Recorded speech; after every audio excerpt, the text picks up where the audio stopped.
You know what? We basically have two countries that have been fighting so long and so hard that they don't know what the fuck they're doing. They don't know what the fuck they're doing. They don't know what the fuck they're doing. You understand that? You understand that? They don't know what the fuck they're doing. They don't know what the fuck they're doing. They don't know what the fuck they're doing. You understand that? You understand that? They violated it, but Israel violated it too. Israel, as soon as we made the deal, they came out and they dropped a load of bombs like I'd never seen before. I'm not happy with Israel. You know, when they say, okay, now you have 12 hours, you don't go out in the first hour and just drop everything you have on them. The biggest load that we've seen. You know what? We basically have two countries that have been fighting so long and so hard that they don't know what the fuck they're doing. They don't know what the fuck they're doing. They don't know what the fuck they're doing. You understand that? You understand that? They don't know what the fuck they're doing. They don't know what the fuck they're doing. They don't know what the fuck they're doing. You understand that? You understand that? So I'm not happy with them. I'm not happy with Iran either. But I'm really unhappy if Israel's going out this morning because the one rocket that didn't land, that was shot, perhaps by mistake, it didn't land. I'm not happy about that. You understand that? Raise your voice! You know what? We basically have two countries that have been fighting so long and so hard that they don't know what the fuck they're doing. They don't know what the fuck they're doing. They don't know what the fuck they're doing. You understand that? You understand that? They don't know what the fuck they're doing. They don't know what the fuck they're doing. They don't know what the fuck they're doing. You understand that? You understand that?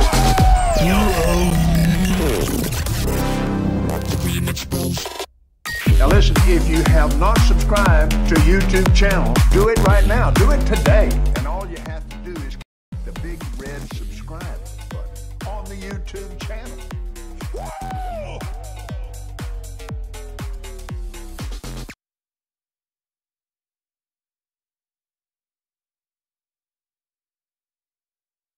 This dude's doing strings!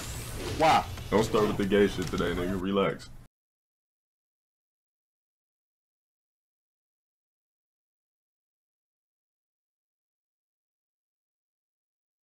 Don't start with the gay shit today. You're a nigga. dumbass, Relax. cuck, opportunist motherfucker. Period. You muted. Oh, 1, 2. Okay, there we go. Fuck. God damn it. Why was every device disabled? Desktop device disabled, microphone disabled. Anyways, we're back. Here we go. Sorry, it's like panicking and just like, come on, LTG. Bail me out. How's it going, ladies and skeletons? It is another Friday. What is up? Thank you. Thank you for the sub bomb. Thank you for subscribing. Much appreciated. Fuck you for subscribing. Hope you guys like that video that was uploaded to WPIG, the whole escort saga, edited down to Fuck you for subscribing. to like 2.5 hours. That was a little bit of work, but I was well compensated. ALT wanted a nice little resource that people could go to and learn all about the escort saga from beginning to end without any distractions or tangents. Let's start where it all ends, over on Twitter. We got a lot to say about the Twitter today. Oh boy. Let's see. Today's Friday. We got Death Stranding 2. More Death Stranding. I believe Saru put out a tweet about Death Stranding. And tonight is the Friday Night Fights. Finally Friday, and Saturday's day off. What do you guys want to do on the day off? I'm sure it'll be fun. I got Look Outside, that one horror RPG. I was playing a little bit of it, but I have it in my library now. And I made a video. I made this. I had some free time. Actually, I hung out with the family. We saw the How to Train Your Dragon movie, the live action one. Me and the grandma and the sibling and the mother all went to see it. We had a lot of fun. Little short outing. I got to be a human for a little bit. Let's see. Okay, here we go. Fuck. Fuck. But I had a free moment, so I made this. Dude.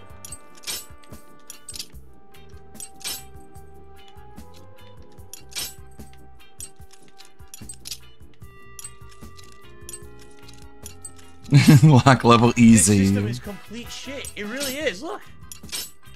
So this one's doing pretty good. It's got 22,000 views, almost 500 likes, 64 retweets. It's the worst lockpick system I've ever seen in any game.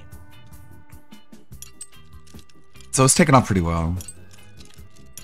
Admittedly, I took this Why the from... fuck? It was all the way up there. I took it from the Discord.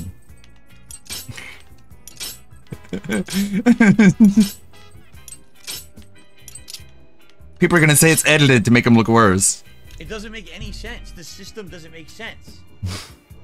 Okay, ready? Fuck. I like how it loops too. It's pretty perfect. Fuck. Let's see. He is just flat out bad. Oh my god, what a thumbnail. So we got plenty of tabs. We have a lot to go through and a lot to get caught up on. That being said, is going to be today and tomorrow. So we got a lot to get through, and I've got a lot to edit on the back end. I'm still going to make my Kino Casino video that I promised because of my last sub goal being hit. Speaking of subs, thanks again, Dominic. I wonder if the AI DSP is going to chime in and give your personal things. I'll make sure. After last night, I wouldn't even call DSP a game journalist. Even they know how to navigate Steam. He's a games journalist. What do we got here?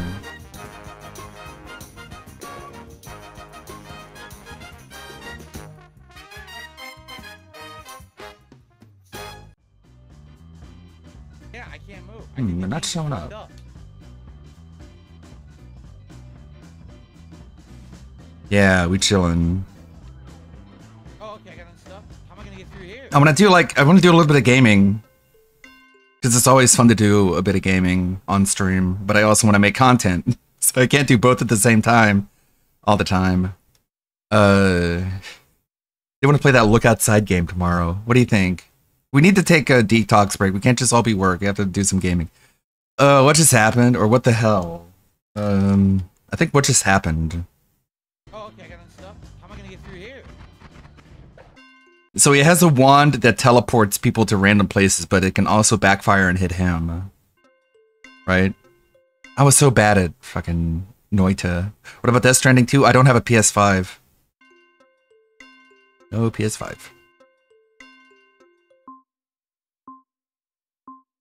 What the hell? What?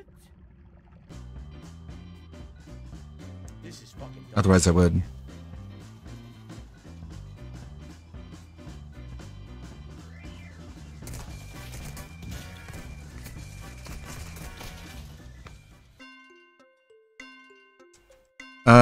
And there's nothing I can do. I got shot from behind. Fuck this game. I'm gonna go with red. And there's nothing I could do. What? Nothing I can do. Nothing I can do. Should have figured.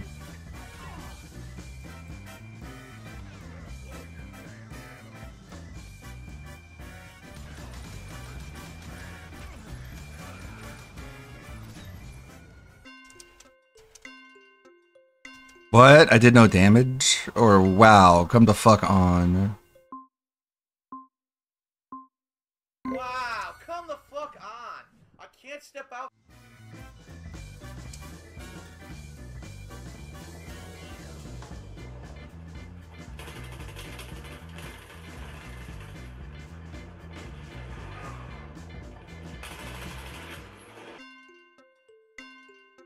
How is he still alive? That's bullshit. Or, I shot him? Bullshit. Red. Finally. Bullshit. I definitely should. Final round. Street Fighter 6. Did you see the new costumes announced for Street Fighter 6? They're gonna make Phil not want to play it. Silence or bangs on fight stick or right.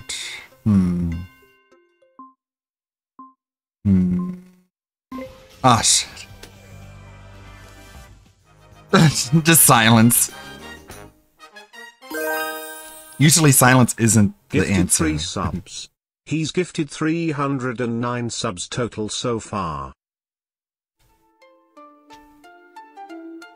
Dominic came through with the gift so grand. 3 subs in one go, making this stream grand. He's at 309 now, can you believe? This guy's a legend, I gotta give him props, you see.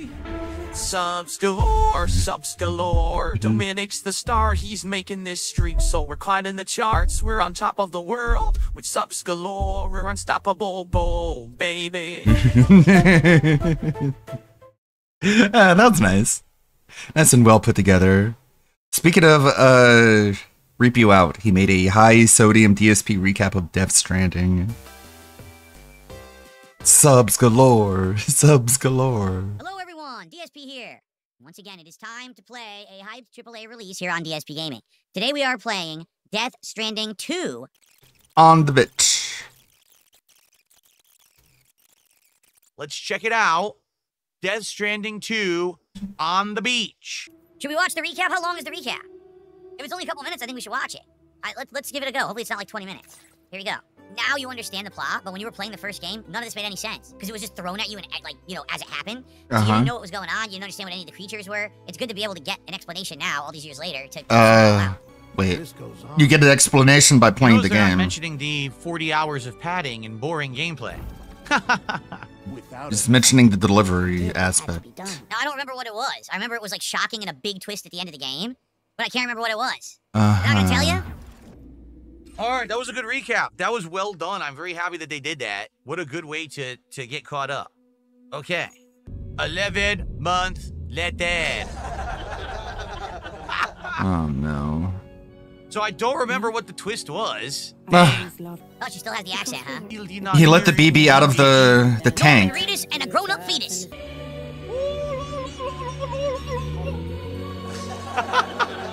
Acquired. And the BB. BB. Look at them graphics. Woo! You hold and you hold. Okay. You know what? You go like this. There's a bug on me. Get it off. Get it off. Bro. Okay, you're supposed to hold them. Okay, let's hold them. Jeez. All right, aerial camera. There we go. Look at this cinematic fancy angle. I must soothe the loo. La la loo. La la loo. Oh my god, damn it, dude. The first part of a game playthrough, he is so... Nice. Okay. He tries so hard Wow, this is a pretty epic intro. to be viral. Oh, it That was a hurts. song. That's gonna get claimed. Hello Ludwig and Zara. Norman Big Reedus and ups. the grown-up fetus on the beach, brother. Annoying woman approaching, ruining everything, bringing drama and problems to your home. Whoa. No, Whoa. no more drama and problems. Whoa. I won't do it. You can actually refuse. Game over. Remember, it's Let's the do rest it. The game's streamer's gonna fault end. his Game videos don't get thousands of Done. videos. Right. That's it. Thousands of Game over. views. They're forcing you. It's the end of the game. Were they like teasing like you had to redo the whole intro from the start? Well, that's stupid. All right, I guess we have to accept the order. God, he's so cringe. Episode 1, Sam. Data transmission. But because of the distance, it's not feasible to head straight to the lab to establish a connection. Nope. Okay. Great. They've been missing out on all of them. We have to give them all of them at It once. won't be any harder than before. What? The Carol Network Terminal. Well, there we are. There you have it. We're about to start. And, thanks for watching the intro to Death Stranding. That was it? Oh no. I'm gonna avoid that. That's for sure. Oh, we got Lebroski talking about the continual dumpster fire called Locale Live. DSP. Liza P. Cope didn't rage quit, now begging for $1,500 in 5 days to eat Sonic. Got some rev videos. We got the little sub box. Let's take a look at that first to see the see when it is that being said. There it is. That being said, 171. We'll see you in Snort. That's going to be at noon. So we got a little bit of time left. Have that. Got the Liza P. More rev. What is this? Disney brand rot infects Pixar and Elio pours postmortem. That's from Midnight's Edge. It's more of like in the Culture Warrior thing. A review of Ironheart. The new Marvel Disney outing. Speaking of Death Stranding, we got remember this video? How exciting. This video was before even Pig Go was a thing, so I had to find all these words manually. This is very exciting stuff, guys. It's gonna be very exciting. This is super exciting. This is very exciting stuff. Well, that was a very exciting first mission of the game, wasn't it? Scanning. Examine the figures. Ah! Wow, that's very exciting. Very exciting stuff here in the row. I know you're all very excited right now. So I know you guys all got very excited during that scene. I was very excited. How exciting. How exciting. Sounds exciting. Grabbing some chiral crystals. How exciting. Very exciting. Woo! How exciting.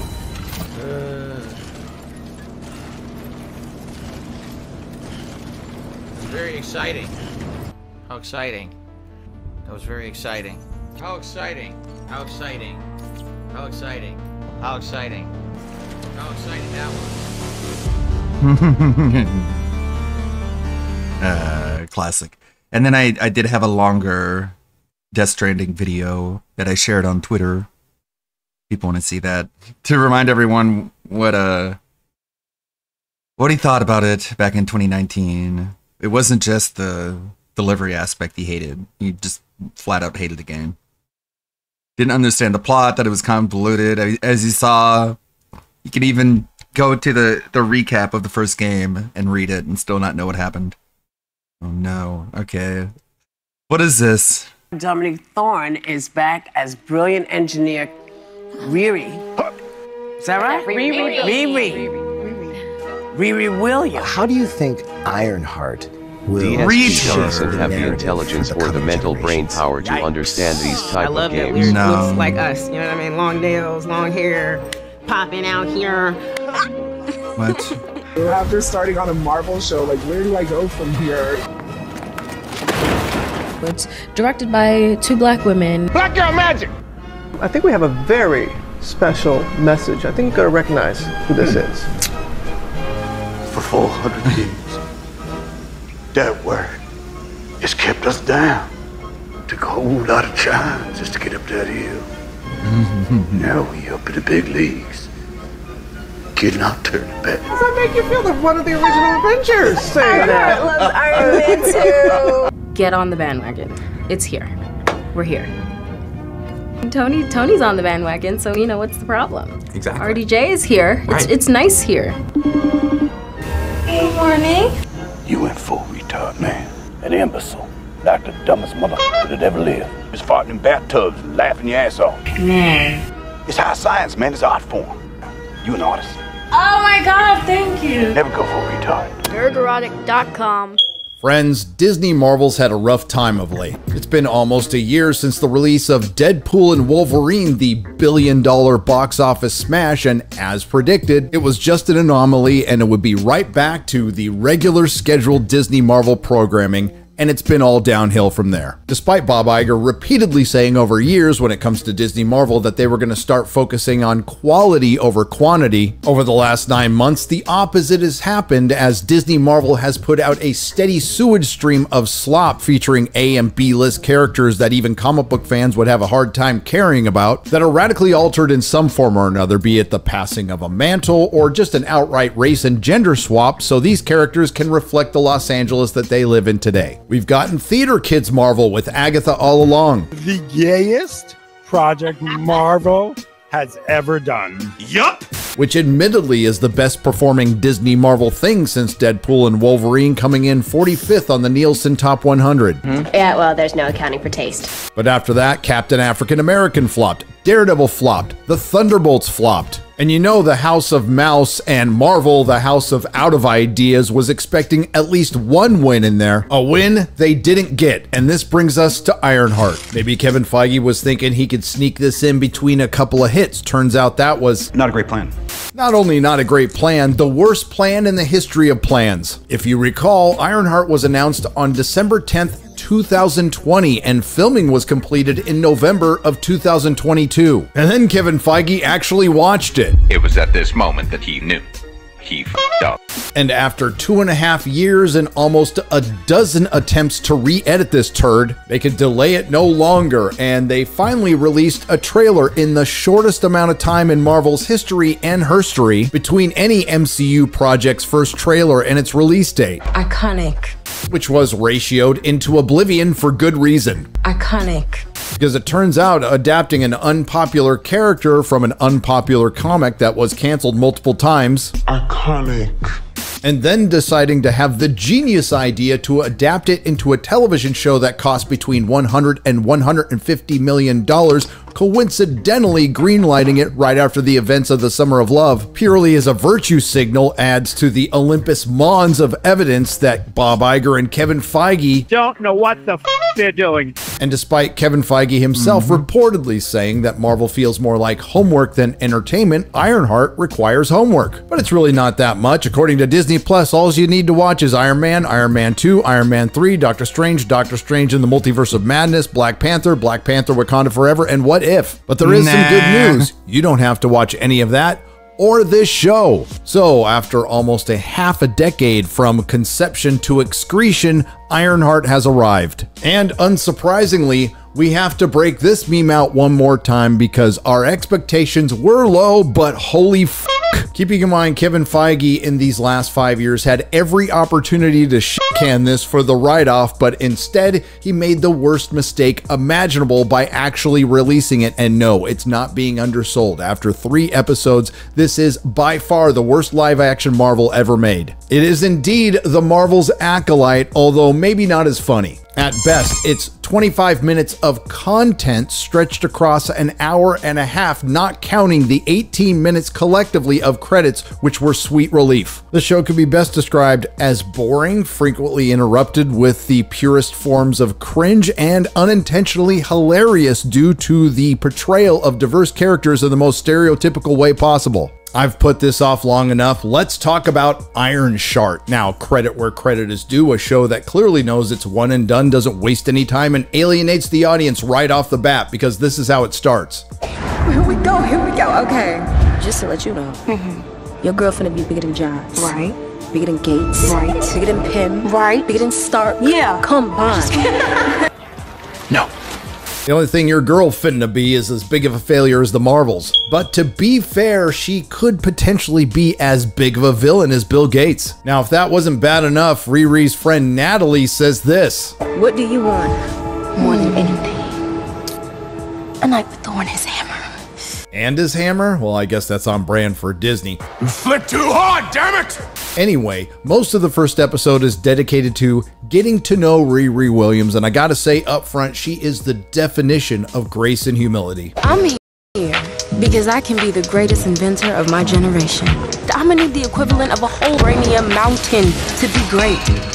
Due respect, Dean Troy, what do I get out of matriculation? Some job in Palo Alto with a tiny window and a bunch of guys I have to pretend to like? I want to build something undeniable. You want me to be small, but I refuse. Now, it's here where she gets called out on her shit, and it's also an unintentional description of the show. That's a hot pile of garbage. But then it's right back to it. You, Riri Williams, are making an iron suit. People are obsessed with them. I could build 1,000 other things, and no one would care. But if I could build one of them, better than everyone else, people got no choice but to respect me. And it wouldn't be Disney Marvel if they weren't taking a shot at the legacy character that People she have no was choice supposed but to to be respect replacing. me. I need cash. What about Justin Hammer? He made Iron Man suits and no one respected him because he was a dick. Money. They'll be forced to respect me. Do you think Tony Stark Sounds like something a fucking villain would say. would be Tony Stark if he wasn't a billionaire? Tony Stark was able to build this in a cave with a box of scraps. How come you're not working at, like, I don't know, Stark Industries or something?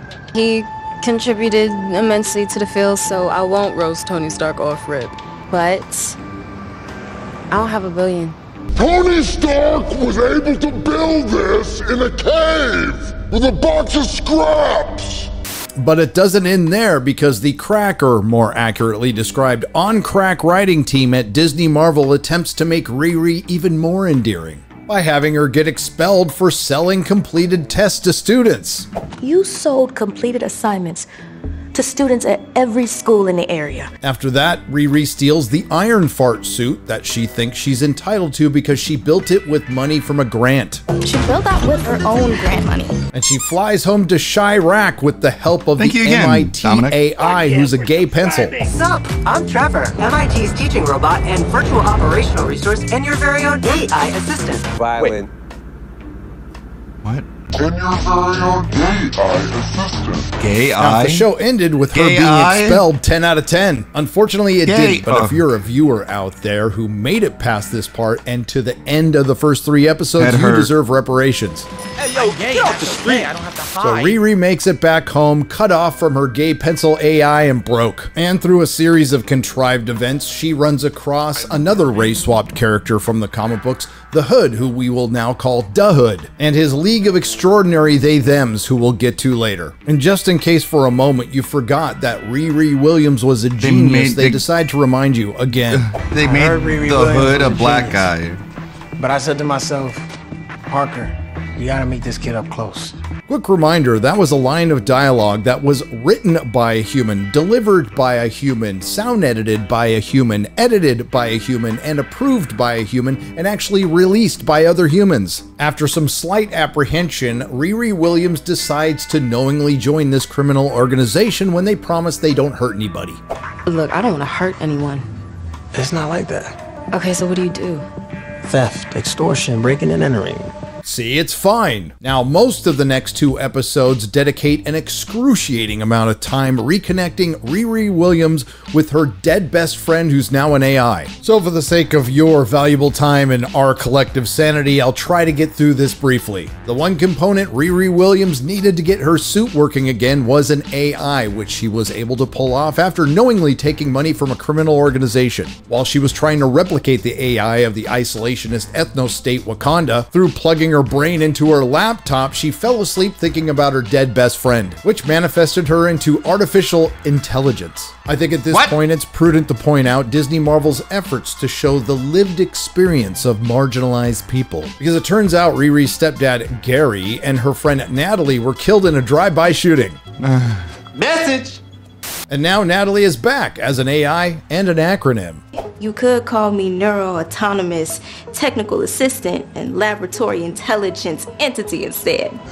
Give me something for the pain and let me die.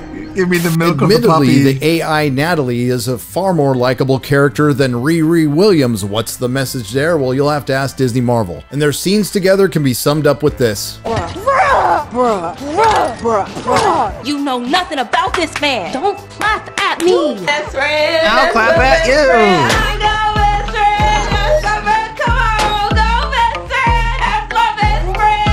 Now, will you upgrade the suit?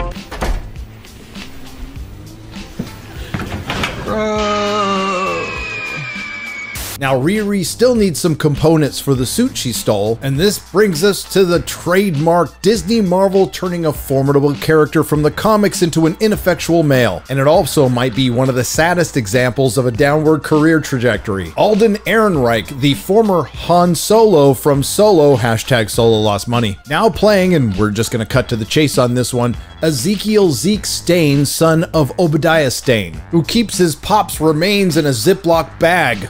The hell, Joe? What the Why is fuck? he in a baggie? We weren't close. And now the supervillain from the comic that looked like this now looks and acts like this. Heather? Hey, neighbor. Hello. Think you could stop letting your dog poop on my lawn? Are you crying? Sorry, sometimes it just happens. It's totally involuntary. And then you come knocking on my door with that same iron energy. It's a non-starter, Riri. Why is there a sweaty middle-aged white man at my door? I'm 36, respectfully. But at least there's a great bonding scene between Riri and Zeke to Alanis Morissette. Want to hear the most annoying sound in the world?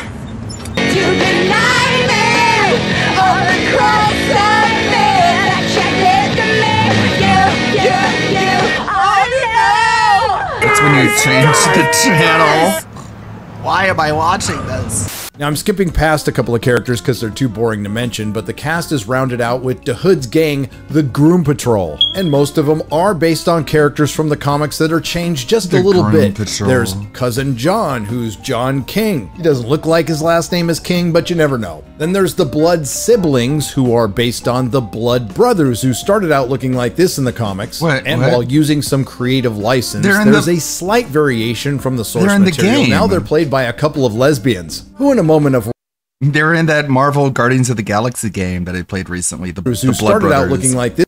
They were hired by Lady Hellbender to enforce, the deal that they had with the Guardians. This in the comics, and while using some creative license, there's a slight variation from the source material. Now they're played by a couple of lesbians, who in a moment of rare accurate representation are shown in a flashback beating the hell out of each other. But let's keep in mind this is Disney.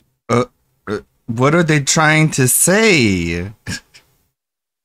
What do they mean by that? The lesbian characters, they're introduced by beating the shit out of each other. Marvel, and of course they're the Muscle, and they beat the hell out of every dude in the first 3 episodes. Then there's so believable. Marvel, and of course they're the Muscle, and they beat the hell out of every dude in the first 3 kick him in the shin episodes. Wow, now he doesn't have a leg to stand on. Then there's Clown, which is an appropriate name for a character in this show. And Eric Andre is in this for some reason, and I guess his career has seen better days. Playing Rampage, again, just a minor tweak from the comic books. He ends up dying, and his character arc is best summed up by my good friend Az's meme. And last, but definitely not least, there's Shea Coulee's Slug, who looks like this in the comics, and I have to admit, the resemblance is uncanny. I don't want to toot my own horn or anything, but I'm kind of one of Madripoor's most wanted. Toot. And for the 5s and 10s of people who actually watch this show, you may be surprised to find out that this is his first acting gig. It's created by yours truly. Old meets new on steroids. Wait a minute. I lost comms with Riri. Roll call. You there?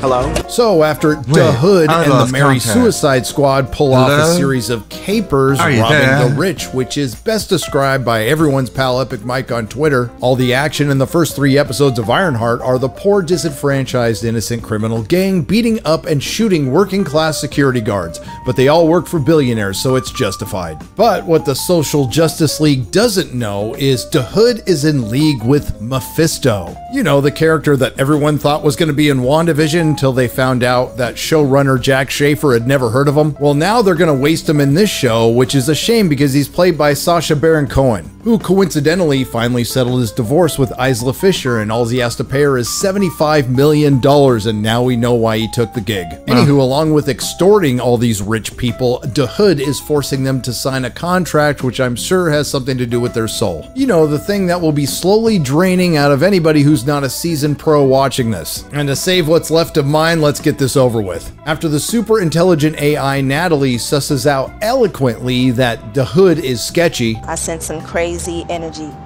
radiating off Parker. I don't know what it is, but it ain't from around here. I think Parker is wrapped up in some sketchy shit. I don't know what gave it away, possibly all the robbery, extortion, and attempted murder. The super genius Riri Williams comes up with an unnecessarily overcomplicated plan to get a piece of the Hood's cloak to see how it works. And she plans to do it during the Agents of Antifa's final caper, which of course goes sideways. By extorting Hunter Mason, an evil rich guy who just wants to grow food, DeHood conveniently stands still while monologuing so Riri Williams can cut off a piece of his cape. She accidentally sets off an alarm and doesn't lift a finger while the Hood kills Hunter Mason, and then she f***s off so DeHood can kill over a dozen working class security guards. Then she gets caught red-handed by Cousin John with a piece of cloak, who conveniently doesn't throw any of the knives he's... Gundam hasn't contacted me in a while. A little bit, but it's fine, it's whatever. Specialized at throwing while fighting her, and then she leaves him to die. Our hero. But not to worry, because she feels really bad about her deliberate decision. And the last lines of episode 3 best describe the character of Riri Williams. Riri, please talk to me. Good? No, I'm not good. No, I'm not. Just like with the comics, the only way to logically interpret Ironheart is to see it for what it is. A villain origin story. So So let's recap this. Ironheart, a show for the modern audience that's meant to lift up and represent marginalized people. Features a protagonist who's an unlikable, insufferable, selfish narcissist who's consumed with being iconic, who lies, cheats, steals, and is responsible for at least 2 deaths. Her stepfather and her best friend get killed in a drive-by shooting, and every other character is a one-dimensional DEI cardboard cutout. The only question I have after watching this is, what does Marvel have against what they call marginalized people? And all this is thanks to the worst writing and acting in Marvel history going back to the Electric Company. Except for this, which may go down in history as the best bit of acting of all time. Quite frankly, you have been a horrible steward of Stark's legacy. Acting. Most things Disney Marvel of late, meaning the last half-decade, the cycle will repeat over this monstrosity. Fans will be blamed, the accusations of review bombing have already started, and I would agree in this case, you gotta be kidding me. And once all this stalls out, we'll probably start it all over again with the Fantastic Four, featuring the female Silver Surfer, which Disney Marvel desperately needs to be a hit. Bottom line is Marvel knew that Ironheart was going to be terrible. That's why they barely promoted it and dumped it all within 8 days. Kevin, buddy, you should have had the balls to cancel it because you keep repeating the same mistakes. Ironheart is indeed the most comic accurate representation of a horrible character from an awful comic made into an even worse streaming show. And the only thing it will be remembered for is being an iconic failure. Nerdrotic.com. If you like what you heard, please like, share, and subscribe. If you didn't like what you heard, I thank you for listening this long. I will see you in the next video. It's over. It's over. We don't have to endure it anymore. But there's your update on modern Marvel, since they really want you to get interested. We're gonna look at the reviews of Fantastic Four and Superman when they come out. So prepare your butts for that.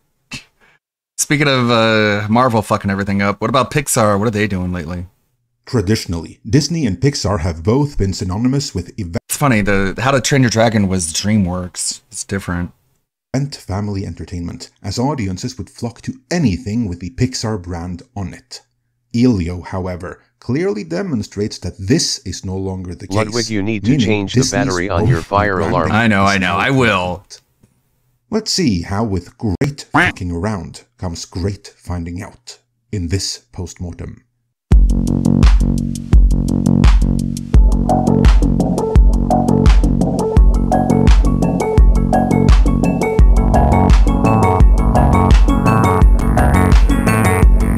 You know, it's funny. You know what the white person equivalent to the smoke alarm beeping is? The microwave beeping, because they put something in the microwave and it's done being microwaved and it beeps to let you know that there's something in the microwave. And for some reason, boomer white people just like let it beep all day, every day.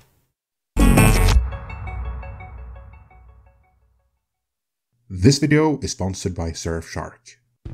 And usually Disney it's coffee. And Pixar's Elio opened to little more than 20 coffee. million. It's like, wow, you sure do drink a lot of coffee for someone who does no physical activity. Behind last week's holdover How to Train Your Dragon and the R-rated horror 28 years later. For a Pixar movie, which came in at a cost of 150 million that Disney will admit to, that is not just embarrassing, it is a mortifying disaster. Because in the larger scheme of things, it means that no one saw their movie. Most audiences, especially the ones that traditionally would see Pixar movies in the past, rejected it unseen. And I don't think that was because Summer is here and everyone else that used to make up the Pixar audience traveled to Disneyland for their vacation. So let's see what happened here. But before we do, and on the note of vacation, traveling is something I do a fair bit of myself actually, and when I do, someone that wants to see the latest Shop 4 X me back again. I'm going to explain this. Okay.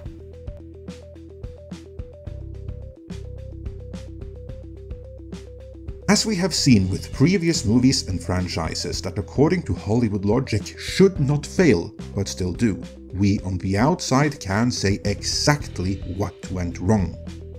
Indeed, we have a whole playlist of postmortems to check out. It's funny, my sister's complaint about the How to Train Your Dragon, the live action one. She's like, I didn't like how they changed Astrid from a blonde girl into, you know, Zendaya. And I'm like, she's so based. I think if the Zoomers are gonna be okay, if they're smart and good looking, I guess. If they're ugly and dumb, then Zoomers are more likely to be soy.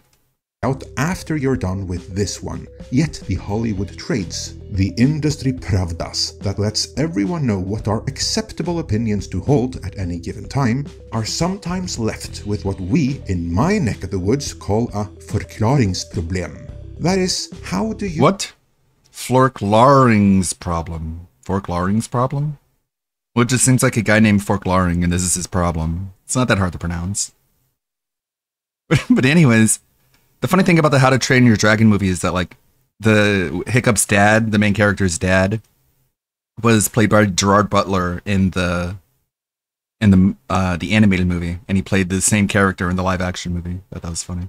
Acceptable opinions to hold at any given time are sometimes left with what we, in my neck of the woods, call a förklaringsproblem. That is, how do you explain what went wrong, when honestly doing so would expose your own culpability in it?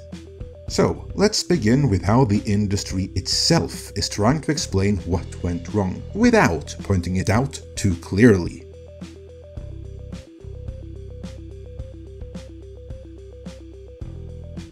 In their own internal industry postmortem, Deadline Hollywood writes, "We can't deny that Disney and Pixar's Elio, at an industry estimated 20 million plus, is the lowest opening for a Pixar movie, lower than the first Pixar feature, 1995's Toy Story at 29.1 million. And that's also in 1995 dollars, and also lower than 2023's Elemental at 29.6 million, which also wasn't impressive. That, my friends, is what we call brand contraction. Deadline Hollywood is stunned by this poor box office showing though, for as they point out, this comes despite excellent audience exits with an A overall cinema score and A+ for the under 25 bunch. That's Hollywood speak for that there's nothing wrong with the movie itself, as those who saw it report liking it. That, of course, is a report in need of some major modification. You know that, I know that, but Hollywood can't read qualitative data, only quantitative. So let's grant the quantitative data, which says that audiences did like the movie, and for the purposes of this discussion, treat that as a given, because Hollywood does. That in turn then implies that we are either dealing with a marketing problem, which is bad but fixable next time out, or a branding problem, which is a far more nefarious thing. This is something Deadline Hollywood really should have addressed, but they didn't. Instead, they jumped straight on towards making excuses.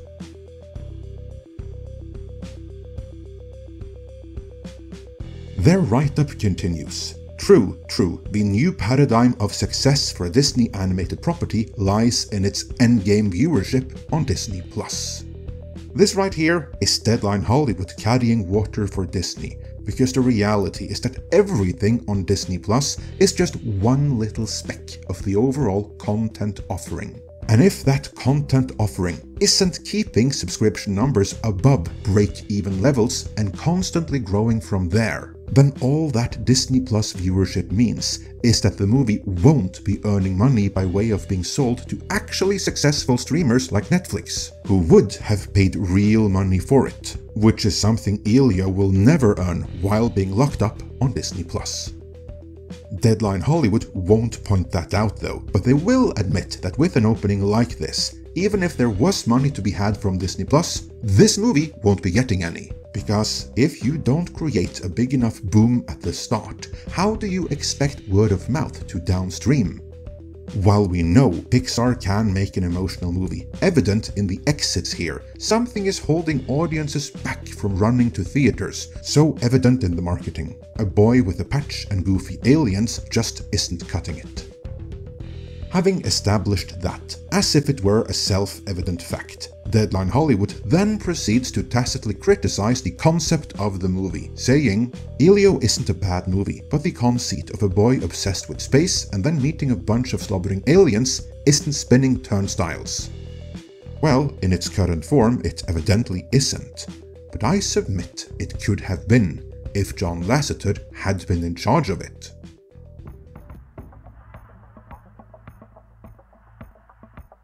John Lasseter, of course, was to Pixar what Walt was to Disney, what Bill Finger was to Batman, and what Lou Scheimer was to He-Man. That is, the creative genius that was able to create and/or breathe the spark of life into projects that otherwise would have gone nowhere. All the criticisms Deadline has towards Elio could in principle have been leveled at all other Pixar projects as well, especially the successful ones. But no one is doing that because they worked, and the main reason they worked is the creative input of John Lasseter. He was the man with the Midas touch at Pixar, and it was him that saved Disney Animation after Iger had him run that as well, making Disney Animation virtually indistinguishable from Pixar in the process, but that is neither here nor there. Point is, he was the proverbial golden goose where animation within the House of Mouse was concerned.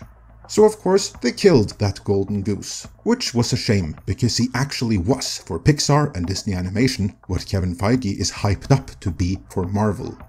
As we learned from Film Threat and their excellent coverage from behind the scenes of Disney Animation, for all his other virtues, Lasseter liked to drink, and he was fond of giving hugs, which young millennial female animators did not appreciate. And what they appreciated even less was that rather than instantly validating every single one of their shitty ideas, he would instead criticize those ideas and tear them apart, and try to teach the younglings behind them how to rebuild them into something even better. But someone perpetually triggered isn't interested in growth or improvement. They want to be validated as the little Miss Perfects they fancy themselves to be right off the bat.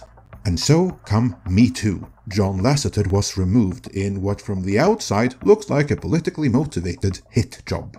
But if his younger and more diverse replacements thought that they could work magic the way that he could, or even improve on what he did, Disney shareholders learned soon enough that they could not, and Elio is just the latest in a long line of such lessons. John Lasseter might not have come up with the concept for Elio, but if he had been there, he could have turned it into something that worked even better, rendering Deadline's criticism of the concept moot. Alas, Lasseter wasn't there, and his absence indirectly ties to the real problem, which the advance buzz about the movie also alluded to.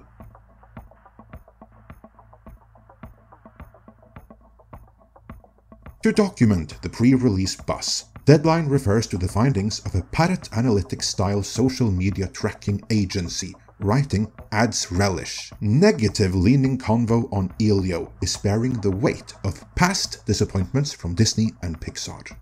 Let's read that sentence one more time, because this is actually an important finding. Negative-leaning convo on Elio is bearing the weight of past disappointments from Disney and Pixar. More than any other reason they list, this one is significant. And that, of course, is why Deadline Hollywood will breeze right through that sentence without developing it any further.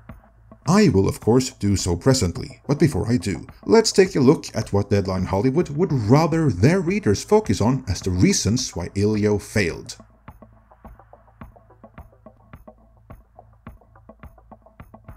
Desperately looking for more acceptable reasons why Elio might have failed, Deadline pointed out, there are those who are cautious given the film's delayed release by almost a year. Editor's note, Elio's original release date was March 1st of 2024, given how the movie was supposed to debut last summer.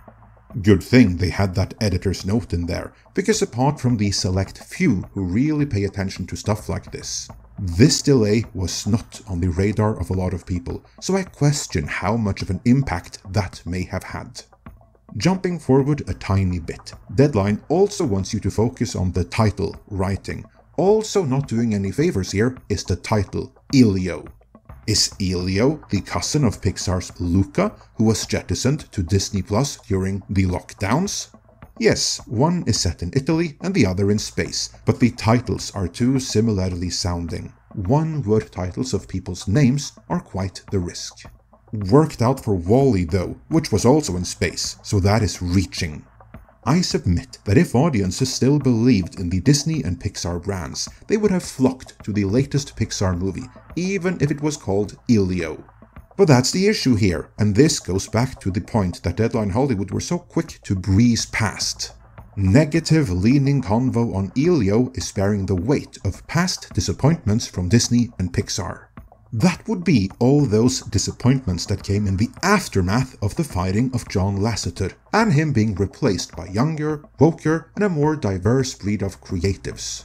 Or rather, activists who fancy themselves creatives, who gave us such hits as Lightyear, Wish, and lest we forget, Strange World, a movie so inclusive that even the dog was disabled. Proving this point, Deadline even highlighted all some about them comments disabilities. about Elio from the tracking agency, which include, looks like a fun movie, but Pixar's quality really seems to be diminishing, and Pixar is dead. This looks absolutely atrocious. All these new ones look the same, and damn, why did they announce this like a couple of months ago, only to release it like around a year later? 2 out of 3 comments there reflected a loss of faith in the Disney and Pixar brands. That's the problem here. Everything else is secondary to that. And that problem is a big one, and one not easily fixed.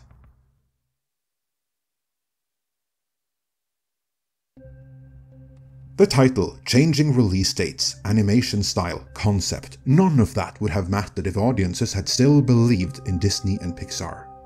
Movies like Ratatouille weren't hits because of the title or concept, but because audiences believed in the Pixar brand and knew they were in for a good time before ever venturing into the cinema. Good times. But that was then. If only there was a way to know that we were in the good good times before we're now, not in them. After both Disney and Pixar's woke post-Lasseter output these last few years, and again, Pixar and Disney Animation are often confused for each other, making matters worse. Because it means that audiences generally know they're in for a lecture and a snooze fest from both.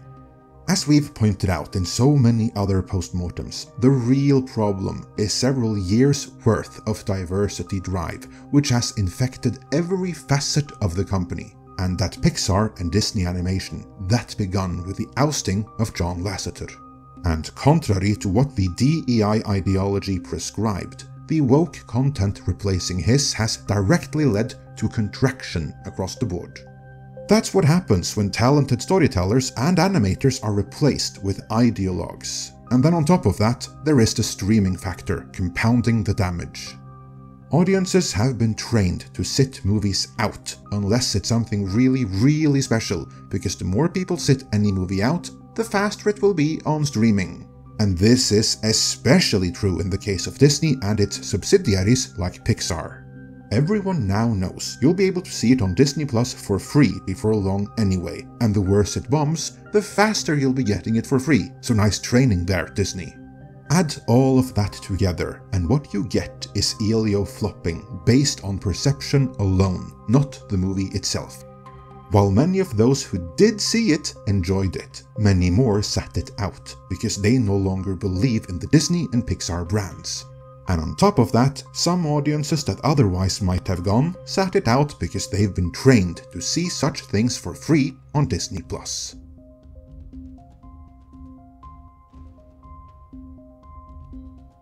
Last year's Inside Out 2, a sequel to a Lasseter-era movie I might add, was a fluke, just like Marvel's Deadpool and Wolverine. With Elio, Disney and Pixar are back to the disappointing new box office norm. Alas, there's nothing inherently wrong about the story about a kid who loves space. Kids do love space and dinosaurs, so if anything, that's a solid start. Provided you add a touch of faith in the brand producing it. But of course, if that brand, rather than quality, becomes known for the imperative "Put a chick in it, make her gay!" then all bets are off. That may even dampen the love for dinosaurs, so Universal and ScarJo better watch out this summer as well. And we will keep you up to date on that and everything else right here on Midnight's Edge. To make sure you don't miss out, please like this video, hit subscribe if you haven't done so already, and make sure to indicate you want notifications on all videos, and that you have approved receiving notifications on your device of choice. With that, let me know your thoughts on this in the comments, and before you go, remember to protect your online privacy, so use our link surfshark.com/midnight. Advertisements. You fucking shill. You should beg me for money. You should be like, my cat is starving. Then I'll donate to your Patreon. You have to do it right. Fucking shill. What is Keemstar doing? Last time you know! I already look stupid! Oh god. Like poorly synced. Well, listen here, maybe you need to be clean shaven for the moment. I can go higher, man. Right now, we're trying to hit beyond. Please save my Lebroski arm. watches it so we don't have to. I'll do this all day. I don't think you understand. Oh, I'm groveling for you. I'm groveling for you, please. I'm not gonna shave my beard. I'm infamous for this beard, and this beard is weird, and we're going on. God, please save my arm. The boss music gets Hey more guys, intense Lebroski with here, each coming in again episode. with another video. Gamers, the Evil Gnome and the Mr. Rogers of YouTube have done it again. It seems that Boogie's obsession with Lion is back, and Keemstar, who is desperate to try and save Lolcow Live from crashing and burning, decided that he was going to play ball with Boogie's bullshit. So it wasn't enough with faking cancer, I'm in tremendous pain. I'm in tremendous pain. Help me, help me, help me. or lying about running over a little girl. I never driven before. Lying about it. I've never driven before. And then the gas station called 911. Why would you lie about running over someone? And by the time the ambulance was there, she had died. Now, Boogie came up with yet another stupid lie in a desperate attempt to keep Lolcow Live from sinking just like the Titanic did. Anyway, so this whole situation we're going to talk about started on a stream of theirs that lasted almost 5 hours. And you must be thinking to yourself, Lebroski, wait, how did these guys manage to stream for 5 hours when they usually run out of content after the first 20 minutes? Well, the answer to that would be Keemstar pulling that old reliable of his, and that would be his stupid and beloved Discord drama. Should we come out with a calendar for the fat chicks of Lolcow Live? Oh. What? Can I be in it? You have to be These fast. boardroom meetings are incredible. She's poor. Thank you. You might want to check out Dolls VC now. Why? They're all spurging. Dolls And VC. Boogie's is playing Let's the go. Switch. Right now. Boogie. Cool, Dolls good VC. content. Let's go. Oh god. It's not even streaming. Person. No, shut the fucking stop. That doesn't mean I'm a shitty fucking person. Outside of the Hey, Keem's here. Why don't we let him talk? I don't want to talk. We're here to listen. Keep going. Oh, damn. Let's get right into the Keemstar. Holy shit, that is a nightmare blunt rotation if I've ever seen one. Only Keemstar could ever think that anyone would want to see all of those dimwits yet. Like, this is what the Orbiters do, I guess. They just sit in Discord, these giant Discord calls, and they just sort of yap, I guess. At each other for more than 1 minute. Well, I guess when you are drunk out of your fucking I mind, get it, I anything guess. sounds like a good idea. Look, and I saw that hurt in your eyes. Like, I Like, don't even know this chick, but the I don't want to Anli feel Discord that way. has So I was ready to go to small fucking groups. war And for then you this just man. use This it and fucking make bitch- that as a... Yeah, dude, we're like losing viewers. We're like literally losing viewers. We're just losing viewers by being in there. The fuck? All right, look. If you're a member in the Discord, you want to hear that, I guess go there. But I'm drunk. I'm trying to have a good time. You know what I'm saying? I'm just trying to have a good time, right? You know, like, let's hang out. Let's have some fun, bro. So Keemstar's idea of He's- having fun is listening him to a and bunch Phil of have people just, like, with the same high-pitched retirement voices, ear-raping mindset. everyone Like, in the audience. they And well, don't when wanna others are not grow doing it, the their Gnome and Boogie show that they can do it themselves as well. Cry Like, about it. I've already, What do you I know know? everything already. I don't need to, like, I already look stupid. let's make a calendar with fat women in it. You know exactly why he did this. Skipping this. You both. No. You have to suffer too. Anyway, another highlight from that stream would be Boogie teaching Keemstar how to e-beg properly. A lot of people, by the way, they say we beg for memberships and subs and stuff. And I don't think that's what we do. Because that would look more like this, okay? To be very clear. So you're doing it. Oh, God. Please give us memberships. Please. Right now. This is the only thing that begging looks like. Anything that looks anything other than this is not begging. Please. Baby filled with the 5 gifted. Okay, did Congo Balls get it? I'm groveling for you. Please. But they're really doing it like legitimately though. Oh my God! Look at this. We don't fat beg. piece If of we shit. begged, it would look like This is this. amazing. And then he begs. Look at the hole in the wall, the flags. Please. That was honestly pathetic. But you know what's even more pathetic? Rastov thinking that whatever he does on that show has any value, so much so that he thinks he's giving something back to the people that donate to that shit show. That's what begging looks like, motherfuckers. Oh God! Yeah, but you Begging did is it asking then. for something for nothing. God damn it! I hate Asking the for fucking something for burping. something is a fucking deal.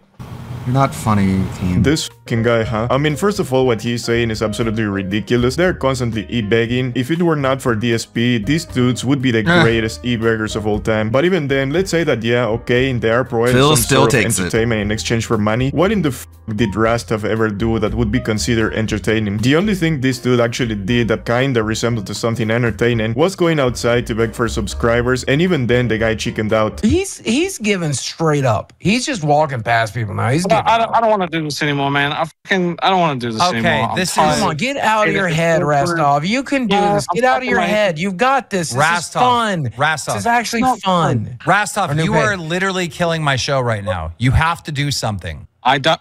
You guys said you were doing a show while I'm walking around, and like I'm getting so many dirty looks now. All right. I don't like Get this. out of here. Get out of here. No. I mean, the only other thing that I could think of would be him shaving his head like a complete idiot. Stop.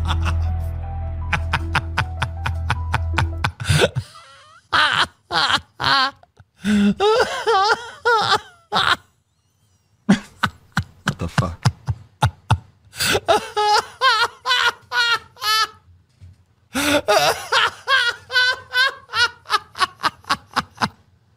Oh my God, that's good. That's good content. You don't know who Rastov is? And even It's that thing Rastov, wasn't that dude. much entertaining because Rastov. Becky had done it before him. Anyway, He's so an Keemstar would keep trying Australian. Sky- The only reason they picked him to replace Boogie is because Rastov was in their Discord, like begging pay pigs for money. And they're like, you were in the Discord begging people for money. That's awesome. We like money. And then they just hired him on just to beg people. Like you saw that previous segment. They had the guy just walking around, like begging people to join the YouTube channel. Scamming people into joining His whole thing is just to beg and get humiliated whenever they want to shit on someone. his cult by telling them to pay more just to join their Discord I server mean, like yeah, he always wings, does. not Listen, Boogie. guys, if you're on the Band World You replace membership, wings. upgrade that shit to Cash Cow. All right. Once you get Cash Cow or higher, you can join our members only Discord. It's so simple. Literally, all you need to do is connect your YouTube channel to your Discord profile. After you do that, you click the link in the description of this stream or any of the streams, or there's a link right on our direct channel, right? And it will authenticate Dustin you. super chatted. Just vote check.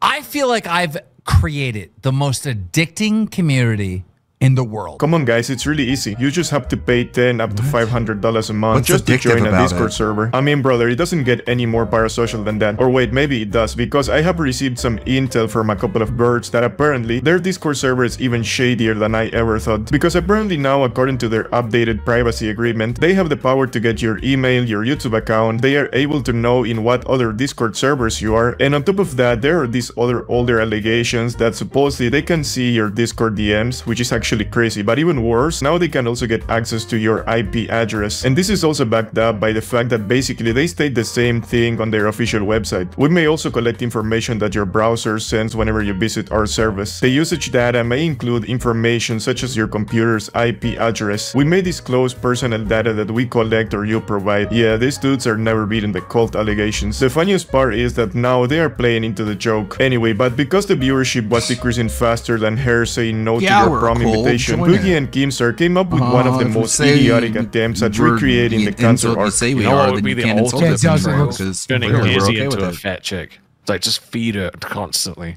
Well, I got news about that. What? Fuck off, dude. There's no way. 2 months. Nah, fuck you. That's bullshit, dude. No way. 2 months and 10 pounds.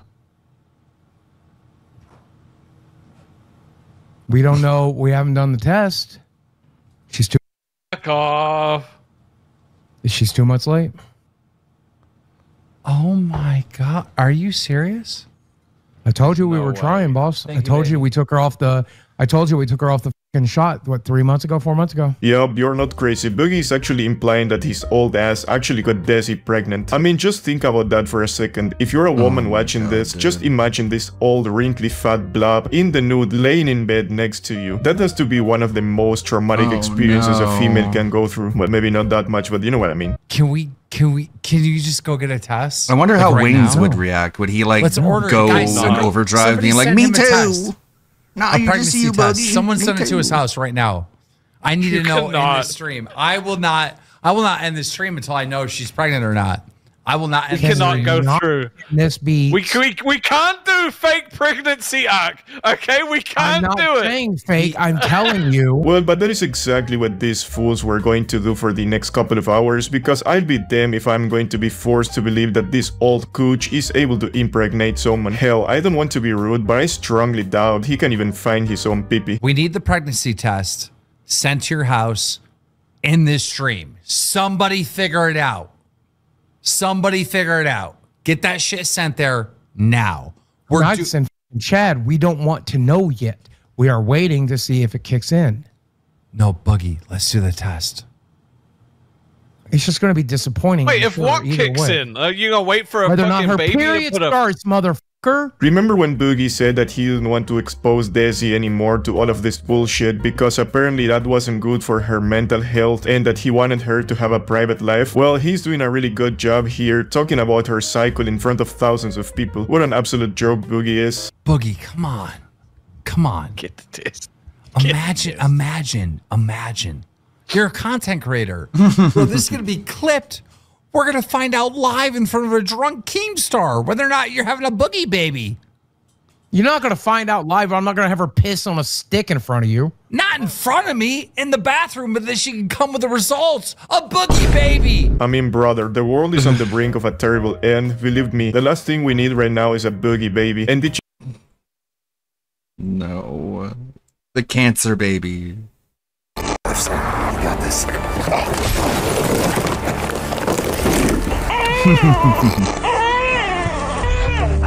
Is this place part of the chiral network? No. You haven't seen my Cupid around here, have you? Cupid? Yeah. I'm gonna connect this place to the chiral network. I'm not sure what you're talking about, but are you okay? I'm fine. Thank you. Your journey will be hard. You will be challenged, but you have to press on. There are some that will doubt your vision. What are you doing here? I'm just transporting some rare resins. Oh, that sounds kind of sketchy. Doubting Thomas. Did you all catch that Fatty saying that he's not going to make That Desi sounds be sketchy. live? Well, you better remember that because it would be important later. Anyway, after that, Keemstar would once again put on this... I'm sure we'll talk about Death Stranding more over the coming hours and days. He just doesn't get the game. It's too smart for him.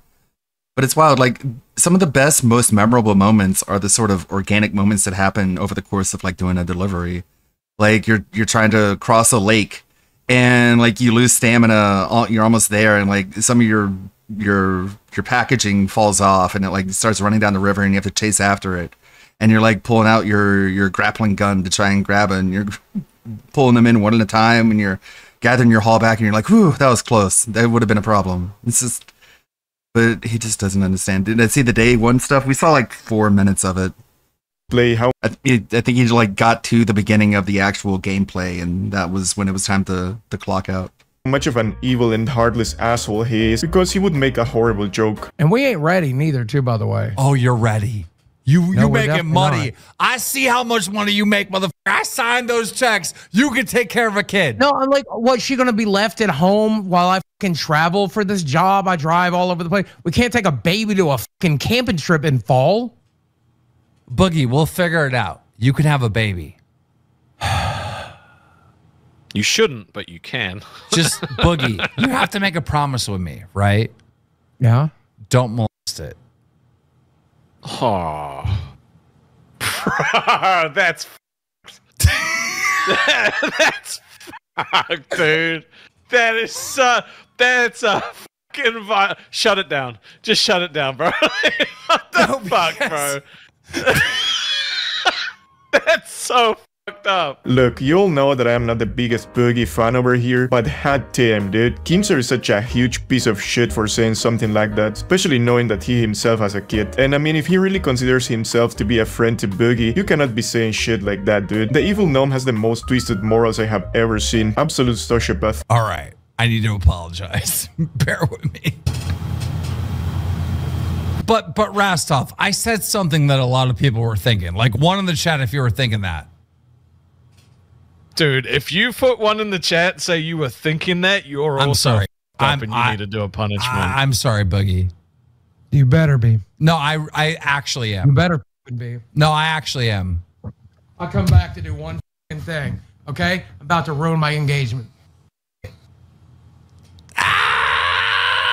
So let me get this straight. How much of a Keemstar ball licker you have to be for him to crack such a horrible joke at your expense, and all it takes is the gnome giving you some lousy apology for you to come back to the show and continue to humiliate yourself more? Damn, dude, I guess Boogie did hit an all-time low. I mean, it was funny, but it was... Okay, but here's the thing. I've always thought to myself, right? Because Boogie said this once. He said, I don't ever want to have children because when I was a kid, I know what happened to me. Like he said, yes, I was abused growing up, and I didn't think I could be a good dad. And so I said I was abused and molested growing up. I don't want to do the same thing to my kids. And what I meant by that was I didn't want to be a deadbeat dad. Dad still alive? I had no idea that. Is his dad even still alive? If his dad is still alive and he lets his dad see the kid, either Boogie is fucking more messed up than I thought, or the dad never molested anybody and he just made that up for internet clout. Anybody watching would think Because why would you do that? Why would you let your dad who molested you see your child? Like I would not let them in the same room together. I'm gonna finger a baby. Okay, I wasn't trying to be a piece of shit, but I was taking this intel that I had from the past of you saying that, right?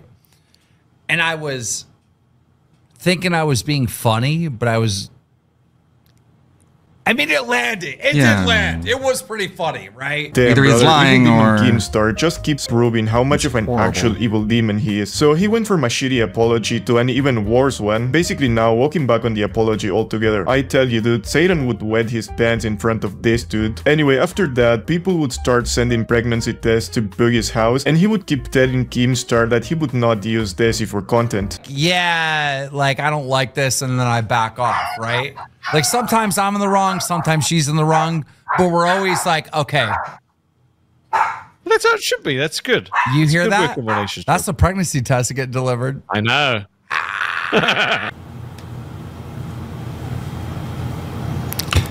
Oh, what did he get from Target? Let's go! Not doing that for fucking content. That's private, man. I'll tell you when we find the fuck out. Boogie, come on. That's usually how it works. $50. I'll give a if it was 1,000.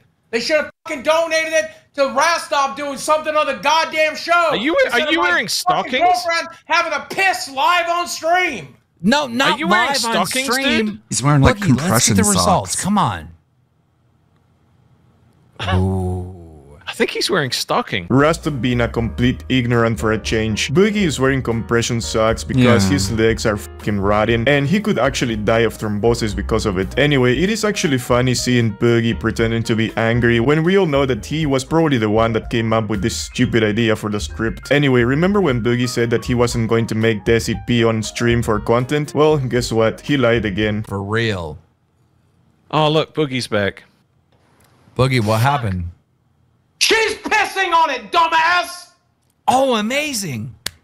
What the fuck? You want to hear a piss? No. Damon Grayson, thank you for the one gifted. RJ Cast, not tapped out. Sammy, not it's tapped okay. out. Hey, Sammy, come back. It's okay, baby. I'm not actually that upset, okay? It's all right. Boom. Alexa, volume 6. Listen, Boogie, this is going to be a big moment, and I want to be Yeah, dude, if she's not pregnant, it's going to be a fucking depressing-ass moment. No, it won't. No, it won't. Tattle Girl with a one gifted. Thank you. No, it won't. You want to know why? You're not even engaged yet, so who cares? Yeah, but there's a lot of people out there, man, who don't appreciate this shit. Boogie, you know? Boogie. A lot of people out there want to have kids who can't, and this with them, you know. Boogie, you have retarded sperm. I would argue that sperm is not the only thing retarded about Boogie. Imagine making your supposed girlfriend take a pregnancy test live just because Keemstar is a creep. That is actually insane. Okay, you would need like multiple sperm to make it to the egg, and you don't even have one. No, that's fraternal. There's two types. There's identical and there's fraternal. And fraternal means you have 2 pregnant eggs. If you have two... Identical means you impregnate 1 egg and it splits. Boogie, listen. Bro, you're holding the wrong end, dude. I would not get too excited. They could be Down There's syndrome. a cap on it, dumbass. I'm not holding her piss. I can't believe this. Like, this is really happening. Okay, are you wearing stockings? I have to know. Yes, I have lymphedema. I have to wear compression socks 24 hours a day. One second. I have to use a compression machine. Wait! In 3 to 5 days a week. What part of my legs are rotting off do you not understand? And yet I still do jumping jacks on them. Huh, you dumb Aussie cunt. You sound mad. Why are you mad? We're having a good time. Because she's mad. And when she's mad, Can we I'm please mad. not talk about Boogie's baby Well, in 27 more donos, she's not allowed to be mad anymore. Put another fucking hole in a different fucking wall tonight, motherfuckers. Yup, I guess Boogie is adding yet another hole to the collection. Honestly, those must be some weak-ass walls they have over there if Boogie of all people is able to punch holes through them. Anyway, after a lot of stalling and trying to keep the males that watch that show watching, Boogie finally revealed what we were all praying for. Well, life's just not fair, Boogie. Life's just not fair. I'm genuinely surprised he hasn't called it yet, to be honest. I genuinely am. I thought he would be like 2 hours and be like, done. Did you see that, Rastov? I just showed you. Nah, it was blurry. Well, good. I should wait for Keem. Why? So he What's can it drink say? a White Claw. There's no way. There's no way. Hold on. There's no way. There's no way. There's no way. There's no way. There's no way. There's no way. There's no What way. happened? There's no way. There's no way. What happened? He wants to. He's going. I told you, drink a White Claw either way. There's your result. What does it say? Happy? Now I'm gonna go be with my girlfriend. 99 cents. You're supposed to put the test flat on the counter. It's negative? Why is this? Said not pregnant. Why does this messaging sound the one from Cyberpunk? He's not that big a Cyberpunk fan. Wait, or is that... Well, now I'm just sad. These dudes are probably the only humans on this planet that are sad because Maybe that was Boogie the is not having a Discord call child. thing. I mean, just imagine the curse that would descend upon this world if that would be the case. Jesus Christ. Anyway, so once again, Keemstar and his band of misfits hit a new low. And at this point, I don't even know how much lower can they go, to be honest. I mean, what's next? Are all 3 of them going to pretend they have cancer or something? Alright guys, I'm gonna leave it at that for today, so you know what to do. Subscribe, like, and comment, and go drop a sub on my other channel before my balls melt due to the heat wave we are having here in Germany. Anyway, I'm the Big Lebowski. Take care. It's over. Alfred sent me this information about a like a context-aware Flux Laura, which doesn't make a lot of sense, but I'll make it make sense once I get it working. It's like an image generation thing. So I installed Comfy UI because that's what it runs in. So let's see what I get out of that. Got that being said at 12. Got like an hour and a half. It's kind of sad, yeah. Boogie isn't someone I would want to be a father to a child, but for people who are trying to get a child and then having to show it on stream is sad. Very sad. What was he doing in Liza P? Well, let me tell you something, brother. Snort, snort, snort. Kogan. Drip, snort, snort. I got the drip. Go. I want to talk about Lies of P from yesterday. Okay. All right. Now, if we have to. I didn't do a podcast yesterday. We started Lies of P around like 12:15. All right. All right. All I really had left in Lies of P was a 15-minute segment finishing up this like library dungeon, and then it was the final boss. Okay. Now, I don't want to completely spoil it, but the final boss of Lies of P is incredibly reminiscent of the Malenia boss fight in Elden Ring. What do I mean? I mean, hands down, it is the hardest thing in all of the base game of Lies of P and this DLC. It's like but exponentially Malenia wasn't harder DLC than anything. Okay, that's number one. Number two, it is a multi-phase also, boss Malenia is fight optional, where you have to completely master the first phase because you need to be maxed out to beat the second phase. And between the phases, there's a ginormous, pretty much nearly unavoidable, insane flurry of crazy attacks that you have to figure out how to avoid and survive to even get a chance to face the second phase. Outside of that, it's different. Obviously, the final boss is not Malenia, doesn't have similar attacks, but it's the same premise, okay? That doesn't make sense. This is their final DLC. Now they're going to work on the sequel. They wanted to go out with a bang. Makes sense, but for me, it was a little underwhelming because it felt like I was just doing Malenia again. And it did feel a little disappointing. I was hoping for something more original, and it just felt like, here we go again, we're starting over. So here's the deal. I spent over 2.5 hours fighting this boss. Good for the for most you. part, outside of, not doing perfectly every run, I did master the first phase. I was able to parry the living crap out of the first phase of this boss and arguably get to the second phase, sometimes nearly unscathed, okay? You would Problem lose is to the first that phase. transition to the second phase, that giant flurry of Hours insane, into the fight. unstoppable attacks Insane. is ridiculous. Even if you like perfect parry Crazy, the whole ridiculous, thing, crazy, you still crazy, lose a lot crazy. of health. So you end up having to pump some heals The or whatever. gaslighting doesn't work, Then you man. get into the second phase. The second phase is incredibly frustrating because the boss has insane reach, insane speed, Insane, super crazy, armor, insane. and area of effect attacks. And Like, cool it on the grabs. fucking gaslighting, man. So Actually basically, say it's things other than saying everything things are from a crazy and Soulsborne game insane. in one. It's not even like one archetype. It's every archetype smashed together. Now, I'm not saying that it's unbeatable. I don't think anything in these games is unbeatable. You said it was But I was unstoppable. having a hard time consistently getting past the first phase, getting past the giant, unstoppable attack, Unstoppable, and getting to the but not second phase unbeatable. consistently enough so Right. that then I could actually learn its patterns. All right. So All I right. tried so hard, really. I'm talking And came so 2.5 far, hours but of in the me end, it was doing my only baby absolute batter. damnedest to try to get through this thing. Now, admittedly, the game developers knew that this being such an insane difficulty spike compared to the rest of the game, there were going to be people who were going to be enjoying this game up to that point and been like, oh crap, I can't beat it now. This sucks. Like So, you? They put a story-based crutch at the final boss. There is the legendary Stalker character who you've been seeking out the entirety The of the legendary DLC, Stalker child. and she is sitting there on the ground hurt, and if you help her up, she now becomes your co-op partner for the final boss fight, both phases. Okay? She also can't die. If she happens to lose all of her health, you can run over to her and help her up again, and then she gets her health back, and the fight continues as a co-op fight. So I did my absolute best, all right, trying to beat this thing on my own.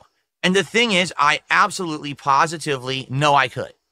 I've done tougher. I actually feel if I played more like of it, I could be Elden good Ring, at it. Yeah, the DLC wow, from cool. last year with Radon or whatever as the final boss. With was Radon or harder whatever. than this Lies of P final boss. Okay, I do feel that way. But take a look at Melania. Take a look at the Radon fight. Those took multiple streams. I'm tapped out and done with Lies of P at this point. Like, I just don't want to play any more of it. So I was ready to finish this thing. That's why I didn't do the podcast yesterday. I wanted to have enough time to ensure I was beating it. Okay? So after 2.5 hours of me arduously trying to beat this thing without the summon, I'm not kidding you, the chat was yelling at me saying, Phil, you've got to finish this today. We don't want another stream of it. Just help up the legendary stalker. Do the co-op. Just finish it. Just do it, man. I really didn't want to do it. I We're was being begging so stubborn, you. and people were like, "Oh, Phil's back to his stubborn self again. He's not listening." And he's, and people are right. You know, I don't want to be told I can't do something. You know what I'm saying? That's called oppositional defiance disorder. It's a mental disorder. A pain in the it's bad. ass. You need to go to It would have been therapy. frustrating. It would have been another stream that everyone had to suffer through. So I said, you know what? For once, I'm not going to be a stubborn idiot, and I'm going to listen. For once, I'm not going to be an idiot. I started using the co-op, and within, I think it was 3 tries, I did beat the final boss with the co-op aspect of it. Now, was it the same? No, of course not. It was. It was definitely different. Different fight with they're pulling the aggro quite a lot, and you're getting a lot of cheap hits on the final boss. Even then, it wasn't easy, because guess what happens? Just like with Melania, and again, this is what I mean. It's like a cheap copy, which I wish they didn't do it this way. Just like with the Melania fight in Elden Ring, when you're nearing the end of the fight, the boss decides to do that insane flurry of unstoppable attacks again. But you mastered it, right? You avoid it or survive it again, and now you've been fighting the boss for a while, so you probably have no healing. So you have to be a master. You have to be like good at it. The pattern of the way the boss was designed blatantly copied Melania on purpose. They wanted this to be their last hurrah, like she was, right?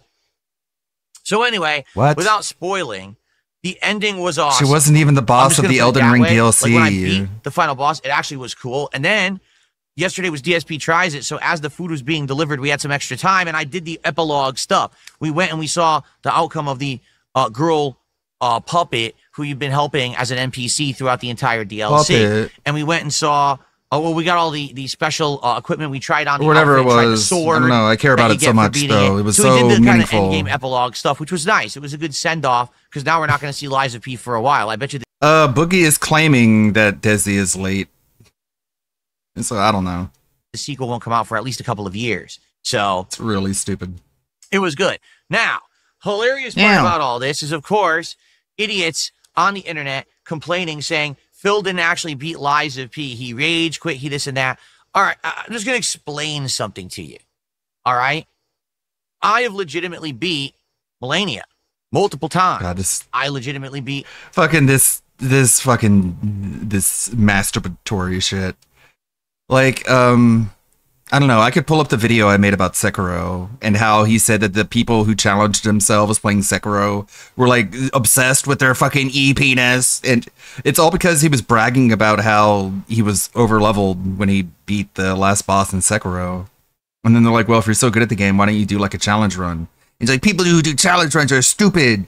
They're lame. What do you get out of it? You don't get anything. And then like years and years later, he brings up him playing Sekiro as like, I'm a pro. I'm awesome. People say I rage quit because I suck. Look, I played Sekiro and I beat it faster than 95% of people, according to literally nobody.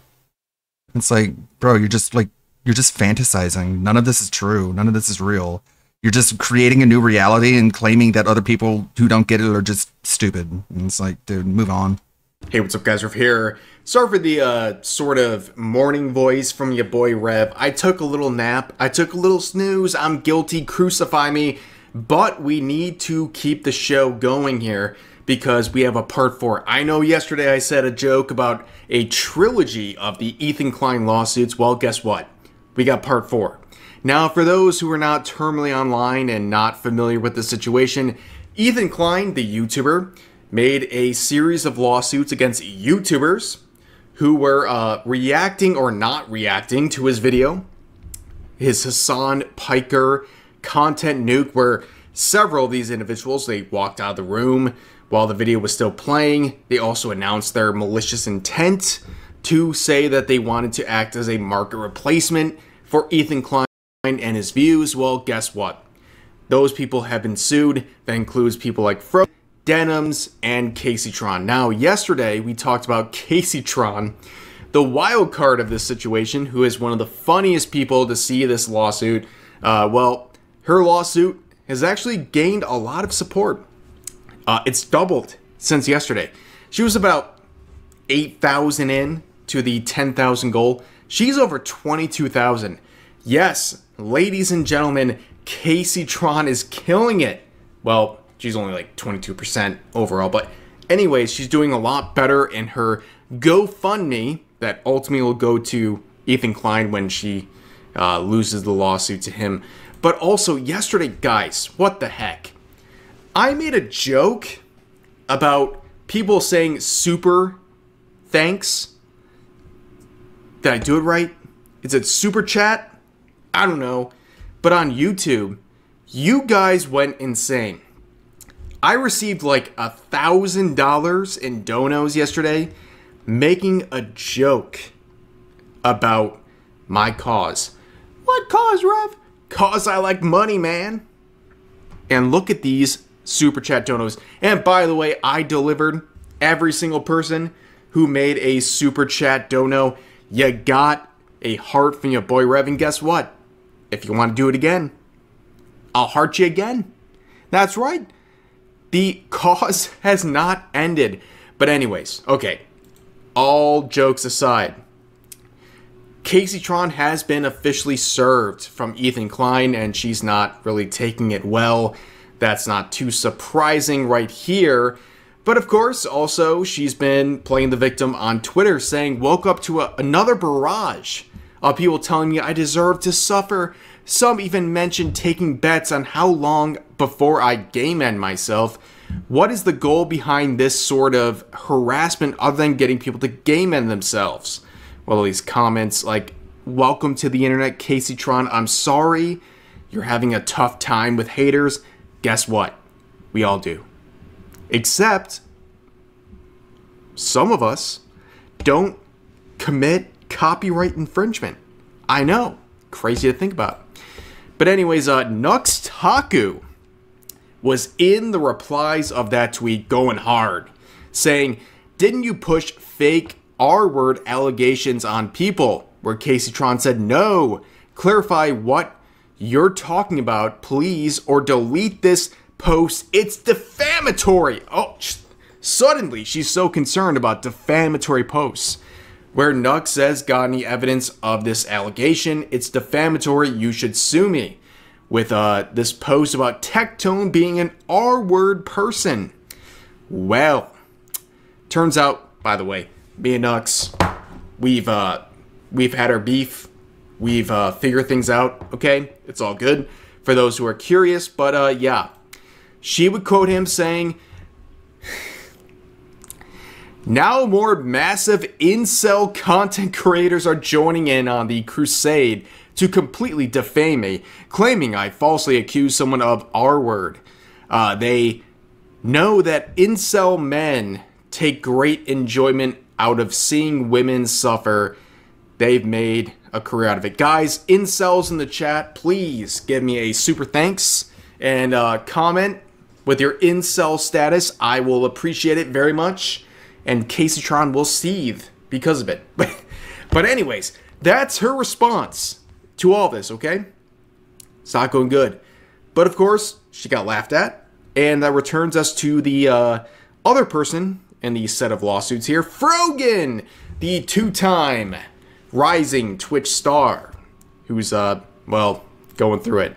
So she made this post recently saying, Ethan Klein is suing me for reacting to a video about myself. I have a GoFundMe to raise funds for my legal defense. And honestly, dude, she's barely in front of Caseytron. Barely in front of Caseytron. In fact, it's actually worse because Frogan's defense fund here is at $200,000.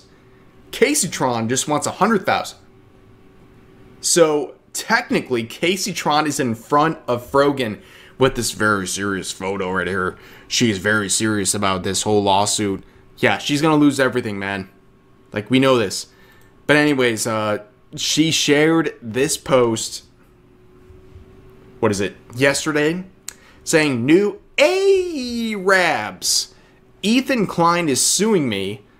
Link below. Thank you for providing a link to this video. This is a very embarrassing podcast, the Arabs podcast, where the title is Ethan Klein is suing me. What the fuck? And about, I don't know.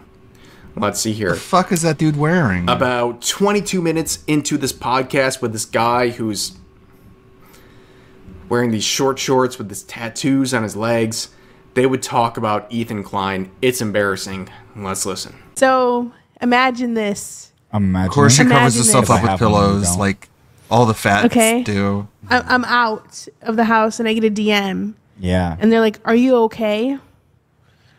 And I'm like, "What? What happened?" Because I don't really go on the internet. I'm not really that terminally online anymore. And then I'm like, "What are you talking about?" "Yeah, I'm fine." And they're like, "What's happening?" And they linked me to a tweet that says Ethan Klein is suing Frogan. I'm imagining. And it was from the parody account. Yeah. So then I was like, "Oh, it's fake." And I sent them, I was like, "Oh, it's fake." They're like, "No, it's real." And then they sent me the video. And I'm like, "Oh, it's real." Yeah. So I found out. What a I was great being sued by storyteller. Ethan I can see Klein why she's such an at the same time everybody else found out. Now, this next part is something I didn't expect. She is shamelessly sharing the link to her GoFundMe. Okay, well, she's struggling. She needs donos for this campaign, but she says something that is very She's interesting. from fucking Minnesota. She talks about her legal team. Now, I'm confused, right? She has this $200,000 GoFundMe campaign for her legal defense. But she also has a legal defense team already? I'm sorry. Am I confused? What is the $200,000 for? Well, of course, if we speak rationally here, it's because I believe she's gonna. She knows she's gonna fail, right? She knows she's gonna fail, and she's basically lining her pockets to basically give a chance for herself to repay whatever Ethan Klein is going to collect from this lawsuit. Obviously, I really can't talk about it much. My lawyer team said to not talk about it, and I can practice self-control. Oh, clearly. You fat, so obese fuck. Clearly. But, you know, I mean... You can't even people are stop being yourself nice. from eating too much. Can I push Nice my self-control. GoFundMe? I don't care. It's your fucking podcast. You know? It's our podcast. I don't give a shit. It's Go our ahead. podcast. Yeah, go check out the GoFundMe. So, unfortunately, because I'm being asked for $150,000 in damages and attorney's fees, I have a GoFundMe for my legal Can't even defense. keep a straight face. So, if you want to support me, You're a bad link is scammer. in the description. You're a scammer and you're not even if good you've at already it. donated, I appreciate it more than words can describe, because honestly, 'Cause it's a lot of money. tedious, it's inconvenient, it's annoying, and that's basically the whole point of this entire lawsuit. And I out of respect for Frogan's lawyers' wishes, I'm not going to say anything either. So check out my Substack, where I will say everything. Just kidding. Do you imagine if I had a Substack and I was just like, Honestly, ripping into the dude? You would eat. At a Substack? No, I wouldn't. It would be me complaining a lot. Are you a good writer? No. I'm good at PR they're so dumb and and bad. fixing people's mistakes. Yeah, but no, I'm not a sure. good writer. I write run-on sentences like crazy. I mean, listen, you know who writes illiterately? Capri. I don't care. I don't know who that is. I No feel wonder like DSP thinks he has a Reading a podcast. schizo post every fucking time I see him type. That's crazy. Yeah, another bad look from Frogan, but don't worry, Hassan has her back with this tweet. It's white boy jihad summer. Dude, what? Are we You know what? We'll talk about Hassan another day. I'm tired, man. Like I said, I took a nap. I'm waking up. I saw the dodos from yesterday's video. I'm flabbergasted. I'm overwhelmed.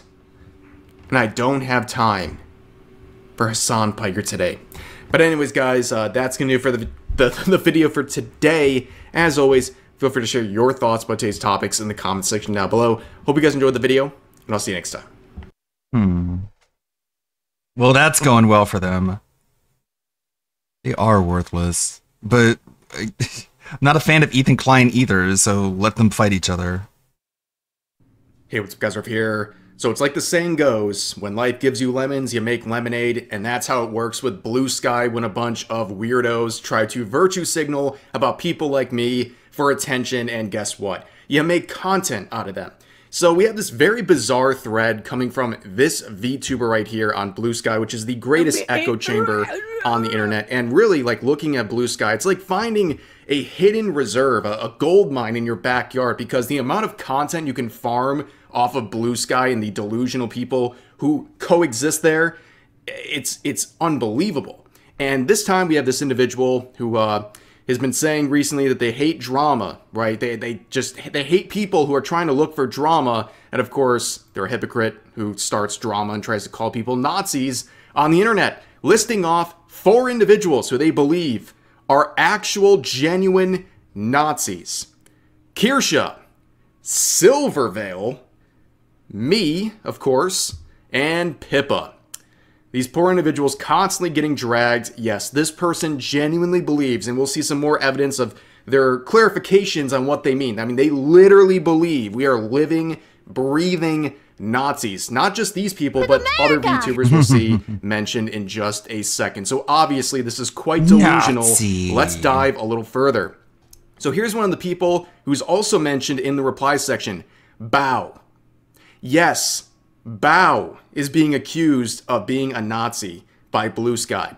Why, you may ask? Well, here's the proof from this user. Bao was gleefully rated by Kirsha. I'm figuring she's at the Nazi table. What the fuck? So she's calling this person, Bao, a Nazi because they got raided by Kirsha. That is insane. And these people are like, oh, Bao? Huh? And this person says, chat, it's not great. Maybe she could be informed, but then again, maybe she'll sooner notice a drop-off in viewers than listen to a she's a dang transphobe message. You're blaming someone and labeling them one of the worst things you could ever label someone because they got raided by a VTuber you find problematic because she's outspoken about her beliefs and you just don't agree with it. Absolutely insane. But it gets worse. This person lists a whole host of people who are also collaborators, Nazi collaborators, because they have at one point collabed with Pippa, including names like Fillion, Dokibird, Mari Mari, Bao, and a bunch of FaZe Connect members. What the fuck? Henya, the genius. Henya, Pikami, by the way, in case you don't know who that is. That's her new account. Yes, apparently Henya is one of these people being listed here. Yeah, absolutely insane. In fact, people would mention that in the replies as well. This person saying, a certain self-described genius who still hasn't spoken up about the Nazi harassment going on in her name. They ask who? Henya/Pikami. Censored. This person is in their 30s.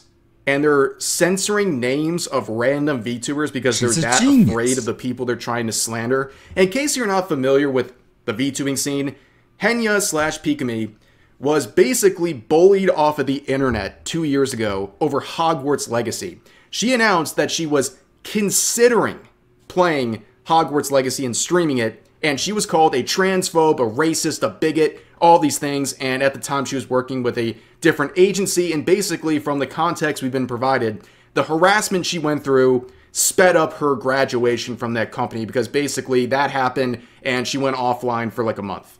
It was a really bad situation. If you don't know Henya/Pikami, one of the nicest, most wholesome people you'll ever encounter in content creation. And the fact that they did that to her is insane. And still, 2 years later, these people are still slandering her and making her out to be some sort of boogeyman. It's crazy. It's absolutely insane the lengths these people go. And of course, the original poster of this entire thing would quote themselves and add in Pikami and Bow. Yeah, absolutely fantastic work over at Blue Sky. Here's some more mentions from this VTuber as well, saying, I haven't seen Silver go that far, but TERFs are usually Nazi bedfellows. That is the most terminally online sentence I think I've ever read in my life. And by the way, they're calling her a TERF because she played Hogwarts Legacy. It all comes back to Hogwarts Legacy. Silverveil streamed Hogwarts Legacy, and she was harassed, threatened, her family was doxxed, all these things because she dared to play the wizard game. And now we have these people in the year 2025 still talking about this and calling her a TERF and also a Nazi bedfellow for playing Hogwarts Legacy. It's unreal. But anyways, for most names I see in the comments, people can be genuinely oblivious. Calling them Nazis are too much. However, keeping them on thin ice, calling out their open associations and not watching them over it is valid. All Nazis are bad actors, but not all bad actors are Nazis. Bad actors, but not all bad actors are Nazis. When a person has been so normalized, sometimes like, there's good bad actors, and that's when they agree with our true It didn't click to me how Nazi aligned he was. What is it, like diet Nazi? Is that like the next phrase you're going to use? Absolutely insane. Right here you're saying you shouldn't be calling people Nazis just because they are problematic or have some sort of controversial opinion. But then literally the next quote here is calling Asmongold Nazi aligned. Amazing. But don't worry, the original poster would clarify what they mean by all this stuff. I disagree. Some of these people are not just Nazi sympathizers, but genuine, actual Nazis. And if you're in bed with the Nazis, then yes, you're a Nazi. It's the Nazi bar analogy. I just found out. I want to go to the Nazi bar. I am a actual Nazi, according to this user. Where's the Nazi bar? Very unwell. Including, you know, they're also mentioning people like Bao and Pikami and all these other people. It's absolutely insane, the delusions that go on over at Blue Sky. This is basically like a very concentrated dose of the most unhinged Twitter freaks that have now migrated. You know what's funny?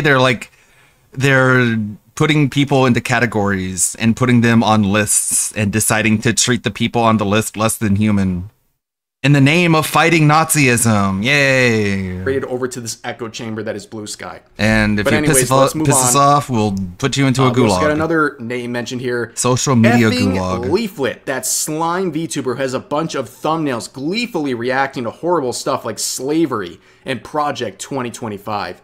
So what they're referring to is something that actually was covered by Vice and those various hit pieces on VTubers, where this is Leaflet. By the way, sub to Leaflet, great content creator. This thumbnail that she made, it's not her thumbnail, it's someone else's thumbnail, and she obviously put her VTuber model over it. And this is not about slavery, this is about the prison system. So they're wrong on so many levels, and they're trying to cancel her over someone else's thumbnail that she attached in her reaction. Like, absolutely insane stuff. But here's another mention. Snuffy. Yes, Snuffy the VTuber is also a Nazi according to this individual. And they say, this person says, what did they do? Support Nazi for bar. Nazis. Nazi bar theory, really. Yeah, what they do. Like what? Where's your evidence? They got rated by Kirsha like Bao. And like Bao, they didn't say anything. From what I've looked up. How dare you rate me? You're a Nazi. That's it. You get rated once. Who is Snuffy? By a problematic, she's kind of contentious VTuber like Kirsha. And now, sort of raccoon theme. You're a Nazi. I mean, this, like, is this what it looks like to be one? Yeah. This is let's go looking.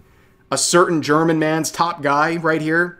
Yeah, if you get rated by a Nazi, you become one. It's unreal, man. Man, it's crazy how like the virus spreads so easily. Going mask off. Okay, at this point, just making it very clear that there's no good faith here. This is how they truly believe.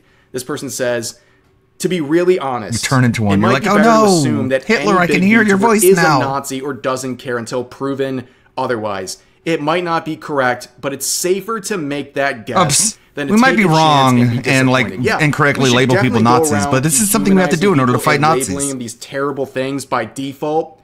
so people think they can treat them however they want because that's how social media works. This is insane. This is the insanity that's going on over at Blue Sky. But let's continue, because I have a theory why this person's so mad, the original poster's so mad at all these VTubers. They're just unhappy. Like, I look at recent posts like this saying, I'm 23 and I feel 46. I'm too effing young to feel this worn out by the world and by people. I say this completely unironically with the best intentions. I really mean this. Log off. Seriously, log off. I think all of this person's problems, the majority of them, and the stress that they're going through would evaporate the second they logged off of social media.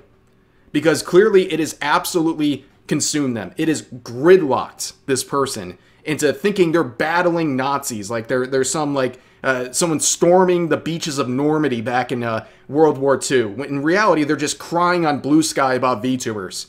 Like, that's what's going on. Because they're all like, and then you have another post either saying, failed content creators themselves, or they couldn't even get off the ground. I don't think that's nice to say about yourself.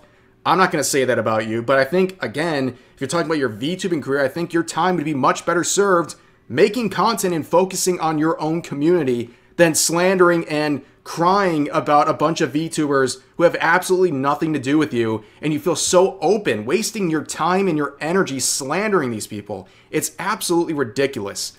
Now here's another one saying if you want to donate to their coffee, I'm going to do you one better. They actually just emailed me, this VTuber just emailed me, and they said instead of giving money to their Ko-Fi, you should do a super thanks chat dono on this video right here. That's actually how we're going to support this cause. It's just a little different technical approach here, if you guys want to do that. I only mentioned that too, by the way, because the last two videos, I mentioned super chat thanks, right?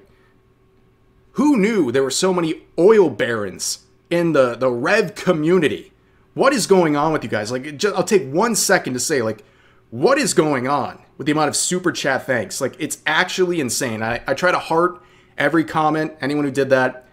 I hope everyone got covered, because I appreciate it very much.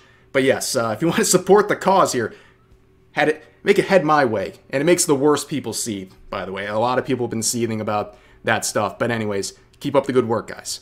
But here's another free promo. A little different this time. A little more wholesome, okay? Where they say, please repost any and every Summer Slam stream you see. Good points.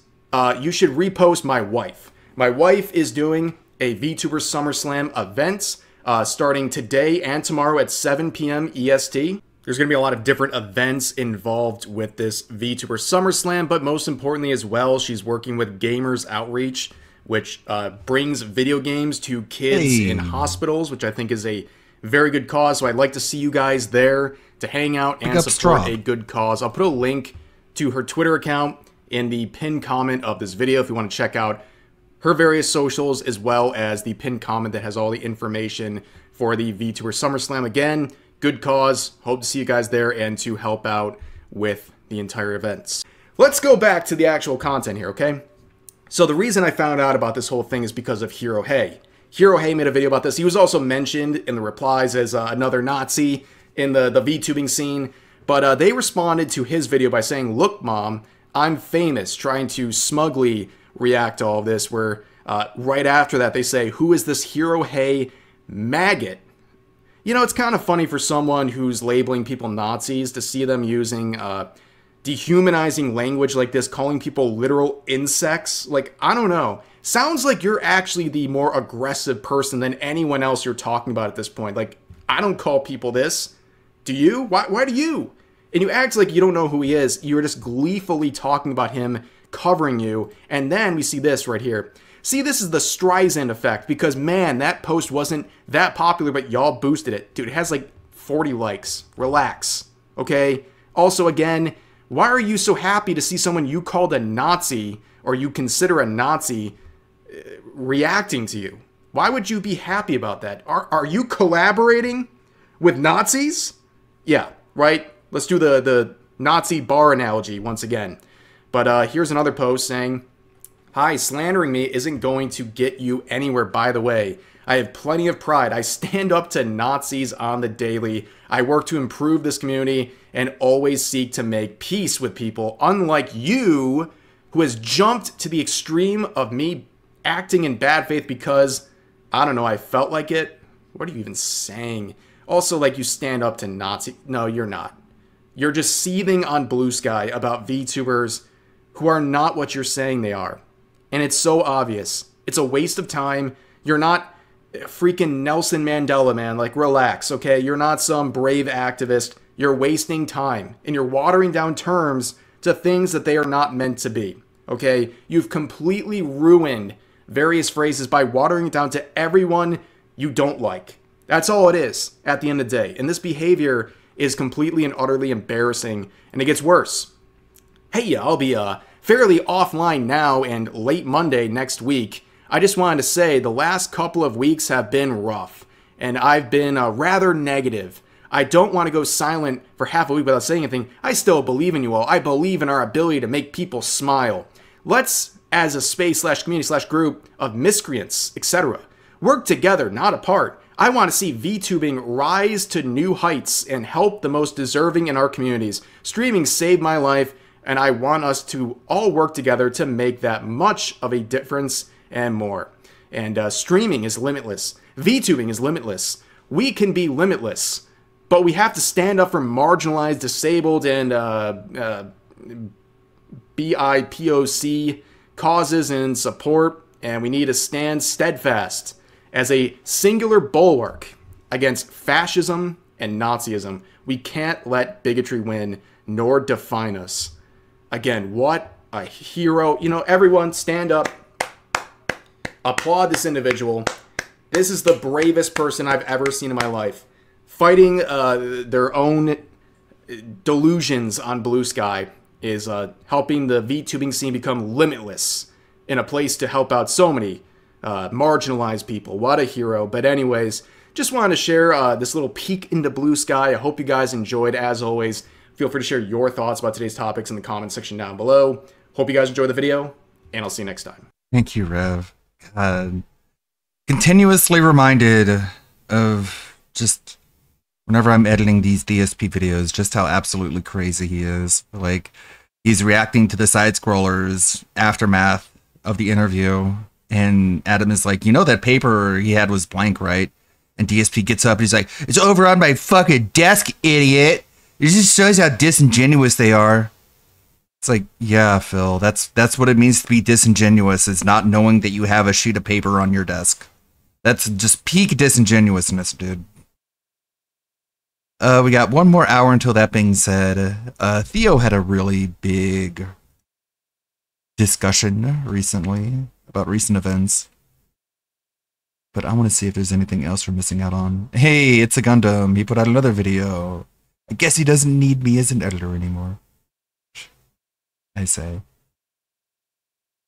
Let's check this out.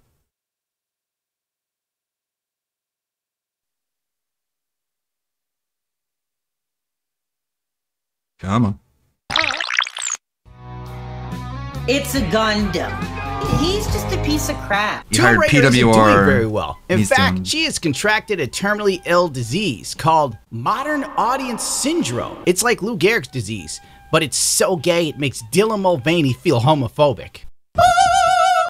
What the hell is even that? Daddy, chill. Tomb Raider was rebooted back in 2013, right before Gamergate went full swing. A product of the post-Anita Sarkeesian gaming world that we all live in now. Everything is sexist, everything is racist, everything is homophobic, and you have to point it all out.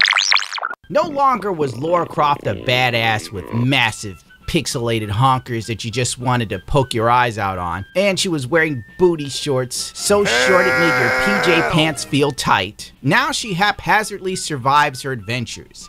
The sex appeal is gone, it's completely out the window. And so is the fun. Take that, male gaze. In May 2024, 7 years after the last Tomb Raider game, Amazon and MGM set out to ruin Tomb Raider even more. The legacy continues. Amazon MGM Studios and Crystal Dynamics to expand Tomb Raider universe. Phoebe Walker-Bridge set as the writer and executive producer for the new series coming to Prime Video. That's right. The feminist that put the last nail in the coffin for Indiana Jones is now in charge of Tomb Raider. Anyone with a functioning brain knew this would fail, except everyone involved in the show, much like the Rings of Power. He's out of line, but he's right. Walker Bridge confirms her involvement with the series, telling IGN in 2023, "There's so much I can incorporate. I mean, the character of Lara Croft was inspired by Indiana Jones and James Bond. So there's so much. And it just felt like the perfect final step in my own personal adventure through this kind of franchise world." Yes, the final destination of screwing something up. What final steps are there to be real? The last Indiana Jones was so bad, it made Crystal Skull look like Citizen Kane. A month later, Tomb Raider Shadows of the Truth was shown to a fan base that was already punch drunk from the Phoebe Walker-Bridge news. Man, when it rains piss, it pours. Tomb Raider series to escape its colonial past. British adventurer Lara Croft to transition from being a raider of tombs to a seeker of truths, as Evil Hat Productions and Crystal Dynamics seek to redefine the Tomb Raider series in order to escape a history wounded by colonialism, according to an excerpt from the official Tomb Raider Shadows of the Truth RPG rulebook. Hang on to your seats, kids.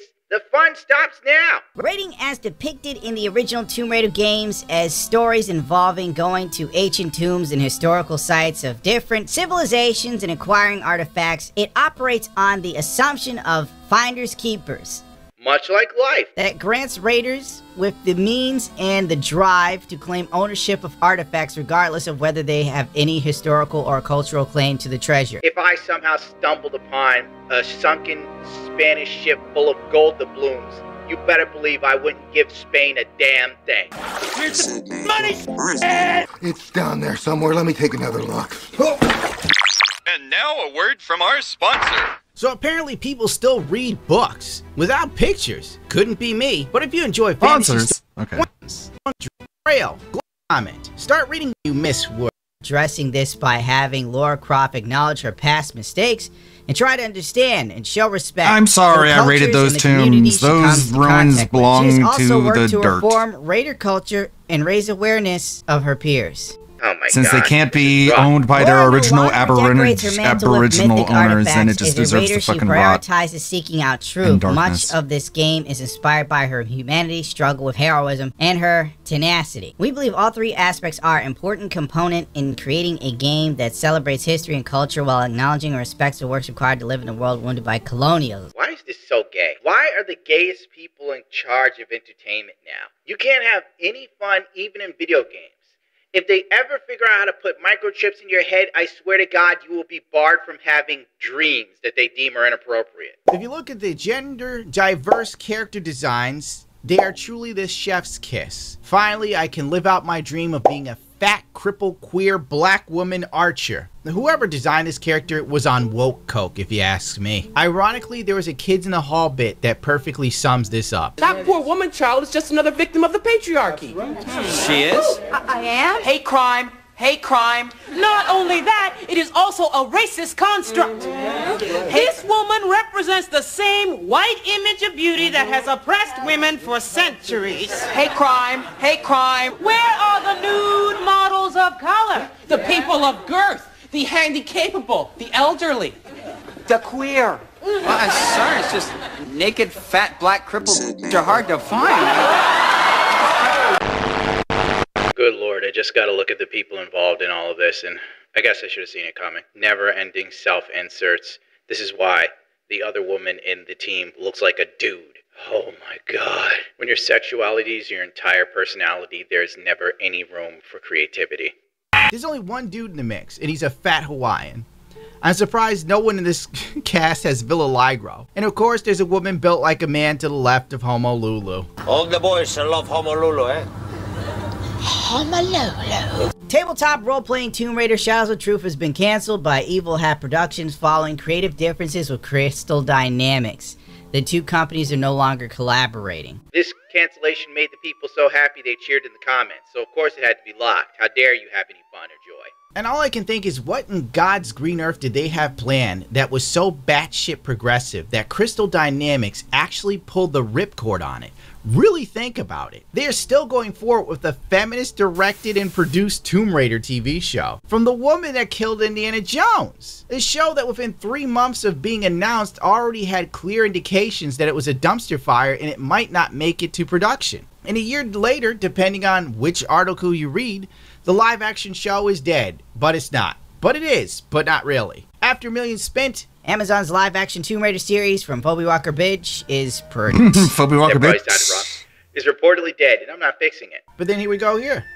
Tomb Raider series not canceled. Sophie Turner jacked as Lara Croft. That's what I want. I want Lara Croft to look really buff. I hope that she has an oversized, looks like an undersized, because that's what the people want to see. Sophie Turner could be playing a lesbian favorite Lara Croft in a new Phoebe Walker-Bridge series. Joan star Sophie Turner has reportedly lined up for her next big role, blah, blah, blah, blah, blah. If there's one thing Sophie Turner's how to do is to survive. Yeah, I'm sure an actor that plays a survivalist is a real one in real life. Suffer chef, who cares? F Pink News. Racist, sexist, homophobic.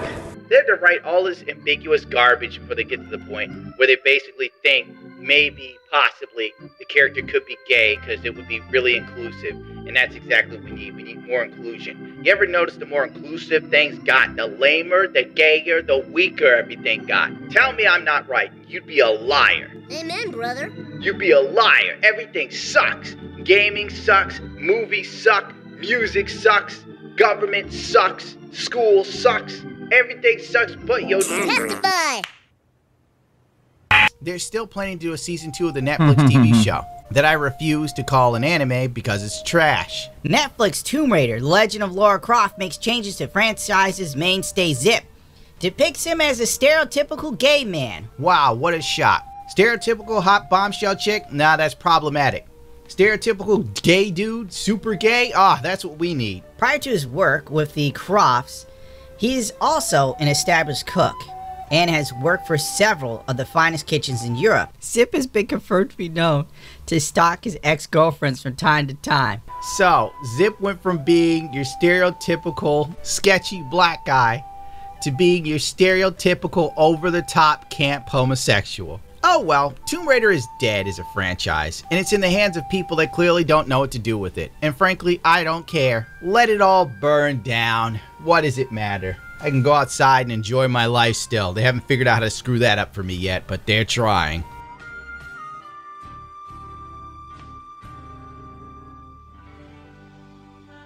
Thank you, Gundam.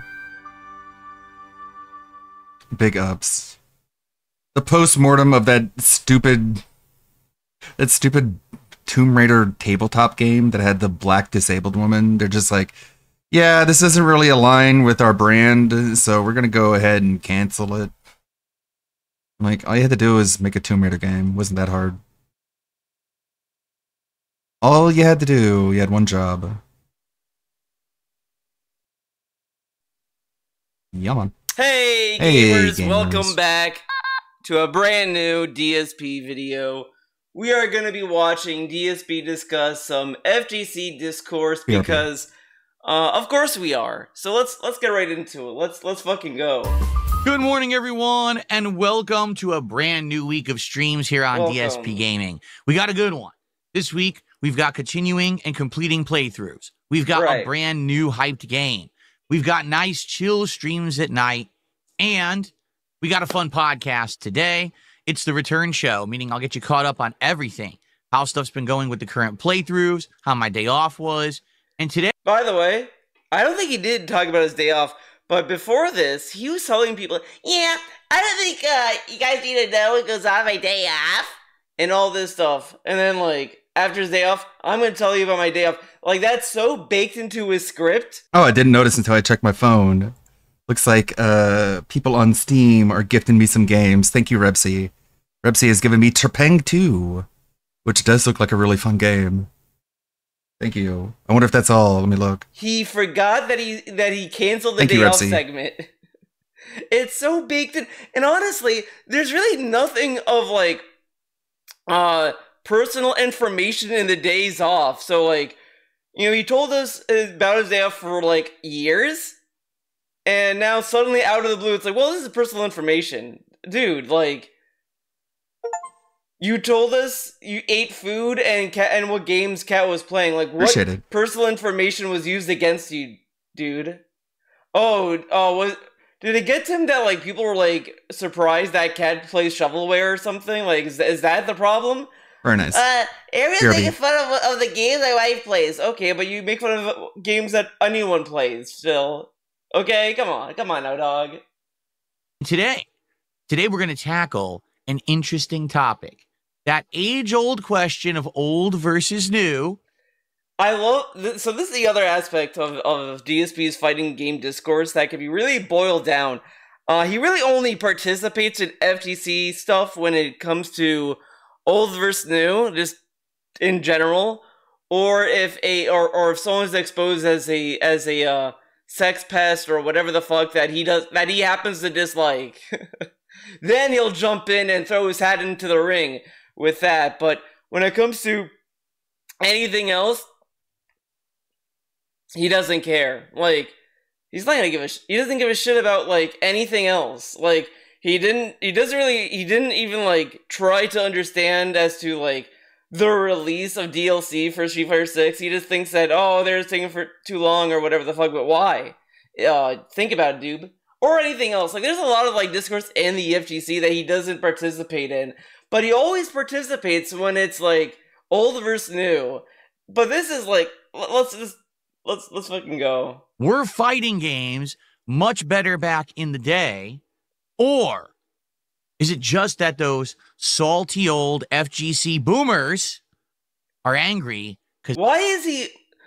See, this is what I don't understand. Like, this is like what I said about, like, The Simpsons, right? They start to retcon Homer's age, because obviously, you know, if they want The Simpsons to remain relevant, they're gonna have to, like, move Homer up in the years, right? Like, oh, instead of being born in, like, the 60s or whatever, or the 50s, I guess, he's now born in the 90s, or whatever. Like, you know, that's just how cartoons work. And that's what DSP is, because how is he mocking the old FGC when he's part of the old FGC? He has literally complained about the new FGC not respecting the old. And now he's like, oh, is it because of the old FGC are a bunch of boomers? Like, oh, okay, dude. Look in the mirror. Because they suck at fighting games today and can't. Or is it just that age-old question of old versus new? And by the way, this is like such like TV newscaster hype. Like, you know when you start the news in the morning and they always tell you like, oh, today on the Today Show we're gonna talk about this and this and this and this, and then like the hot topic is like saved at the end. Were fighting games much better back in the day, or is it just that those salty old FGC boomers are angry because they suck at fighting today? Look at this fucking hand motion. He keeps doing it. Is it just that those salty old FGC boomers are angry because they... He keeps doing this, and it's so annoying. Like, in any... Like... This is all he does now. It's so dumb. What? Like, I started noticing it, and I can't stop noticing it. Like, he does it for everything almost. Suck at fighting games today and can't hang with the new blood. You might say, well, why my old FGC boomers are angry because they suck at fighting games today and can't hang with the new blood. This makes no sense. Like, I did watch the video, Bunchuk's video by it, you know, on his own. I didn't just watch how DSP reacted to it, but I watched Bunchuk's video. It has nothing to do with like, oh, because he's gonna get like really into the Metroid Flash tweets, but nowhere in Metroid Flash's tweets did he say that he couldn't hang. He just said like it's like he fights all these people who are like kind of like that. They're not good at the fighting, and I understand what he means because I kind of feel I'm in that kind of bracket in a way, because I feel like that I don't truly understand fighting games or the meta or whatever, because I honestly just mash. I know like whatever. I don't give a fuck. I just play to have fun. So I don't feel like I'm like, oh guys, I'm an FGC head. I know frame data. I know what's plus, minus. I don't know what any of that shit is, and I don't care. I like being in ignorance sometimes when it comes to fighting games. But all Metroid Flash is saying is basically like there's a lot of people who are playing the game and it's just like it's very accessible to people who like don't like want to learn or whatever. And I kind of feel that and I've heard that with other people too. Like I've heard that about people who play Strive. Like Strive is done in a way that people can play it and they think that they're actually really good, but they hop into like Exard, it's not they're gonna get their asses kicked. And I think like that's just how it is. Honestly, like obviously every game is a video game that wants people to buy their game. Like fighting games are like a very niche genre technically, so they obviously want to expand their horizons. So they're gonna just do whatever. But whatever. Okay, let's. You might say, well, why am I interested in this? Because we've been talking about this ever since the release of Street Fighter 6. How I feel one particular way about it. He has said he was talking about this in Street Fighter 4. Like there are like Ask the Kings, maybe even Hate Lives of DSP bitching and moaning about Street Fighter 4 having like what easy inputs or shortcut inputs or whatever the fuck. And it's like, okay. And a lot of people seem to disagree. But yeah, Street Fighter 6 is the there's first actually one. a big debate going on, and I'd like to have a nice little discussion about that with some corroborating testimony. What is the corroborating testimony? Like, this... Okay, before we get to the corroborating testimony, let's see what Papakin's dad joke was. Hello? What's Sup, up, chat? gamer? What are you doing? I'm talking about Off-Kai. Off-Kai? Off-Kai. Never heard of it. Liar, you told me about how you saw a video when somebody said, sup, chat. Scared the hell out of me. What do you mean it scared the hell out of you? I was like, I'm not there. How's that happening? How's that happening? You're having like an existential moment. Mm-hmm. Out of body. There was someone with like That's what I'm having, 'cause you There was a guy with like a beard and a hat that said "Sup Chat" on it, and it had like pink rabbit ears, and it was like a Papakin cosplay. took over my tracking somehow. What? What the fuck? I'll move out of the way. How come it's way over here now? I don't know. Oh wait, there we go. Now it's back on me. How about now? Nope, it's still on me. What the hell, man? I was bored, so I thought I'd come by and say, what's up? Oh, they want to hear another dad joke. Do you have another dad joke? Another dad joke. What does tofu and dildos have in common? What? Tofu and What does dildos? tofu and dildos have in common? The fuck? I don't know. They're both meat substitutes. Oh! Peace! I'm out! Oh my god. What the fuck? What?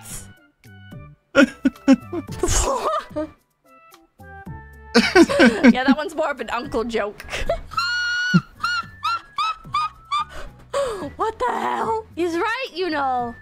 That's fucked up. Everybody, make sure. Okay. I kind of want to like write this down a little bit so I can remember it easier. But his thesis. Oh, jeez. He's saying basically his argument, his opening statement is that yes, okay, actually, no, let's just rewind this. We've been talking about this ever since the release of Street Fighter 6. How he's right, you know, one particular way about it, and a lot of people seem to disagree. Well, there's actually a big debate going on, and I'd like to have a nice little discussion about that with some corroborating testimony. Corroborating testimony. Yeah, it's all just to like prove a point, but nobody's arguing. Like nobody's saying that fighting games aren't easier or whatever the fuck. But at the same time, if you're having fun, why care? Like, people can always long for the older games, but they're still around. You can still play them. To varying degrees. Unless you don't play Guilty Gear Overture 2, you may have to go to a Discord for that one. But of course, we'll have our usual antics. All this and more on the beginning episode. Our usual antics. Not here. Because here at Drop. First off, with all of the chaos and the craziness going on in the world, I hope that you are ready to come and hang out with me and unplug from all of that. Well, first off, with all of the chaos and the craziness going on in the world, I hope that you are ready to come and hang out with me and unplug from all of that drama and nonsense. And just have. I love we're calling it drama. We're calling it drama. Okay. Yeah, man. But, okay. Yeah.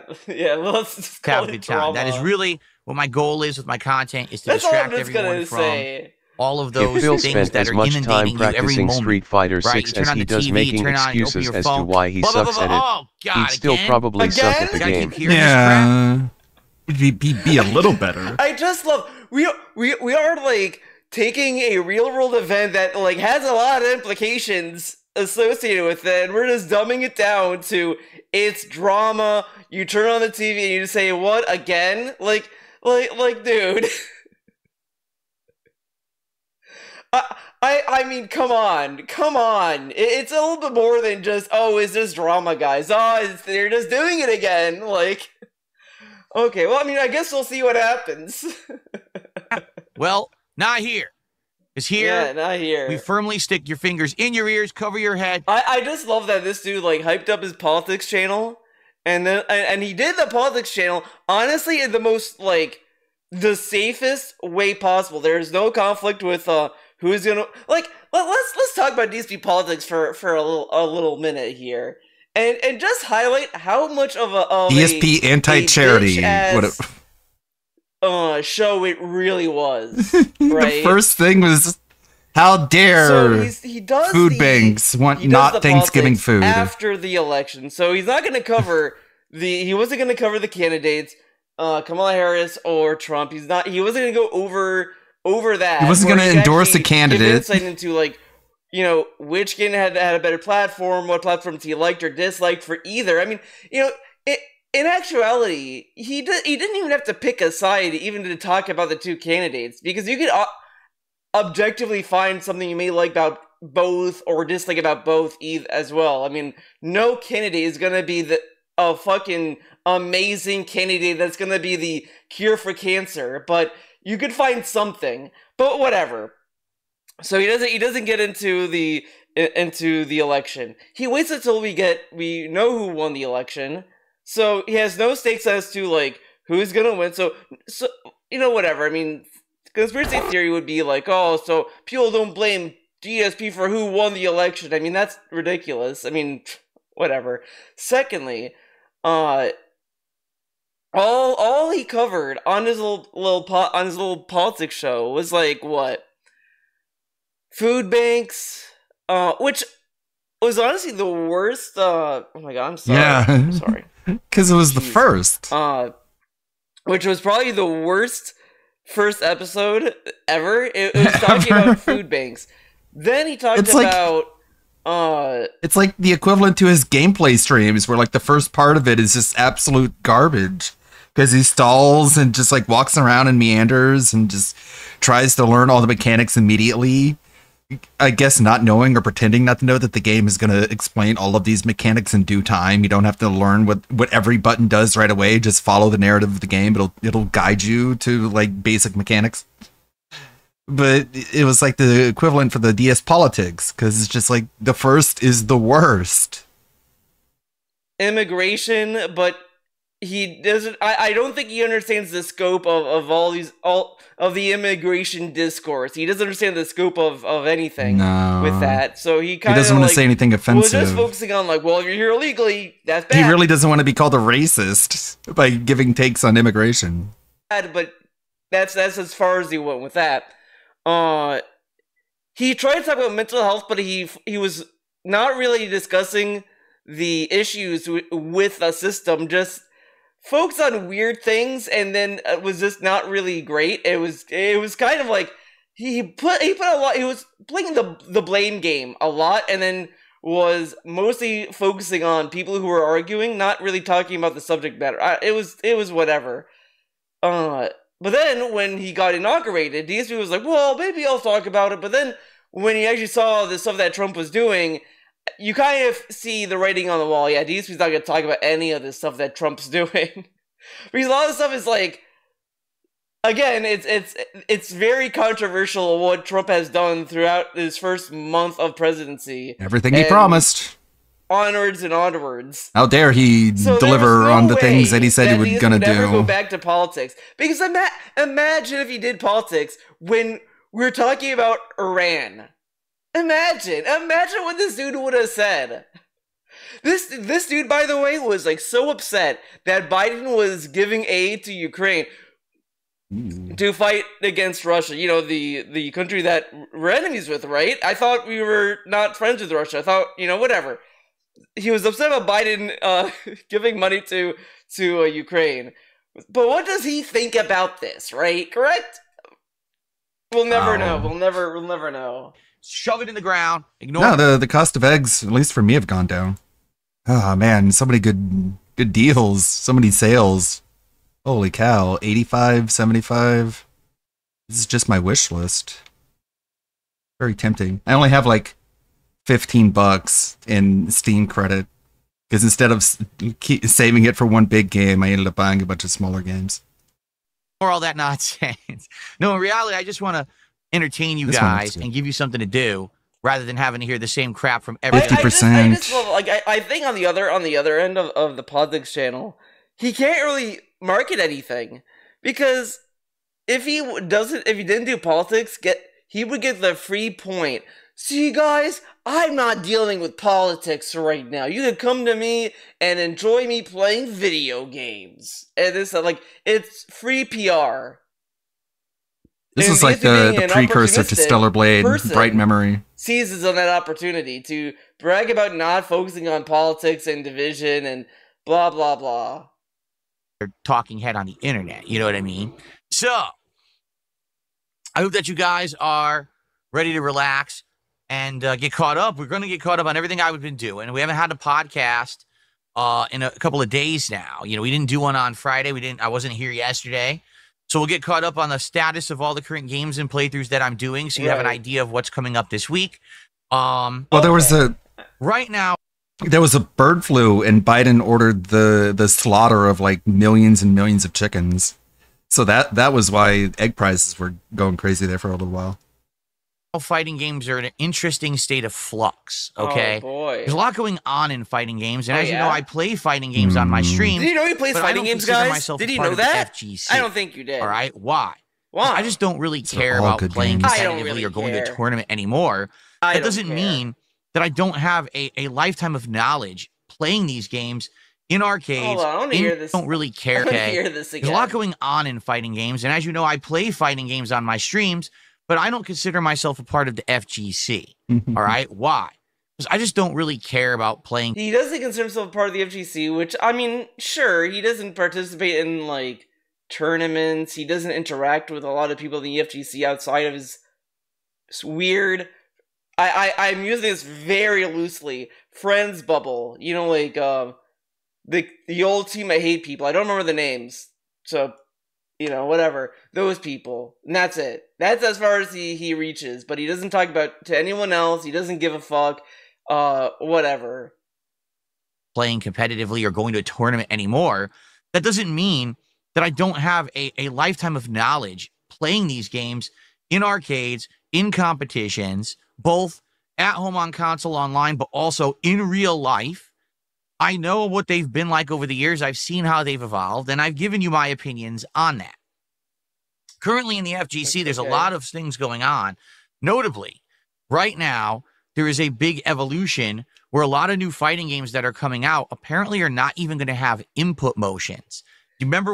Two games. It's that League of Legends fighting game. I think it has a stupid name now. It's like 2XKO. 2XKO. I don't know. Maybe that's not that. I don't know. Whatever. That game and the Invincible fighting game, which a lot of people dogged on, by the way. Like, I don't think any This of one these, does look good. I don't think these two games Have you are seen this gonna, one? like, do much in the way of fighting games. Like, I don't think Capcom is gonna look at this and like, World of guys, Horror. you know what to do for Street Fighter 7. I don't think they're gonna do that. Same with Arc System. I don't think they're gonna do that either with Guilty Gear. I think this probably gonna play more like Strive, if anything. But they're not gonna magically decide to do what DSP is thinking that's gonna happen with these two random ass fighters. But whatever, okay. Remember we watched the trailer or the announcement for the Invincible fighting game that's going to be coming out from the makers, apparently, of all games, Killer Instinct. Well, guess what? Apparently that game... Why is that such a weird thing? People who made a fighting game are making a fighting game, of all things. Did he say this when NetherRealm was going to do Injustice 1? Of all companies, NetherRealm! I mean, technically, I guess they had DC versus Mortal Kombat, so that's like the gateway drug to them making Injustice, I guess? Portal but posted NetherRealm's still known for gore. I mean, whatever, okay. Has I haven't absolutely played no through this inputs. all the way through It's yet. just pushing a direction and pushing a button, does a Village. special move or a combo. So a lot of people are debating, is this where fighting games are going? And no, that leads to no, nobody's debating that. The debate is how stupid that is. Nobody's saying, do you think fighting games are going to adopt this? I don't think so. I mean, at least from what I have seen from people who talked about this, is just dogging on the play style.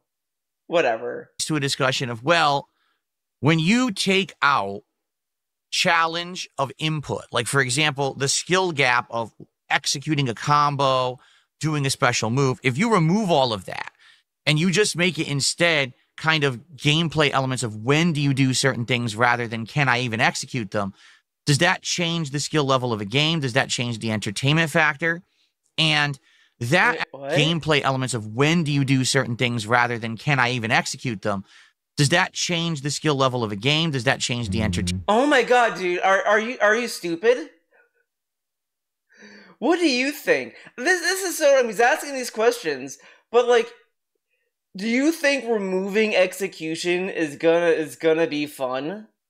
I don't know, DSP. Is that gonna change fun if you just remove execution? Like, well, let's hear this question again. And you just make it instead challenge of input. Like for example, the skill debating, is this where fighting games are going? And that Man, leads it's to a hard to discussion of, choose. well, when you take out challenge of input, Like, they can for only example, choose the one. skill gap of executing a combo, doing a special move, if you remove all of that and you just make it instead kind of gameplay elements of when do you do certain things rather than can I even execute them, does that change the skill level of a game? Does that change the entertainment factor? And that actually has led to an even bigger debate on, is it already there? Like with a game like Street Fighter. I love he has this discussion. We don't even talk about this, and the main point he hypes up with button check. Like this is like a one and done thing, and he doesn't give us his 2 cents on this. Like, this is what's like frustrating about DSP's fighting game segments when he talks about them, is he doesn't have an opinion. Like, I have more of an opinion, and I'm not like that deep in the fighting game meta bullshit. When I have more takes than the guy who fucking participated in tournaments, you know something happened. Something's wrong here. Street Fighter 6. Isn't it funny that almost every character has a get one hit immediately because of the drive rush mechanic, go right into a ginormous combo that does wild damage, pushes you to the corner. But isn't that every other fighting game? Like, you could do that with like even in Guilty Gear Exard has mechanics like that. And these are skilled mechanics. These aren't like baby mechanics that you can like, when you do the dust, you can either launch them up in the air and do an aerial combo, or you can like push them to the wall and do a wall combo and trap them there and keep them there sometimes. And then you can do a combo that leads to an insta-kill. Like, this has been a thing in fighting games. Oh, okay. Corner, and now it's just a guessing game. And that's the whole game. Like, that's Street Fighter 6 in a nutshell. I've actually described all of the gameplay elements of the game. And back in the day, it wasn't like that. Back in the day, every character played differently. The game was a lot more varied. But games do play differently. No, like in Street Fighter 6, does Elena have a cadence spike? No. Or a cadence drill, whatever the fuck? No.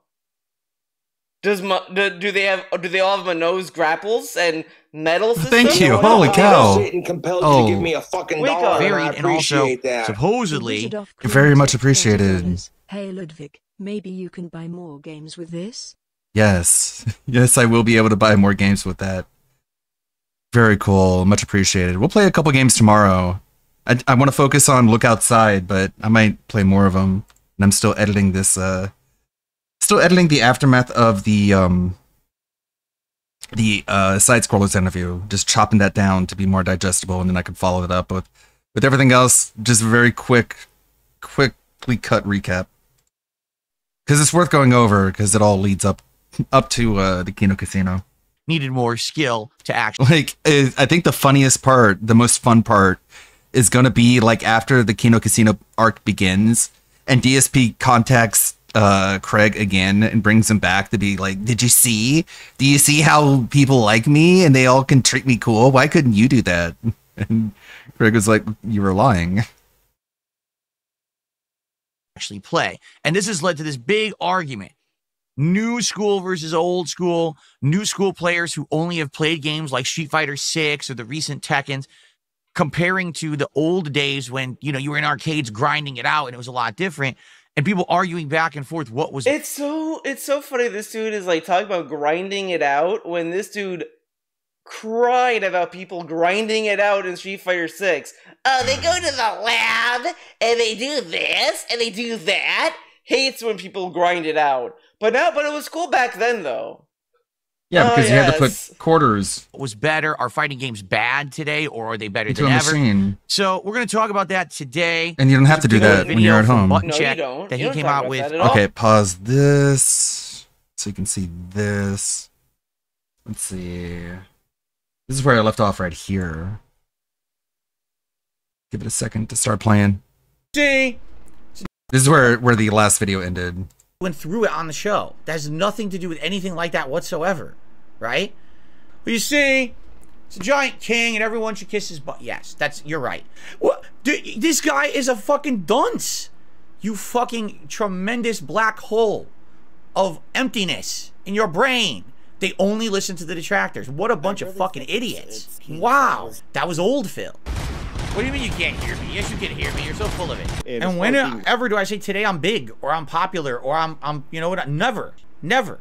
Never at all. It's completely the opposite. They watched nothing. They did all the negative research and none of the positive. Like we totally fucked him. No, the interview didn't fuck me. This is what fucked me. Right here. This is what fucked me, you idiot.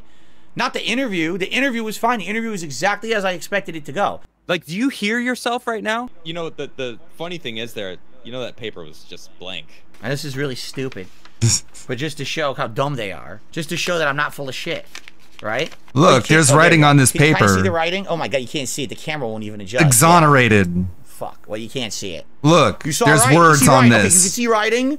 Prove it, you're an idiot, and you're disingenuous. I can't. The camera won't do it. I know, you can't see shit. I wasn't gonna prove nothing. Then why'd you do it? Heinous, dude. You guys have been great. Thank you. You guys have been the He's never gonna recover from that interview. You didn't approach it objectively. You admitted it in your email to me. Okay, well that's the end of that editing. In the last day, that was actually a really good one. Again, what he just said had nothing to do. Here's writing on this paper. People who play the game, not like anything about the games themselves. But whatever. Okay. You're so disingenuous. You didn't even know that there were words on this sheet of paper. My thoughts on I know you can't see them, but trust me, they're there. You know, we don't talk about fighting games all the time. It wasn't going to prove shit anyways. I feel like, hey, I should. Okay, then why were you so adamant about my 2 cents on this stuff? I know some people in my community care, and hopefully get some discussion going. All right. I mean, I care to laugh at it though. Good stuff. Anyway, so let's get started with the general topics. So, for example, I'm in the midst of a ton of. So you guys start off today scared, so I'm not doing art. Okay. We started off the week on a slower hit. Well designed was June 30th, and really are divided on this. Some people are really liking this meal, and some people are hating it. Okay, I don't if we hit 3, all right. Does he talk about the day so, off? Let's get it going. I don't think let's get some support. First, sub. All right, so let's up. It was actually a very slow week for support, but this is talking. How long will this be? What's on our Onimusha 2, which that would mean that I think it comes out on the 26th. So that would be Thursday. And so, yeah, we'll begin the playthrough on Thursday. Hopefully the game is good. I'm going to be honest with everyone. Hopefully the game is good. He loved Death Stranding, by the way. He's a huge fan. He loves it. He he got the ending of the game, but needs to be reminded on the story. I mean, I do get that though. That's a little bit unfair because the game came out like years ago. It was a PS4 game.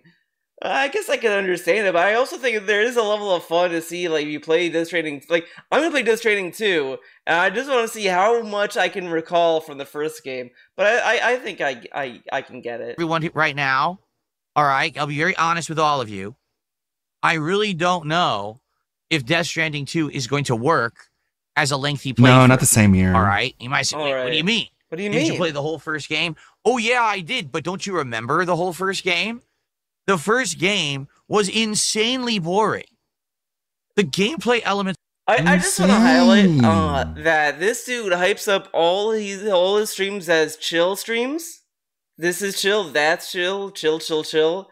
And especially the night streams. Like, we play fucking sim games. But we can't possibly extend the idea that Death Stranding 2 could be a chill game. Like, at all. Now, he may cope with that when the game comes out and all this, but he's going to be willing to drop it because, it's not as fun, like, because there is some gameplay in Death Stranding 2. As much as a lot of haters want you to not believe in, there is gameplay in Death Stranding 2. You do have to be engaged with the gameplay a little bit more than the sim games he likes to play so much. Elements of Death Stranding 1 were not good. I'm sorry, Mr. Kojima-san, but the gameplay... Mr. Kojima-san! I picture that image of that white guy in a kimono. You know what picture I'm thinking of. Like, every time DSP says that, that's what I imagine. You could just say... he doesn't even need to say this. Like, does he... Like... and all this is the same thing he does with Guilty Gear sometimes. This dude is so traumatized by fan bases that he thinks he has to go out of his way to, like, show he cares. Like, dude, people were, like, giving you shit about the Kojima thing because you were, like, being obnoxious. Like, you can hate MGS all you want, up and down. Like, there's still people who don't like Metal Gear Solid, believe it or not. And they don't sit there like, Kojima is a piece of shit. They don't go into these, like, long tangents about it, like, as much as DSP did. They just kind of like, yeah, I don't like his games. And then that's it, like, normal people. But this dude is like, it's like he has a sniper ready to take him out if he says anything. Like, yeah, I respect Guilty Gear players. They're cool and fun, and I think their games are actually good. I don't think they're weird. I like Death Stranding, but the gameplay is not that good. Like, that's just all it is. Gameplay of the game was very, very tedious, very, very lengthy, drawn out, and padded the length of the game. I feel Death Stranding 1. This is padded out the length of the game. The game's about deliveries, and the deliveries made sense, and then you could, like, speed things up by building zip lines. Like, I literally, when I replayed on the PS5, I literally just built, like, zip lines everywhere. Yeah. So it was just like, alright, I need to go here, okay. Zip line, zip line, zip line, zip line, zip line. Yeah. Like, that was it. I worked so hard to have a whole network of zip lines everywhere. Because I just wanted to see if I could. I don't know if my zip lines are still around. I hope people who have played I hope they maintain them. Director's Cut enjoy my zip lines. I worked hard on those zip lines. If people don't like those zip lines, if I don't get 1 million likes for them, they're all idiots. Those zip lines, I would argue, broke the game. You're welcome. Yeah, but you have to, like, one was a better go on top of a big mountain in order to put them. Now, there were elements that were good. There were some interesting boss fights a bunch and of things like distance. that. But the story was absolutely the main focus of what was... This is so dumb. Like, the gameplay is so... Like, I do understand that people don't like the gameplay, to be fair. I just think the way DSP says it's just, I don't know how to describe it. It's like, because he acts as if it's matter of fact, but it's not. What was good about Death Stranding 1? I guess what it is that he talks about the gameplay as if it's, like, unplayable, bad, shitty gameplay, and it's not. It's, like, sure, the act of deliveries is tedious, but you can find, like, something enjoyable about the scenery in the game, or whatever. I mean, there's stuff you can enjoy about it. And DSP is sitting there acting as if the gameplay was garbage, and it's not. But whatever. Okay. The thing is, this is many years later. Today, people fights and things like that. But the story was absolutely the main focus of what was good about Death Stranding 1. The thing is, this is many years later. Many years. Today, people want me to play games that they can engage and have a good time with. They don't want to see me trudge through boring sludges. You know what I mean? And I hate to say it, that's pretty much fits the bill of that. But technically, though, like, I mean, you could be negative about this, too. All you do in any fighting game, in any video game, is walking to destinations. Or getting somewhere. The only difference is that this game doesn't have, like, harsh combat, or just combat. It's just, at most, stealth. You know, the thing that Kojima was known for, correct? And it's just stealth, mostly, in delivering. Like, you're walking place to place, like that. Whatever, okay. Of Death Stranding 1. Like, I remember during that playthrough, after I reached about the halfway point, people were just tired. They weren't showing up. They didn't really enjoy the streams. But at that point, I was in a different, situation.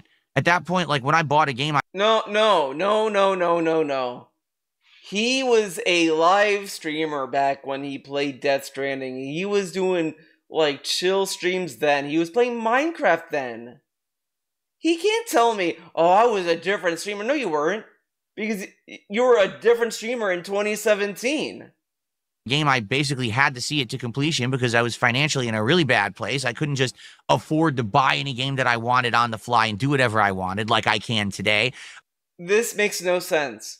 Because he did buy the game on a whim. Just by definition, any game you buy, you're buying it on a whim. It might be good, and it could just be bad too. And he doesn't have to finish it. There were games even back then he didn't finish. Dying Light 2. Oh my god, I stopped at Dying Light 2. I want to say he didn't finish Red Factions Remastered. I want to say he didn't finish that because he got bored of that. But whatever, okay. I didn't have a gaming PC, so I didn't even have as many options. I was very limited to only play what was on console, which, of course, was also limited. And so I forced myself to beat it. I loved the ending, but a lot of people yelled at me saying, why'd I waste all that time playing it?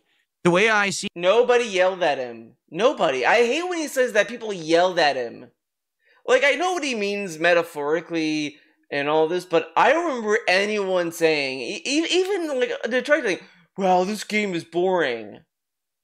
Because it's, I don't think people cared. It's like, they knew what the game was, and they're, I don't know. I don't think people really gave him shit for the game being boring. I see it. If I don't play Death Stranding 2, a lot of people will give me hell. They'll be like, oh, it was the hot new game, you didn't play it, you know. But at the same time, so then why buy it? And the way things are going with content and gameplay in my streams, I'm not sure this is going to be a full playthrough. I mean, I'm just being very honest with all of you up front. I love that we forced Blueprints all the way to the end. We dragged that game from start to finish. We dragged Expedition 33 from start to finish. He's willing to drag all these games all the way to completion. But Death Stranding 2, he's already giving up. Like, and it's funny, like, he's acting as if, like, he's actually doing manual labor with these games. Like, he's actually carrying them across the country. And it's like, no, you're not. You're just playing a video game. Why can't he balance these games with other successful playthroughs? Like, it's so infuriating when this dude could get, like, let's say, magically gets $1,000. And he'll say this, yeah, not every game, not every stream needs to hit the goal, and this and that. He gets a game that doesn't hit the goal every stream. Guys, I think I have to drop the game. What's the point? Alright. I would like to play it and see if it's any good, if they've improved it, if it's any better. Obviously, the story is the hook for me, and I would like to experience the story, but I don't want to experience a 10-hour amazing story at the expense of 40 hours of insanely boring gameplay that we're all tired of, and you guys hate the streams, and I'm tired of But how come we can sit here and watch them play fucking... Like, I love that, like, we can sit here and watch them play fucking Truck Sim and Taxi Sim and all it is just him just driving around. But we can't possibly do that with Death Stranding. Why? To the game, and no one's having a good time, because you know what happens. If no one's enjoying it, then no one engages, no one shows up, no one supports, and it's a waste of everybody's time. Again, this is a problem with DSP, not the game. He puts all a the waste of responsibility time. of entertaining his fans entertainment. with the game. The game has to be entertaining, not the streamer. Like, you don't think this is a problem? You don't think that you just sitting there saying, "Oh, the game is boring," is a problem? No, it's the game. It's the fucking Skinner meme, the Principal Skinner meme. Am I boring? No, it's the games that are boring. Time when I could be doing other things. Notably, some of the projects that we've talked about that I could do over the summer would be number 1, Suikoden 2 HD, which I promised you guys I would play. You guys bought in to Suikoden 1 back a few months ago, showed up to every stream support. The Suikoden 1 buy-in was gross. He literally sat there and like shook them from the ankles for their fucking pennies, like he does with Blueprints. He literally like just shakes them down for any money that falls. Supported it in droves, and I said fine because you guys were so awesome during that. All right, I would absolutely consider continuing and doing the sequel this summer. You know what? Do you think he did that when he was working at Wells Fargo? I took a loan. Now, if you pay us back a loan today, you can fund the Red Robin Fund. I don't know. Then like he just sits there, he just starts hounding them to pay up. Like, guys, pay up. Come on. Now, guys, you have a loan with us, and you need to pay it back. Guys, come on. Okay, look, you don't have to pay it today, but at least tomorrow. I think we need to get let's end the week strong and have you pay back your loan.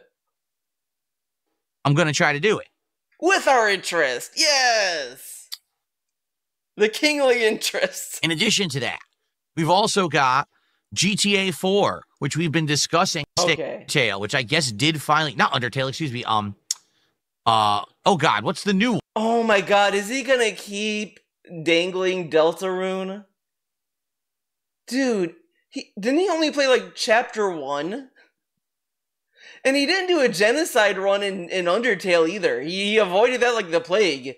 Like it's very weird. He never really did it. I don't know why. I don't know why he never did it. But I think it's because it's like very hard, and he probably knows that people are gonna like laugh at him, so he didn't do it because he didn't want to be laughed at. Probably. I haven't played Undertale. I own it, but I never went back to it. New one, not Undertale. The original one popped into my head. Whatever the new game was from Toby Fox that fully came out recently. And it wasn't Deltarune. Thank you. It's the Hutch. Man. It's Deltarune is the new one. And you know, so there's options. Switch too? There's definitely options of things that would be interesting. Unsure if it's going to be good or not. It's a mech game that seems to be very doing it. Oh my God. I love that he said that he's going to do the mech game, and then went to. I don't know if they'll play the mech game. And then we've got doing will be entire nowhere. And so invest on or do okay, I don't give a time. It was very 5 years ago. Things were going really bad for me. This is dumb. This like fuck off, man. You got a fucking bankruptcy and bragged about it. Like I'm sorry, but if you sit there and tell us that you succeeded because you were happy you got your bankruptcy, I don't feel bad. I feel bad for people who file for bankruptcy because they have nowhere else to, nothing else, like going for them or whatever, right? I don't feel bad for DSP filing for bankruptcy because he literally talks about this bankruptcy as if it was a tool, like a means to an end. Like, that's it. Which is kind of, in my opinion, kind of scummy. That this dude, like, just saw that as, like, well, I need to do this and then I can, like, rebound from it, man, or whatever the fuck. Like, it didn't sound like he didn't want to do it. Like, I don't know. It's complicated. Okay. And it kind of saved me, to be frank. Okay? Now, a lot of things have changed since then. Basically, the whole idea kind of got really stale. Doing it was just kind of going through the motions rather than doing it as some kind of a celebration. Wow, going through the motions. Yes. To be honest, it was frustrating because trying to wear a vest when it's hot and stuff, like, oh, God, So it's funny. Like, when it was winter, because he was like, oh, I can't wear those, blah, blah, blah. But he'd do the same thing in the winter. Like, there was no, then he would say, well, guys, in the spring, it would be great. And then, like, you know, it's wore itself out. All right. And now a lot of things have changed. Now that my upgrades have made I don't care. The vests. All right. And so. And it's not really retirement. He's just going to put it in a box and say that, well, we could always use them for another event. So it doesn't matter. Nothing matters. What we're going to do on Indivestance Day is we're going to have a throwback event where you guys are going to be able to pick. Do you want to see? Oh, there's like 20 hats. And every time I wear one, it's like the last time you'll see it. And it's funny. I feel like we're going to see hats that he never wore, because he had a Viking hat he never wore again. Every time he would wear the Viking, it would be the knitted Viking hat. He never wore the other one. He had two, and he never wore the other one. I don't know why. And that one looked better than the fucking felted one, because that one looks fucking stupid. It looks like whatever. Okay. Yeah, and for a lot of these, it'll be the first time you'll ever see them in actual HD, because my old setup, the visuals, but maybe they would be. So kind of like a special event would be a reason for me to bring these back. Maybe another marathon in the future or something. So they're going to be used for marathons. So then why hype this up as a retirement? This is like man, this is it okay. Like that. Okay. Now also there'll be booze that day. Yes. For every milestone of me raising support, I will probably take a shot, or maybe I'll have some drinks. You know, I have a bunch of stuff now. I got the alcoholic lemonades. I've got the White Claws, the Smirnoff Ices. I got all this stuff I could drink during the day. And since it's going to be like a summertime vibe, I think my wife's going to be making some food, some like cookout style food that we'll have during the course of the day as well. But you can't cook out. You have no grill. The other main focus really will be the focus of the day. I got to clean this closet out badly. All right. If you remember, it was either 2 or 3 years ago now. I want to say it's like 3 years. It's been that long. Time is flying. I did a closet clean out. And when I did, this closet, oh my God, do you remember the stuff that I found in there? Stuff from ancient times and stuff. Man. And I did a clean out at that point. Okay. But what's happened is now in the last year, since I've fully... Like, if you thought, like, man, it's just going to be boring. Like, this is actually going to be worse. The other one was like, because okay, we're gonna see if my theory is true. I feel the stuff he cleaned out in the last closet clean out, the stuff that he didn't throw away, at least I'll give him that much, just went back in the same closet. I feel we're gonna see the same shit. That's what I think. That's my theory. Fully upgraded my entire setup. Okay, stuff has accumulated yet again. Garbage. And the problem is I need to use this closet. Like, right, old decorations that I used to use for my background that I'm probably never going to use again are crammed into the crevices. Junk is in there, boxes, garbage. And the problem is I need to use this closet. Like, right now I have all these Nintendo Switch 2 accessories. I can't put them in there. There's no room. So, you see what's going to happen? He's just going to just restock it with trash again that he's going to throw out. Now, anyone with a brain can just say, well, why don't you also throw out some of these Nintendo accessories that you've already said is junk? Like, he could keep one carrying case for Cat, because it's Cat's Switch, too, once he's done with it. Secondly, some of that stuff he could have returned, honestly. He just won't because he's lazy. It's dumb. It's dumb. Like, why does he, like, I need to use it, like this dude, like, he puts it on the floor and it's like, I need to clean the closet, I can't put it in. Dude, you can put it in now. Like, he's making it seem like if you open the closet, it's just gonna be like a cartoon. You know, like, you open the door and it's like, you know, the entire thing is a mound of trash. That's what he's acting as if it is. Like, if he tries to put it, it's just gonna be like, bounce right off and back on the floor. Dude, it's the closet. And also, you have other closets. Like, okay, whatever. The entire top shelf is hats I'm not wearing. I got a million vests hanging I'm not using. They're taking up space. Okay, but the vests are on hangers. I assume. Remember when you tried to Velcro the oh my God. Yeah. Sorry. I wonder if Mallow has been here lately, because I found this model on DeviantArt of Mallow, like the SCP Mallow, and I wasn't sure if I could do anything with this. I don't know what I could do with it. But there it is. It exists. I don't know if Mallow is here. He had that like hanger for the vests. I don't know where he put it, but he used Velcro to hold it. No, it's it's an so funny SCP. that he doesn't want to like hammer anything into like the walls or anything. Like the only thing that I know he screwed in was for the soundproofing. Like every SCP is based off of like some sort of internet lore, and this one is based off of like some girl's Scully costume. He uses now, but back then, then, oh Lord, she be thick. Yeah, it's a curvy one. He never would want to put nails because It's funny the boxing gloves is that if I to like hammer the nails, gonna lower the value of the not house. get clawed up. But it's like you're not gonna plan on moving, dude. But it was based off of someone's move again? Scully No. costume, and it just like took on its own Space. lore. So what I need to do is go through there, clean it out, determine what I'm keeping. I'm going to have a ginormous trash bag to throw out stuff that I don't want anymore that we can get rid of. And this is going to be a good way to just kind of start fresh. This is something I probably should have done 6 months ago when we upgraded the setup, but I haven't had a chance. So this will be a great time. It's going to be just a very chill vibe hangout day. We hang out. We enjoy each other's company. I do a closet clean out. We're drinking. You're getting me to wear stupid. Come by and hang out. You're getting me to wear stupid stuff. It should be a great event, and I'm very much looking forward to it. Okay. Okay. There is a lot of stuff coming up in July, but it's Luda July. You got the Tony Hawk Pro Skater 3 and 4 remake. A bunch of models, but I'm not sure what I want to turn into a costume. ESP is so inhuman he could be an Donkey Kong SCP. Bonanza, SCP-1651. Ludo, Grounded 2, which I'll probably play like once. I doubt I'm going to play it too long, but just something to check out. So a lot of stuff there, to check out in July, but it's all around the second half. So that gives me opportunity to do some of this other, maybe something else in the mix, Lies that's the end of Lies SCP-220. SCP-220. I'd actually like to play to do that because people want. That's another possibility.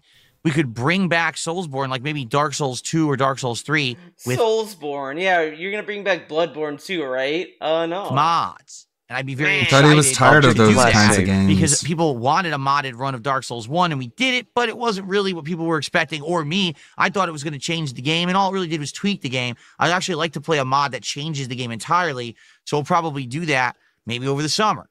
A total conversion? Okay. Dude, that Dark Souls 1 mod playthrough, it was so lame. I don't even think he ever did because there was one that was like an enemy randomizer. I don't think he ever used that mod. I don't think he ever used it. And it's like, why hype up the enemy randomizer if you're not going to use it? Come on now, dog. Okay, then we've got Onimusha 2 Remastered, which we're a little over halfway. Okay, I don't care about We'll Onimusha. see. But I'm excited, one of which is tonight. And of course, right now, our Mario that once you start playing things tour multiplayer and Capcom versus SNK. I love that we're still playing Mario Kart. I thought the game has no legs and no longevity, and people are bored of it, and people are done with it. Remember that rant? I just love that we're still playing a game that apparently nobody cares about anymore. Correct? Oh man, okay. K2. So we got a good variety. Pretty much everything worked into the mix. All right. We'll see. Cydia says, "Why is American Truck Sim not a daytime stream? Because I drink during it. East to my family." It's that simple, because I'm drinking when I'm playing it.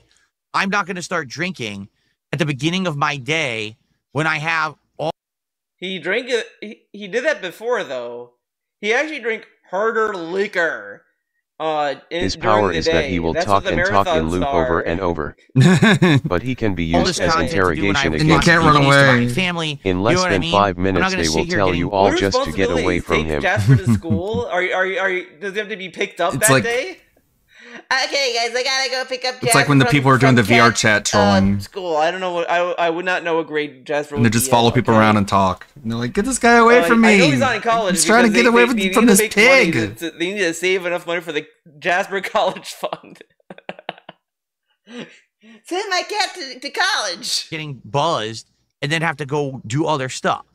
If I'm getting okay. He doesn't drive. anywhere because he tells us he drives on his day off. So what does he do that he needs to be sober to do? Like, dude, you can drink a can of beer and then be like, oh, okay, like, I gotta pay bills. Pay. Like, come on. Buzzed during a marathon where the only commitment I have is to stream and be buzzed on stream. That's different than, oh, by the way, I have to get buzzed. I have to go help in the house or cook dinner or clean stuff or spend time with my wife when I'm not going to do that. You don't cook. Get out. Like, this is bullshit. He tells us every day. He like, even says, actually, Cat tells me to go away. To never enter the kitchen again. He brags about not cooking. He brags about it. And the stuff he does cook is like autopilot cooking. Oh, I'm making turkey burgers. Okay, how do you make them?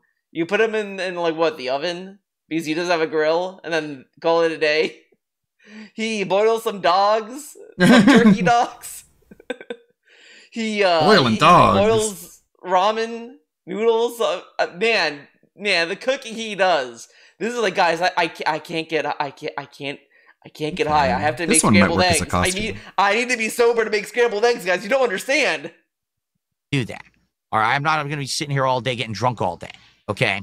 I thought I was going to focus on the That's also why we're only doing it like once a week. Now, I know that I also drank during Taxi Life, and that was fun, but I don't want to be drinking on every single show. All right? All right. I've found the throne room, and when I'm kind of I don't care. Almost there. We're hopefully American Truck Simulator. Tuesday, Lives of People release is if people then they get it rewarded like our fighting game week with what they want. Night I would do a bonus stream of it on Thursday night. I'm not sure what Taxi Life Wednesday night. And then, of course, as we discussed, Thursday is the release of Death Stranding, and we're going to do that. We'll have a bonus stream of something on Thursday night. I'm not sure what it's going to be. Let's see if people will actually show up. I have a couple shout-outs to do, and then we're going to jump into our fighting games topic. Myself, sorry for attention. Seriously, like you very well could have been like trolling me in comments. Thing is, don't take offense to that. We did a $5 super chat. That's it. Show up, vote for who wins, and we're going to see who wins the third one. That's crazy. And if your name is, I saved it here. We only need four people have not given their songs, which is fine. It's not the deadline yet. If your name is KC Jones, Misery Merchant, who, by the way, guys, has the coronavirus, unfortunately. Oh. But they did say on Twitter, it seems like they're still trying to get a song out there, but just letting you know, they do have coronavirus. I believe both of the merchants, so not going to be easy, but we're going to do our best. Misery Merchants are going to try. So Casey Jones, Misery Merchants, Jay Swift, and the Asian himself. Those are the people we still need songs from. Everyone else is accounted for and ready to rock. All right. So in terms of interludes, we have many. 2 from Bob Starsky. Lemtex is a maybe. And of course, we got the AI competition as well tomorrow, so it should be a lot of fun. As for prize, we didn't decide yet. Unless you want to do that now, Meerkat. What do you think? No, let's just do that offline. Okay. We haven't had a TBS in like 2 weeks. We have so much shit to talk about. I know. Let's get to it. So what better thing to do when we have so much to talk about? Please go ahead. Go. Fucking incredible hat. Oh yeah, I forgot to show it. This is from the very famous scalper Vikes, who shows up a lot on WPIG. He got this puppy, and this is Dragon Ball Z Dokkan Battle Hat, which is one of the first ones that DSP ever spent money on. So there we go. I got the Dokkan Battle rocking now. Big ups to Vikes on that one, you dirty scammer. All right, you're a legend though. Big ups to Kiwi Merchant, who says that being gay and late. Don't call Meerkat those things, okay? Please. Please, Kiwi Merchant. Hey, I wasn't late. We have Aid Rabo, who says, big ups that being... Oh, get out of here, fan art. Blocking everything. Okay. Big ups that being said, sorry for withholding, but I've been working away this week. Hope guys are well. You're a legend. Aid, what a king. All right, so much to show. We're gonna not this one. I want to save that. What's on your screen right now? That's funny too, though, because there's a lot of stupid shit. Real quick, I kind of have to do this now. Okay. Now, what do I mean by this? I have to do it now because this is one of those clips where it's not fun to watch. but it's one of those clips where I promise you don't hate DSP enough. It's one of those style clips. And this is not the one you may be thinking of, in which that they're she's sewing herself and it's painful and he's screaming about it like she's liking it actually. It's not that one. Oh. This is one I had not seen. So trigger warning, lots of stuff. Here we go. Animal cruelty, I guess I'll say. Here we go. Then we'll move on, I promise. What's it gonna be? What's it gonna be? Not fun, not fun. Like beans. What, pinto beans? It's a style of it. It's family style. Yeah. Some beans. Beans. The dog don't want those fucking beans. Look, he's like, where's my meat? Yeah, starving dog. Snack? Do you have a Scooby snack? Feed him. I guess you were pretty hungry too. Feed that doggy. It's all fine. It's all fine, right? Nothing wrong. Here you go. Hey, don't eat it all. Oh shit! What the fuck? Are you kidding? What the fuck? Bro, you went near a dog while it was eating. What did you fucking expect? Yeah, so you get it. You have to fight. Meerkat's here, right? Meerkat, you're not muted, right? You're just watching, right? In attention. Yeah, he's here. He's here. I thought the thing was coming up. Yeah, it is. It is. It's not done yet. Not done yet. Are you fucking kidding me? Okay, that's the context. You got the full context now. Holy fucking shit! I did not expect that. But I told you he was gonna get revenge for killing the master. Didn't I? Oh, good. Good. You fucking deserve it. You deserve it for attacking her. Shithead. Uh-oh. Two choices on your screen now is kill the dog out of mercy or leave dog, which would be the torturous choice. Let's see what Philip chooses. Fuck him. Leave him. Let him suffer. Yes. Fucking bite me, bitch. You suffer. Yes. Okay. Yeah, too bad for you. Yes. No, I'm not sorry. Fuck him. Yes. Stupid dog. Okay. Just letting you know. Stupid dog. Really cool guy who's positive, though. Thank God he met Cat, because before he met Cat, he was doing stuff like this. Yeah, he's very angry here, yeah. And we don't need to see any more of the dog suffering, okay? Dog being dog, Philip being Philip. What do you expect to happen, I guess, huh? Okay, on a more positive style note, moving past the Retro React, there we go. Let's get to... I responded to this one on Twitter for with my, a while now. I think we've entered this new gaming journalist era where everyone can't stop talking about DSP in a very funny way. So here's just a spattering of stuff we have today. Here's one from Manlet Thorin, who had 334,000 views on this one. Purple. If it weren't purple, it might have been alright. What? What do I do? What do I do? Purple. If it weren't purple, it might have been alright. What do I do? It reminds me of like when he started, I think it was Doom multiplayer, and like his first comment was, "How do I fire the gun?" It's like, how obvious do we have to make it, brother? Come on, man. And so a lot of people, there's this thing, this group that thinks that he's like really trolling. You know what I mean? Like every time you see these tweets, there's a whole group, as you can see right here. He has to be trolling. There is no way he's that bad. But you gotta, it's not worth it. But you think like, no, he really is that bad, guys. I promise he's really that bad, but doesn't really work out. People it is kind of instinctive when you see an outlier like this, somebody that is just like this, where you just immediately think, okay, it's just a play. He's just faking it. He can't be true right here. You're right. Okay, real quick. We have so many. Let's just do a quick one here. Oh. There we go. This is from Mad Season Show. Here we go. This is a very good one.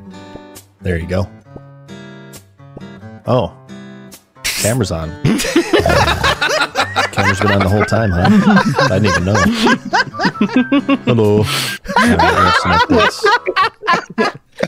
Shout out to Mad Season Show for the going back and forth. That's very key. He chose to make that edit, He had to click the keyframes, make it go back and forth. What a king. One more time. I didn't even know. Hello. All right, I guess. What a king. Okay, anyways, let's get to the current topic. So what do you want to start with today? Meerkat, what do you think suggests we go today? We got on the docket so many things. We should all be scared of DSP suing us. We have a lot of Chief talk. We have a lot of fish and chill talk. Where do you want to go? Come on. I think before we fish and chill, we should just go to court real quick. Settle this whole lawsuit thing. Get out of the way. Mm-hmm. Good idea. Good idea. Okay, so this started when Ethan Ralph Klein announced he is suing some people. Klein. And please don't. I'm not up on the details of it, so if I say something keeps wrong, getting that I'm trying to say the part that's important. Ethan Ralph. You already got it wrong. It's Ethan Klein. Ethan Klein. I always say fucking Ralph Ethan is Ralph. a different guy. Yeah. Ethan Ralph's a fine, upstanding gentleman. I've heard. I know he does wrestling shows. Great host of Smart Guys. Yeah. It's a great host of wrestling shows. It's a pity that he got sleepy that one time he was doing it with Phil. Exactly. Why? He was just tired. So Ethan Klein, starting again. Pretend you didn't. I'll cut this in the edit, the the video. All right, guys. So tell me about the story here. Ethan Klein is suing three people. I'm never going to trust another Ethan went through again. all the steps to make it a reality. Ethan Klein, Ethan Ralph, Ethan Van Sciver, they're all trash. Where it has to be registered in America to be able to I guess copyright the only good one is Ethan Hunt. Then he announced fully, I am going to sue you about this, because those three people specifically said, watch it here instead of watching it with Ethan Klein's channel, right? I believe, Meerkat. Am I missing anything important? I think you're correct, even though I haven't been really keeping up on that. But that's just, we got the basic context. Yeah, he's suing people, and he's doing it in a real way. It's not some meme that people say, I'm going to sue you. He's doing it in the real way it takes to sue somebody about this shit. Will it work? Who the fuck knows? Who's going to win? Who the fuck knows? He's going through the steps, let's say. So Philip, in all his how's this for a costume? Wisdom, says the following. He's kind of a semi-unique, semi-different costume. Similar to the looks we've had before. Might be an idea. Tweet after that news breaks. He says, there are entire channels making bank by stealing, live broadcasting my content without making it transformative. They outright ask for contributions to do so. If this lawsuit goes through, I am going to be rich, and many are going to be in trouble.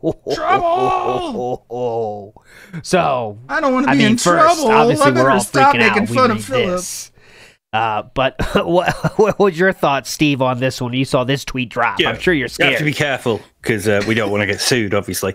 But like, there's two sort of points.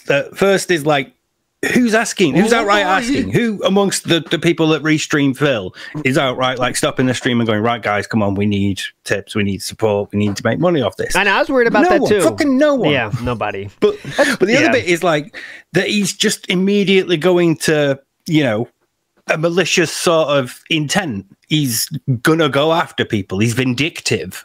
Mm-hmm. It speaks to that sort of aspect of his personality that he's immediately like, yeah, if this legal precedent gets passed, I'll have your house. Having you. All yours. I'm having my vengeance. I'm having my revenge. But it's really interesting how he thinks once one lawsuit happens, that means all of them are instantly, guilty, I guess. Yeah. Once you find one criminal. Don't really get legal precedent, does he? Like, right, that happened with this case, so therefore every other case that's like that will go the same way. I'll win them all. Not quite how it works. It's so Vandal says most detractor channels are monetized. That's totally true and very true. But this is the big difference though with this. That's not what Philip said at all. They said they outright ask for contributions to do so. There's a big fucking world in between monetized channel and outright asking for contributions, right? I think we can agree on that. That's what he's trying to say is please give money, guys.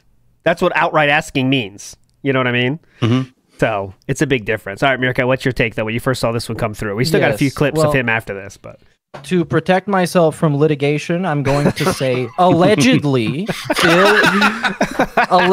Phil is a fat descriptive who's completely lost his mind, allegedly. Yes. And apparently he thinks that suing somebody is like putting a spell on them, or it's like in Grand Theft Auto when the police spawns on you and they just take you to jail. No. Suing somebody is a complicated legal process that takes a lot of time and money that he doesn't have and never will. So even if Ethan Klein sues the entire world, Phil's going to get nothing out of it outside of this one tweet that everybody clowned him on. But the one thing that I'm very interested about is why the fuck did his tweet get so many likes? It got like 500 likes. Is it like people actually thinking that he's going to win or he's going to sue somebody or anything? No, I think people are liking, like, look at this. Haha, this is gold. Now that is the most, I mean, that's, I mean, I don't know if people are like on his side, but look how many likes like the responses get. They're just making fun of him. The DSP gets slapped out of the courtroom. Yeah, that's what I think it is. Like, see, no one's in like response to him at all. Like, look, does he know that DMCA suits don't apply to everyone? No, he does not get that. He thinks that's how it works. So, you know what I mean? Like, he really thinks that's how it works. And people are asking LawTubers. So let me show you one here about it. That was awesome. Yeah, I got the tweet on that one. Big ups to Bob. I think this was Bob Starsky. I can't remember. But Bob Starsky, that was him. Yeah. Shout outs to Bob Starsky. 2 interludes tomorrow. He'll be premiering right here. Let's get here. Bob Starsky says, do you think Darkside Phil has a case to sue like Ethan thinks he does? I think I saw Darkside Phil commenting somewhere else, but Darkside Phil is a different matter entirely. By the way, I don't think he's registered any of this stuff. I mean, Darkside Phil, that's a whole separate thing. And do it. We would need to talk about that. Let's do it. Please talk about that. We love it. But again, you have to register everything you do. You know, Philip likes to dance around this like, once you upload it to YouTube, YouTube gives you a license like it's some real thing, you know. No. That's very funny. So Philip that didn't end with the tweet though. Shout outs to Snort Burnell for the thumbnails as always. But I got it to the point now where he talks about that and gives a little more context to his thoughts on this.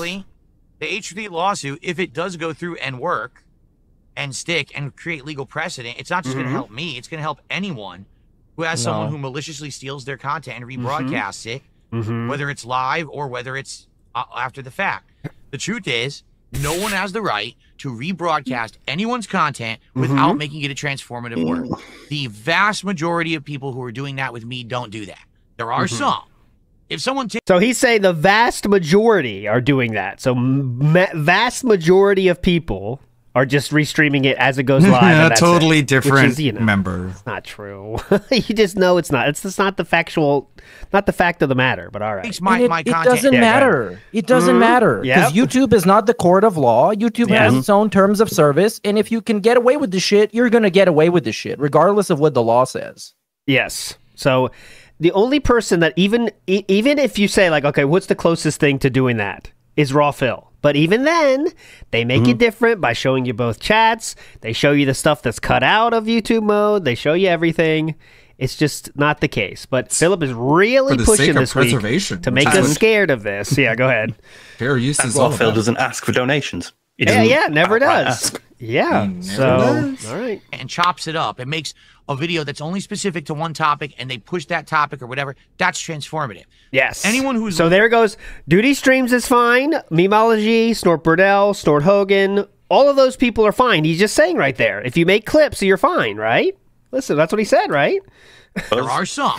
We're all fine.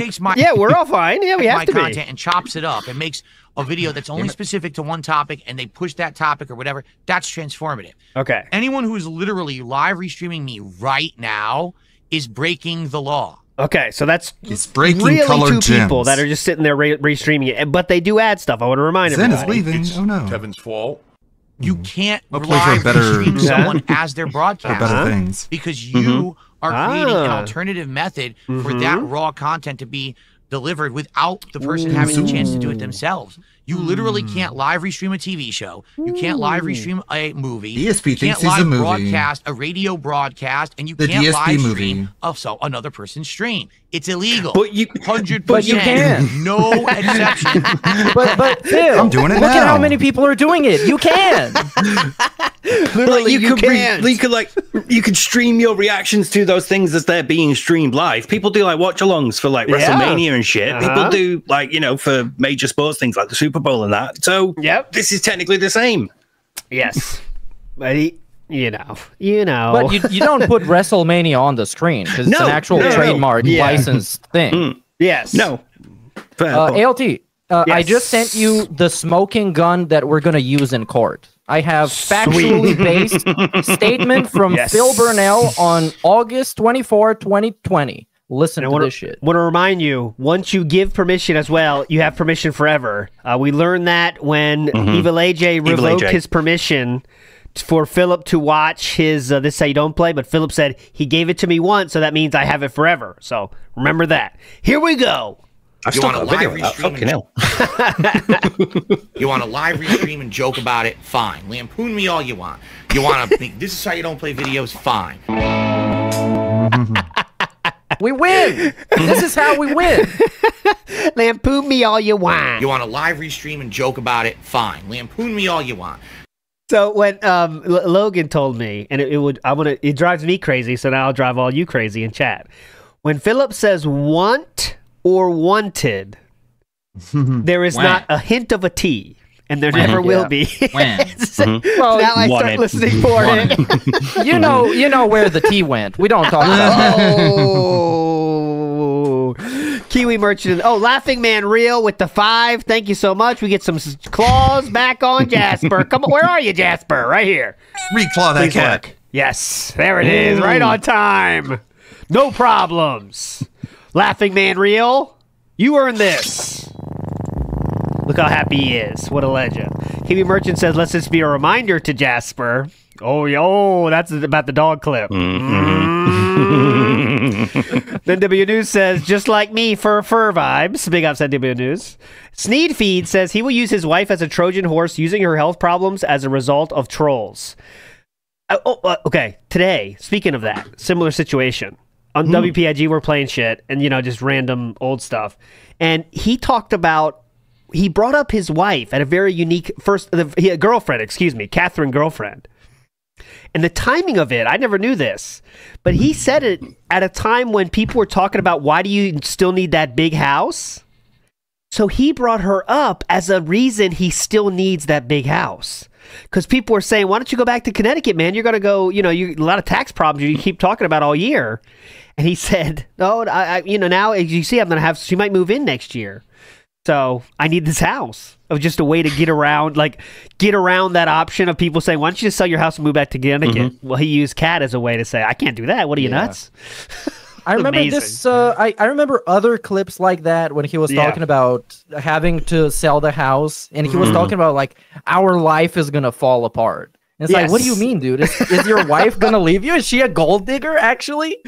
So in the long list of things Catherine has been used for, now we can add on reason we have to stay in this house and cannot downsize is because of Catherine's moving in. Pretty cool. The Gravity Dragon says you guys have been away for far too long, Chief. Honey, you get it? Yeah, I know. We've been gone, but we're back full force. Honey, if you get any bigger, we're gonna have to get tomorrow. Okay. So I think there's some more to this though, but we do have a lot to get to. Let me see. Unless the person broadcasting gives explicit permission. Yes. And that's where people don't seem to get it. They're like, well, that's what you did. It. They're not. But we just got explicit permission. You get it? They tell everyone they can. Get it? They're not benefiting from you. They have ads on it. They're already getting paid bank. They don't care. They say go ahead and redo it. Having to pay to this keep is my a woman original in content. your house You should not. sounds like an escort to me. That's illegal. Yeah, it doesn't matter that no one's got sued for it yet. She ain't messing with no broke. Stephen Klein is suing, and he's going to get a legal precedent established if it goes through, and then the floodgates are open. All these scumbags who have been raw re-stealing content will have to fucking raw re-stealing pay a fee or get sued into oblivion. It's one or the other. You know who does that, right? Okay, go ahead. This is the gimmick. This is gonna be the gimmick. He's gonna start extorting restreamers to pay him a actual bill. The restreaming bill. Now, isn't that the deal that Wings literally did set up with his people? I believe he did, right? At least that was the scuttlebutt. I'm not sure. Someone I'm in not chat will sure. know. I Oh, believe let's that was see. a deal they had. I'm not sure. Someone I'm in not chat will sure. know. I believe that was a Allegedly. deal they had. That's what he like he did claimed. pay some some $1,000 or something a month, or he tried it. Okay, yeah. So there we go. But anyways, Wings really is what not Phil's very gonna go? trustworthy. I'm just gonna say that. So Oh yeah, I'm taking everything with a grain of salt. little bit of Wings news, we should say. So Wings was streaming one day yeah. and accidentally shared his screen. On said screen was a Twitter conversation with someone. Want to know what it said? I'll show it to you. It said, June 13th, by the way, was the last correspondence. Not that long ago, Philip. June 13th, Philip says, okay, enough with this bullshit. Stop. Okay? So I personally think that probably went for stop ignoring me. Yeah. But and this is only literally 2 weeks ago. So it's not like this is from the King arc waiting. He is 2 weeks ago crying to Wings saying, please stop ignoring me, guy. I need some kind of boost here. Yeah, he needs it. I think he would have reached out to Keemstar instead if he wanted to jump on some drama bandwagon. I don't know what he wants to do with Wings. I don't know what Wings been up to, but I guess he got fired from LolCow Live, or was that Boogie? I don't even know. I don't know. Anybody Who was fired cares? from that Yeah. show. The LolCow Live show is kind of losing its luster over the past months. Not that it ever had much luster, I think, but who's going in, I don't know. But yeah. I think it seems to me like he wouldn't go to Keemstar. He's trying to like circumvent Keemstar. a real problem for Keemstar. I think he still like holds some resentment. Because So a lot of the I people think are he would try jumping ship because he and did going when to they announced the podcast to begin with, didn't he? tank. He tried to go to Boogie and LolCow. and Wings, yeah. I guess. Yep. And it was like, come on, we can do it ourselves. We don't need to involve Keemstar. Come on.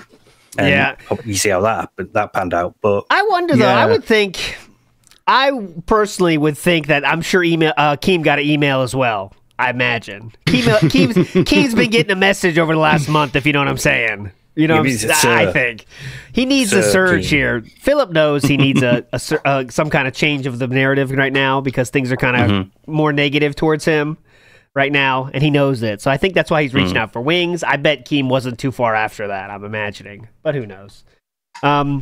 Big ups to Dominic, who says, thank you guys for the stream. I'd like to give a massive shout out to everyone in chat and a massive shout out to Ludwig World Order. There we go. Shout outs to everybody in chat at Ludwig World Order. What a king. I'm loved. Thanks for supporting the legal fund. We're gonna need that someday when we have to pay the troll toll. Yeah, it's not the butt fund anymore, is it? No. Troll toll.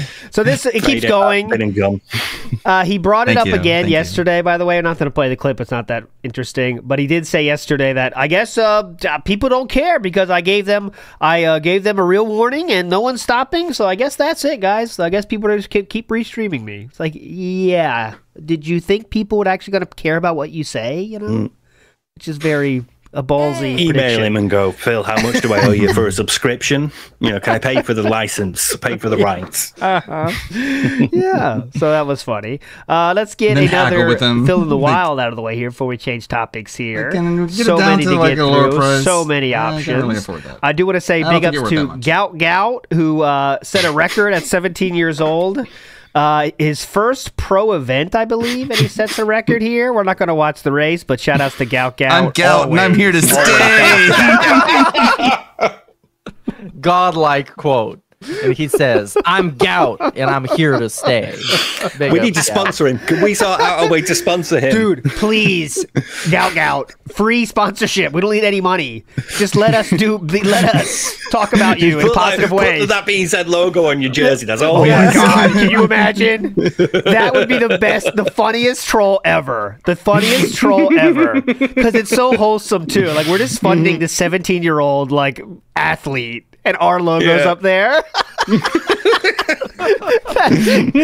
it. That would be our water well. You know what I'm saying? That's our water well. It's way funnier. Doesn't help as many people, but it's funnier. Okay. Next up. We got Luke Stevens, who is Gout's not going every anywhere. week he's getting very closer to becoming a guest on our show, I feel. Because he can't stop. He can't quit. he can't quit it. Every show now he's bringing it up. So he's kind of getting out of Phil in the Wild territory because he says it every show. But here we go. Thanks to everybody that sent this one. And now you have a toddler instead of a baby. Don't let DSP get a hold of him. That's a callback to a previous episode. I'm not saying you should do that. It's DSP was playing Death Stranding and shaking a baby and then complaining he couldn't get it to calm down. Anyway, but at the end of the day, he like knows the lore. Like he was doing a callback to a previous show where he brought up other lore, niche lore. So there we go. Luke Stevens, what a king.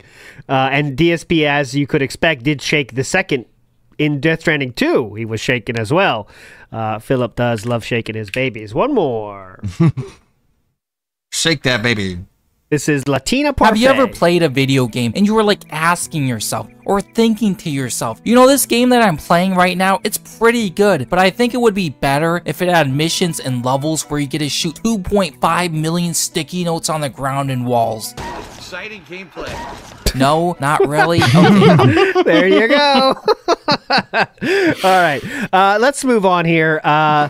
Real quick, let's get to... So you remember the cologne idea, right? Mm-hmm. Well, Vividly. if you could imagine, Philip is still salty about this. What? Still. No. Like think of how much one idea you have that gets shot down and it affects you this much. No, that's exactly it. It's his one idea. When you have no other ideas, the one idea you have seems incredible. And when it's like so viscerally rejected as his was, it's going to wound the ego. And we know how he reacts to stuff like that. So here we go. That was really the best he could do. He put a lot of work into that. His heart and soul went into that idea, guys. Come on. Probably, yeah. Here we go. Any chance we could do cologne reviews as the next reward? No. No. I already told you. I explained this to you again and again. I came up with this idea. I honestly didn't even flush it out too much yet. Flush it out. The idea was that I was going to start minimum reviewing effort. colognes. What I would do is get one, present you with the bottle, Flush the it out. presentation, tell you the price point, tell you what it smells like, you know, tell you what it smells like on me, and then tell you my experience with how long it lasts or whatever, and give you like an overall review. Is it going to be different? It smells like this, and now I'm going to see what it's like on me. Oh, it smells the same. Yeah, mixed with my smell. Yeah, good idea. Yeah. He did say flush it out, by the way. You guys caught it. It's supposed to be flesh out the idea. He said flush out. Yeah, so there you go. Here we go. It would probably take like 15 minutes plus to fully review a cologne. Okay? Now, I thought that would be a good idea. Not to say that that was the whole idea, or that it wouldn't change over time. It wasn't the whole idea. But the moment I presented the idea on stream, smells like failure. Everyone just laughed and said, "Oh, it's the worst idea you've ever had." Still affected. Still so hurt. So hurt. Not doing it. So hurt. I don't care. I really don't. I don't even care. If after the fact people are like, "Oh, we take it back. We didn't mean it." No, I don't give a shit. If you wanted to be nasty to me and you wanted to be disrespectful to me. Disrespectful. I had a different idea. All right, and you just immediately wanted to make fun of me. Just said it was a bad idea. Bad, then I'm literally never doing it under any circumstance. Now you said you didn't want it. Now you're not going to get it. That's how much it meant to him. That's how much it was like. That's how important it was to him. Like you shooting it down is disrespecting him. What a fucking baby, man! I need that Mario Yoshi's Island crying Mario. You know.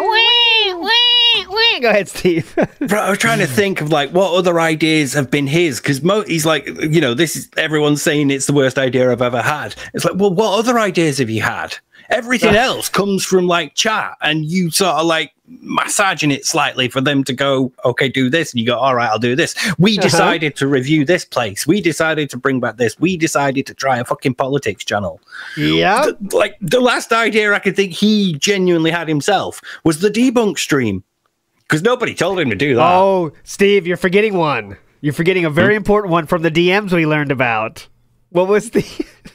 Guntbusters. Oh, no. The Guntbusters. Guntbusters. You forgot about that? And Triple P shot that down, though.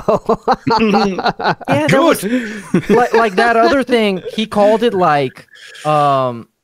You better not miss or something. Which was like the if you gimmick aim for the king. That assisted by Kino Casino, are gonna felt a bunch of people that felted him in the past. Yes, yes. That was like the you come entire at the thing. king sort of thing. Yeah, see where he's going with that. Looking back, it's so wild to analyze how he was so full of himself because he had Kino Casino on his side, just a different person. Who are we gonna take out next? You know. Look at how quickly that changes. Stop ignoring me, Wings. Please. How fast that flipped. Yeah. Please, guys. Okay, so hold on. You think he'd be done with this clip? Let's Here's finish what this I up. think happened. Okay, here we go. Here. Yeah, go ahead. Some Go people ahead. genuinely thought the idea would be all right just to try once, give it a shot. But Who? of course, No one the shitheads out there Yeah. are like, well, this is going to be the worst thing ever. So they told me so and said horrible idea, and they all made fun of me. But then they expected me to still do it. Like, well, we want you to still do it anyway so that we can make fun of it. So No. weird. This is so weird. I don't even follow. So they said it's the worst idea ever, but we still want him to do it. But even if that is the case, you know, it's just to make fun of your bad idea, you know? Yeah. I don't know how much he thinks of this is real, but listen to this logic. Can you imagine? This is going back to the Discord stuff. Like, we all sort of agreed, hey guys, let's convince him to not do this thing. Yeah. And then he'll still do it. Yeah. It's just like with the socks. The sock idea was like, whoa, Phil, you should definitely do it, Phil. That's an epic idea. Show us your socks. Yeah, cool. Cool, man. No, you fucking idiots. No. You're the reason it's never going to happen because you're that fucking stupid. If you had just shut the fuck up and said, okay, yeah, do it, then I would have tried it. And it might have failed. But now I'm just not going to do it, and I'm going to torture you. I'm literally going to torture you as you think every day that you could have made fun of this, and now you never can because you're so fucking dumb. But now we can make fun of this. Like we're doing. This is way funnier to do this. Make fun of this crash funnier. out. Yeah, what? So now in his mind, he wants people that hate him to not shit on ideas, you know, initially, because that'll make him do it anyway, and then we make fun of that part. Ah. But then when he doesn't do it, he's owning us. Yeah. Yes. It makes sense. It makes sense. Have you hurt your head recently? It absolutely is.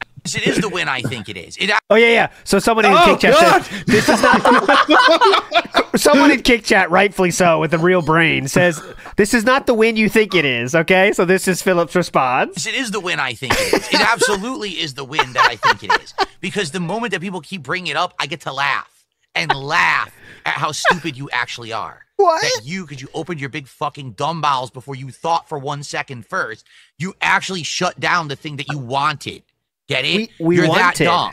Every moment, I want you to look in the fucking mirror and say, wow, I'm a dumb fuck because I told DSP that was a bad idea and it would have been comedy gold. This is... What? Reminder, this is about his smelling cologne idea for a DSP tries it. Just want to remind everybody why we're here. I have no idea how this is really shows how his mindset is about. And let's just pretend this is reality that would happen. That means when you put out ideas and you ask for feedback, you don't really want actual feedback. You just want people to agree with you. Because that means you can do the thing you think is a good idea. Even if it means everyone's going to make fun of you doing said thing. I don't know. There we go. Anyways. Big ups to Abysmal666 who says, only decent thing from Lockout Live was Tech Talk, which was just a way to publicly humiliate dickers. Pretty fun stuff with that. Oh, there you go. They found the fun with the Tech Talk. But I didn't see any of that. I mean, to be fair, we got the Tipples. Yes. Yeah, Tipples was funny. I was Tipples was gonna funny. say that. Yeah. Tipples is fun. Tipples was fun. Broside Phil says, how dare you disrespect me? Yeah, I know, like on the internet saying that. How dare you disrespect me? Clearly LARPers in chat, savory, tangy seasonings. How dare you disrespect me? You know? Begs Bunny. Yeah, good point, Begs Bunny. Yes, a lot of people were interested in my cologne takes. You're right, Begs Bunny. Thank you. Like, come on, How dare man. you disrespect me? Now just let me ban 7,000 of you. Yeah. I'll ban you, dumb fuck. Okay, so let's go next up. I guess let's just show a random thing here. We've had some great burns this week. Here's one of the great example. This is great. Just listen to this. Listen to this. Please, please. This person, their name is I Know a Loser When I See One. Okay, and they said, all this totally legit support. The chat is quick. I can't keep up. Quick, fake the 50 you need and run, King. Well, your name is I Know a Loser When I See One, right? Well, you must have a lot of mirrors in your house. Oh!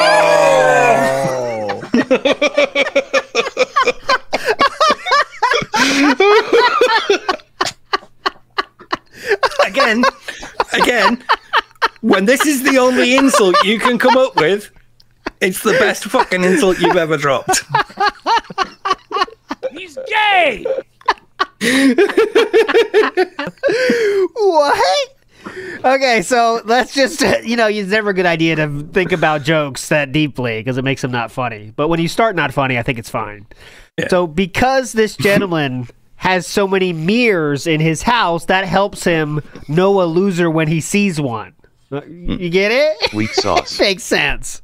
Don't think about it too much, okay? Don't think about it. Philip thought he was cooking on this one, too. Like, oh, yeah, I definitely got him.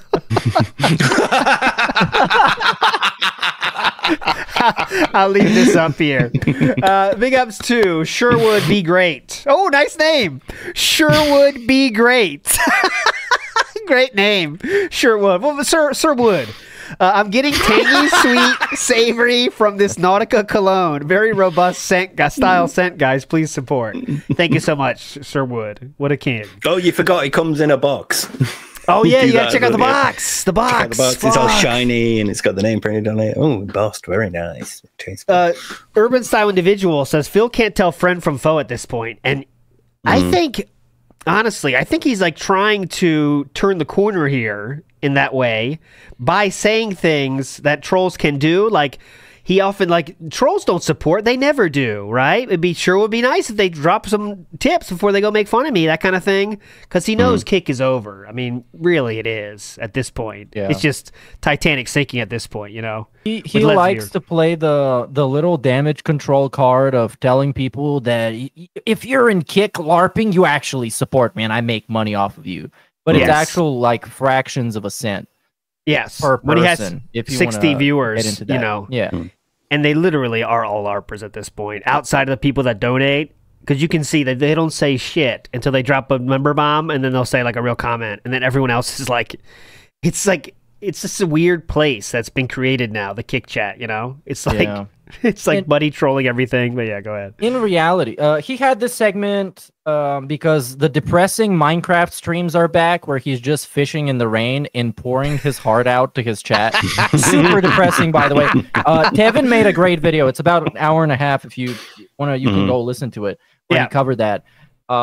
Where essentially he is terrified of going back to the pre-Kino levels of begging and humiliation and degrading himself for $1. And he tried to reason with Kino Casino supporters. He tried to retcon the whole thing and make it seem like a mutual thing. He tried to pretend the whole King Snake thing didn't happen, but instead they had an amicable split because it wasn't beneficial for any of them. It was insane, actually. It's so insane we cannot possibly cover that whole thing because it's 45 minutes, beginning to end, insanity. So just go check it out somewhere else. I promise it's great. Yeah. You should do it special for members. There you go. That's a good idea. There you go. So really, I mean, because right now, if you notice, there's been more crash outs than normal. Every stream that doesn't hit the goal is panic. Because I really feel he's feeling it now. I know we always say that, he's worried about the future, but it's not really that big a deal. I'm not saying there's no close to the end or anything here. What I'm saying is, though, he's really getting to the point where the effects of the Kino arc are ending too, right? So that's a problem. And I'm sure that's very scary because you know how he lives his life. We have many examples of this. Get some style of income, one level of income, start spending as if that will last forever. And then when that income level stops, we do not stop living our life as if it was going to continue forever. And then you say, I actually knew it wasn't going to last forever, but also I didn't save up any of that money. Yes. Yeah. So It's But also, if you real- do yeah. get the occasional bump, say from a vest streak or from a Kino arc, just like reassess, just reset your baseline to that, because that's going to stay forever then. Yep. And you don't have to go back. Mm-hmm. Just get used to that level of income and So repeat the cycle again. And that's why it's now like I think he's begging now more than he ever has before, right? Because the tweets are back. The tweets are, oh god, yeah, those tweets, and We they are got the so back. uppercase, the all caps, support. There's no reason to follow his Twitter at all anymore because he'll occasionally drop a tweet that we talk about because it's stupid. But remember when he was doing those King arcs? Oh man, he was tweeting up a storm. Now it's all about how do we hit those goals. So let's go back to when it just takes one stream of him not hitting the goal to say Please it. come Here we go. by, engage, and support. What gets the uppercase? Support. Okay. And not. Yeah.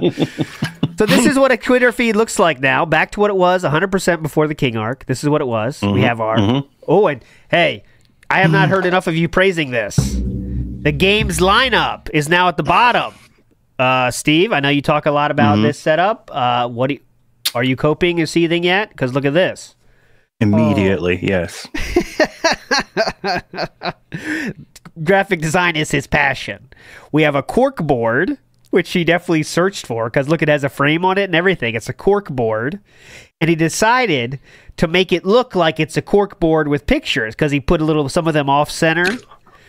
But listen to this. I think he only thought of the idea 4 games in because there's 4 games that are perfectly straight. But then he said, hang on a second. I'm going to level this thing up. We're going level 2 on this puppy. I'm going to change some of them and make them off center so it'll look cooler like a cork board.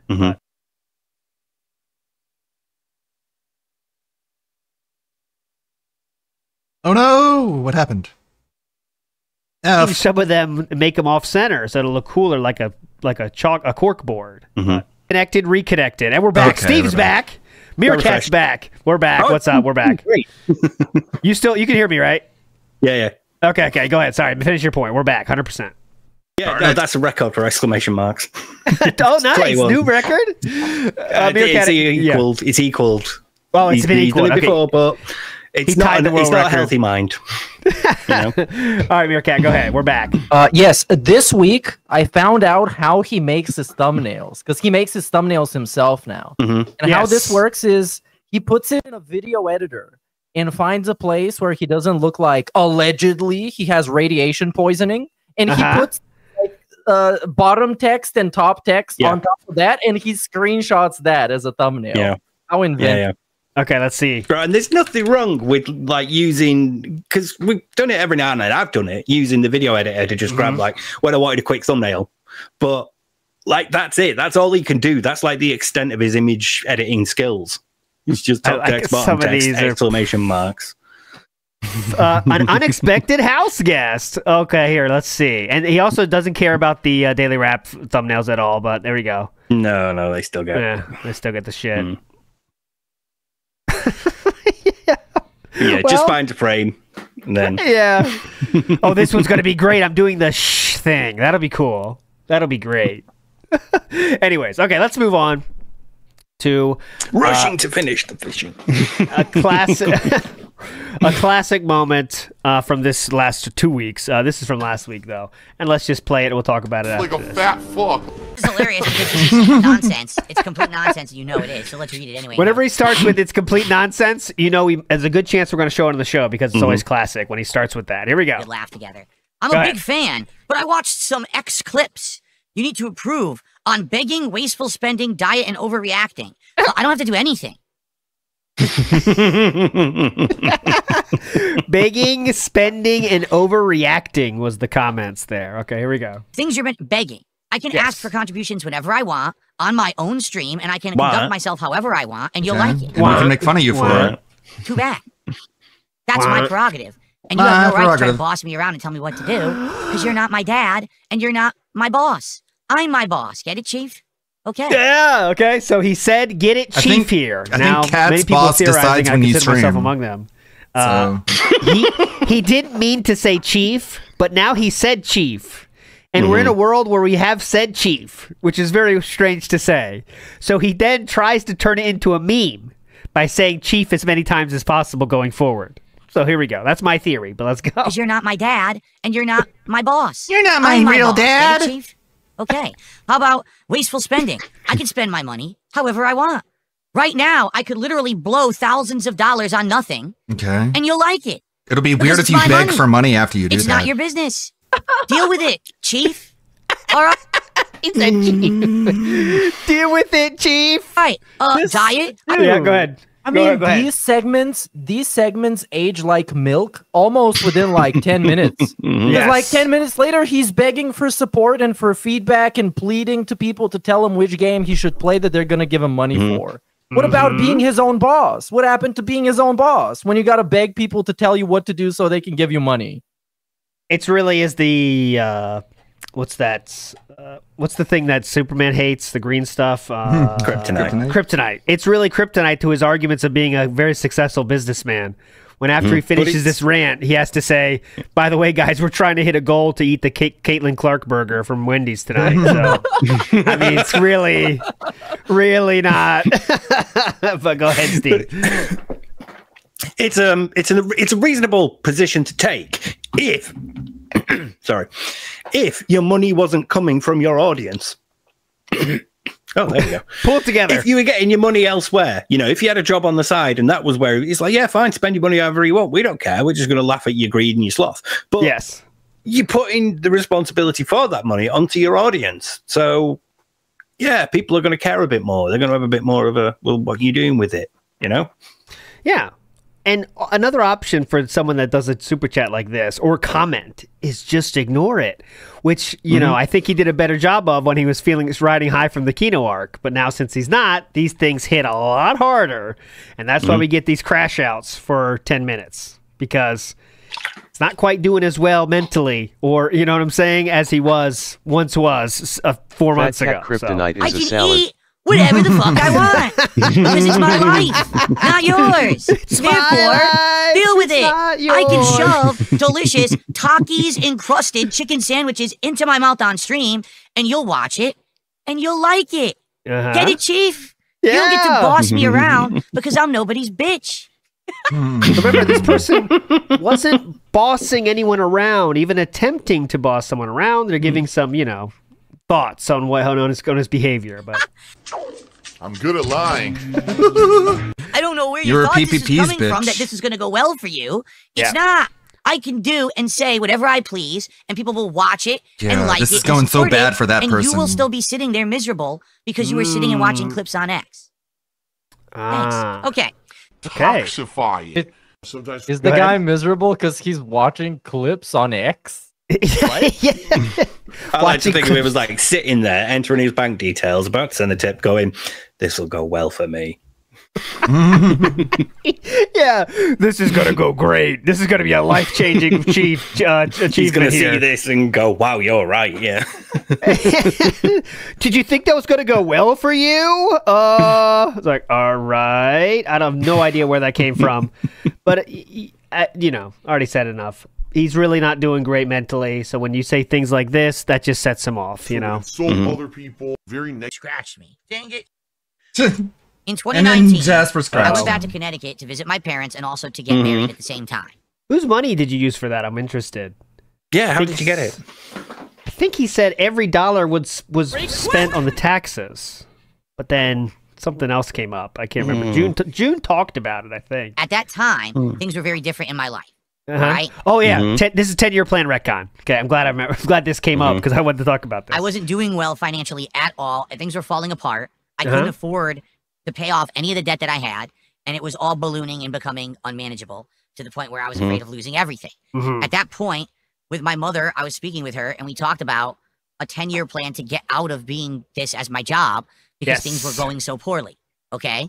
And the idea was that I would Hold on. So go ahead. Yeah, you can analyze that. Break that down. Break that down. Clarify this in people's minds. This middle-aged man had to sit down with his mommy to talk about getting a job, but his mommy knew that he was so trash that it would take him like 10 years to get a job. So she was like, okay, Phil, you don't have to do it right now. I'm just going to give you the money, but just promise that someday after I die, you're just going to get a job and you're not going to panhandle forever. And he said yes, and then pocketed the money and then didn't get a job and never will. Yeah, so what a like, great son. Think about this if you're a parent, all right, guys? Your son has chosen to be a gaming streamer, and he's very successful for a while. But, you know, then quickly it becomes this big thing, and I'm sure every week you get updates about how bad everything is, right? I mean, that's what she probably hears about. So one time, finally, mother of her son has a happy moment where they should be getting married. It should be one of the happiest fucking things that happens as a parent of your child, seeing them get married and be happy. But during that very same 2 days in which your son has such a successful business that he can't miss more than 2 or 3 days comes, they have to get married, and also you have to convince your son that in order for me to give you thousands of dollars to get out of the economic situation that you've created for yourself with the job you've chosen, to avoid having to declare bankruptcy. Yes. I want you to promise me I'll give you 10 years. Stop doing this job. 10 years. That's what I'm giving you. 10. And oh yeah, thanks JD. I forgot. Also, I really want to help you guys go on a honeymoon. How proud of a moment that would be for parents. I mean, I hope. Yeah. If you could pay for your kids' honeymoon to go somewhere awesome, how proud would you be? How happy would you be? What did Philip say? Nah, I got a big tax issue. Gonna need that money straight to my bank account, mommy. Can you imagine? That's what he did, by the way. Right? I would hope that most parents do well enough with their kids that they don't need to sit them down at around the age of 40 and go, have you thought about getting a job? I would hope that most 40-year-olds will be able to conceptualize that themselves. Like, that's rough, man. I can't even think about it. But okay. So Philip then says, he convinces mommy that, no, I don't want a honeymoon. I'd rather just give some of the money to get a tax plan, which is what Philip all said. It's all information that Philip shared. So he was able to get on a tax plan based on the money his mom gave him, right? But that money came with a requirement that he would get out of streaming in 10 years. Okay, so that's the background. That's the background story. How does Philip think about the 10-year plan now? Okay, remember, he made a promise to his mother that he would stop finding a more consistent income, you know, so we don't have to go through these problems, right? Because I know moms and older people aren't the best at understanding how online you can make money. But what don't you want more than anything for your kids to be a consistent income, not stable. Worried so much, stable, you know? That's much more important than being a streamer on the internet. That sometimes has good months and good weeks. You know what I mean? But here we go. We're going so poorly, okay? And the idea was that I would kind of do phases, different phases of things. And maybe within like 5 years, phase it out. You know, phase it out is what they said. Yeah, not do phases. I'm streaming part-time, another job on the side, and then eventually I could transition out of the streaming to the IRL stuff. The thing was, back then things were very different. Okay, what ended up happening was COVID happened, and when COVID happened, the world changed. And what ended up happening was, as you've seen, online-based things became way more realistic, prominent, stable. In real life stuff. Yeah, because nobody used the internet in 2019. No, it was a new thing. True. Like, for example, thank God I hadn't just decided to quit this cold turkey and get a job in real life, because I probably would have lost my job during COVID. But hold on. Okay. I have a counterpoint to this. And especially because of COVID, many people became online content creators. So therefore, there is more competition for those viewers, for that attention. Because there's only a limited amount of attention that can go on YouTube. Yes. And people are constantly fighting for it. Yes. So using his own logic, it's actually becoming a lot harder for people to do this full time on the internet, because there's so many people that do so many different gimmicks and extreme content that they try and get a bunch of attention from. So actually, isn't it the other way around? Yeah, I didn't even think of that. But yeah, I started making videos during COVID because it was something to do during lockdown. Yeah. His competition in his field has increased, and that would like usually provide impetus to get out and transition into another field.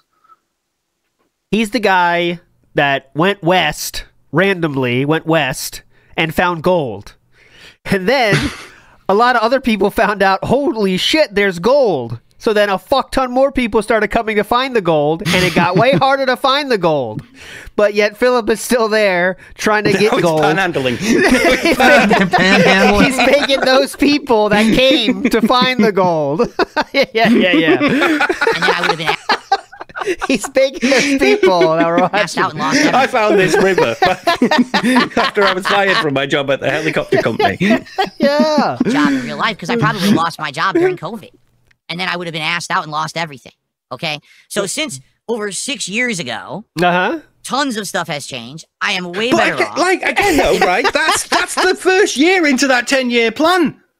Yeah. When he's like, 1 year. But if you were doing it in phases, if you were slowly phasing out, you wouldn't have been in a job at that point. No. To lose. You'd still be mainly streaming. One step. He did not take one step towards the plan, ever. Never. Because, you know why? Because I think right after the bankruptcy, didn't the vet streak start? And that was it was during. King Arc style, oh, my life is set, guys. I got the vet streak. It's just going to go forever. I mean, he was really saying this. During COVID, yeah. And he got the ultimate negative reinforcement, which was the government clearing his debt and validating his bankruptcy, which essentially told him, yeah, I can keep doing this. I can just fucking do this as much as I want, and I can play champions because no, not again. I can keep doing this in his bankruptcy, which essentially told him, yeah, I can keep doing this. I can just fucking do this as much as I want, and I can play champions because they didn't. All right, we're back. I told you we're not fixing. It's all good. It's all good. It's not the end of the world, as they say. I told you we're not fixing. Down again. Down. All right, we're back. I told you we're not fixed yet. Moving forward. Oh my God, it's going again. All right, we should end it then. Yeah, let's just play it safe. Go end it all. On the outside, an onion looks like one big juicy hole. Oh man. Butthole. Damn it. Should end it then. Yeah, let's just play it safe. Go home. Yeah. Should end it then. Oh my God, it's going again. All right, we should end it then. Phil wins. Safe. Go home. Yeah. In your plan, there's no reason for it. My life is much better. My content has turned around. I'm way more profitable. Everything's good. Everything's good. So idiots who bring that up are actual fucking idiots. morons. Idiots are idiots. Reasoning? Go ahead. Are you going to give your mum the money back then? Yeah, I hope so. You should. I'm doing so good. Theoretically. Because everything's fine now, You're not right? doing it anymore, yeah. So should be well enough to go and do it, yeah. Yeah, great. Who actually think that when you're down in life, that you're down forever. Yeah, that that's what they're saying. There's no possible way that things could improve, that things could change, that everything is that's exactly what they're saying, like dude. that for an infinite amount of time. Exactly. That is a simpleton's childlike way of thinking. It is borderline obsession, almost like autistic thought, where, we went there. Could anyone explain how that is? Damn it! As autistic thought in any way? Steve, I'm challenging you for that one. How is that autistic thought? I don't know. if you're mad like Phil, I suppose. Yeah, how does that mean autistic?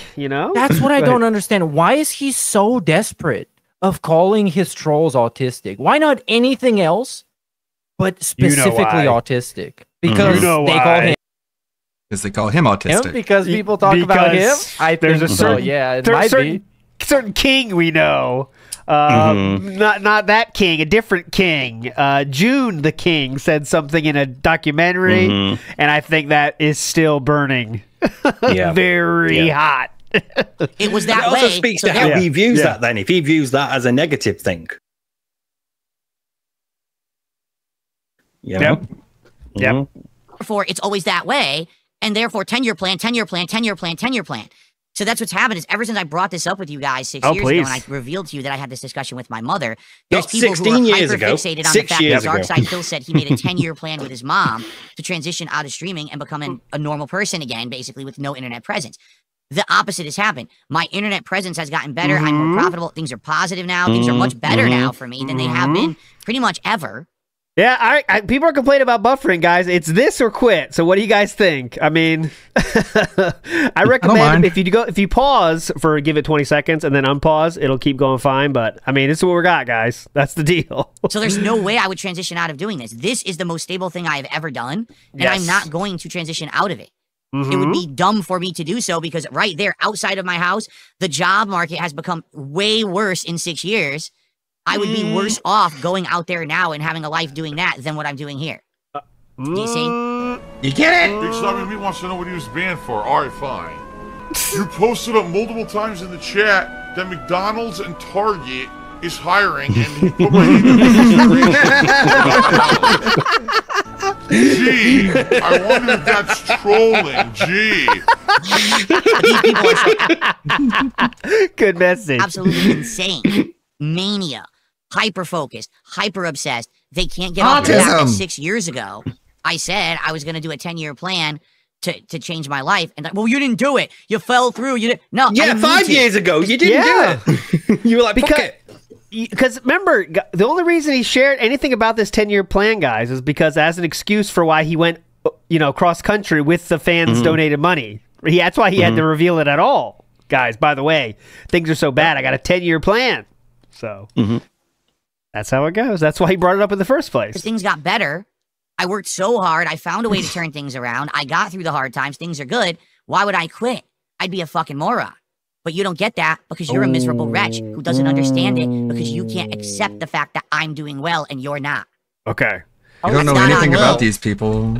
Well, we just watched him melt down over fucking people not liking his gay-ass cologne idea. What the fuck? How is that doing well? You know the easiest win Philip could do, too, is pay back his mom. Like, how much of a W would that be for DSPs, like PR? Like, I'm not saying serious. It wouldn't have any lasting effects. But, like, it'd be such a good guy move, for him to do. He won't do it. But, I think it'd be, like, a good idea for him, actually, to, like, get past this 10-year plan thing, right? Like, if he said that, it would be literally over. There's no joke there for 10-year plan. He paid it off. You know what I mean? Yeah. But the best thing of it is, like, he told us about the 10-year plan because he had to justify where he got money from when he was telling people, hey, by the way, taxes, parents dying, all that stuff for months and months and months. And then, oh, hey, I got married. So it heads off, where did you get the money? And also, why aren't you going on a honeymoon? Yes. So that's why we know about the 10-year plan, because he can't, keep things to himself. It was Game Pass holder saying, how much was it? It was thousands. Keep things to himself. It was Game Pass holder saying, how much was it? It was thousands, right? I believe it was, right, Steve? It was several thousand, Several thousand, yeah. He said something thousands. Over $5,000. Yeah, something like I thought it was around 8. But yeah, it was to get on the tax payment plan to avoid bankruptcy, which he ended up declaring the next year. Here's what I can suggest that he does. Yes. Step 1, you lie about finding a part-time job. Step 2, you take extra days off to make people miss you. Step 3, when you come back on stream, you start begging for money because your part-time job is just so hard and it's so difficult to stream and do everything. And in the meantime, you don't even fucking work anything. Yeah. And then you can just make up. But he would run out of money so fast to pretend like you have content. You can be like, "Oh, there's this guy at my job. His name is fucking Michael, and he's so fucking fat he can barely get through the door." Some shit like that, and that's gonna spice up the DSP cinematic plot line so much. But then we'll get reports from TJ saying Down from the Rafters was active for 8 hours yesterday. Yeah. Pretty cool. That's on the idiots of the internet who can't deal with reality. Okay. Yep. Oh my God, he's drinking sperm.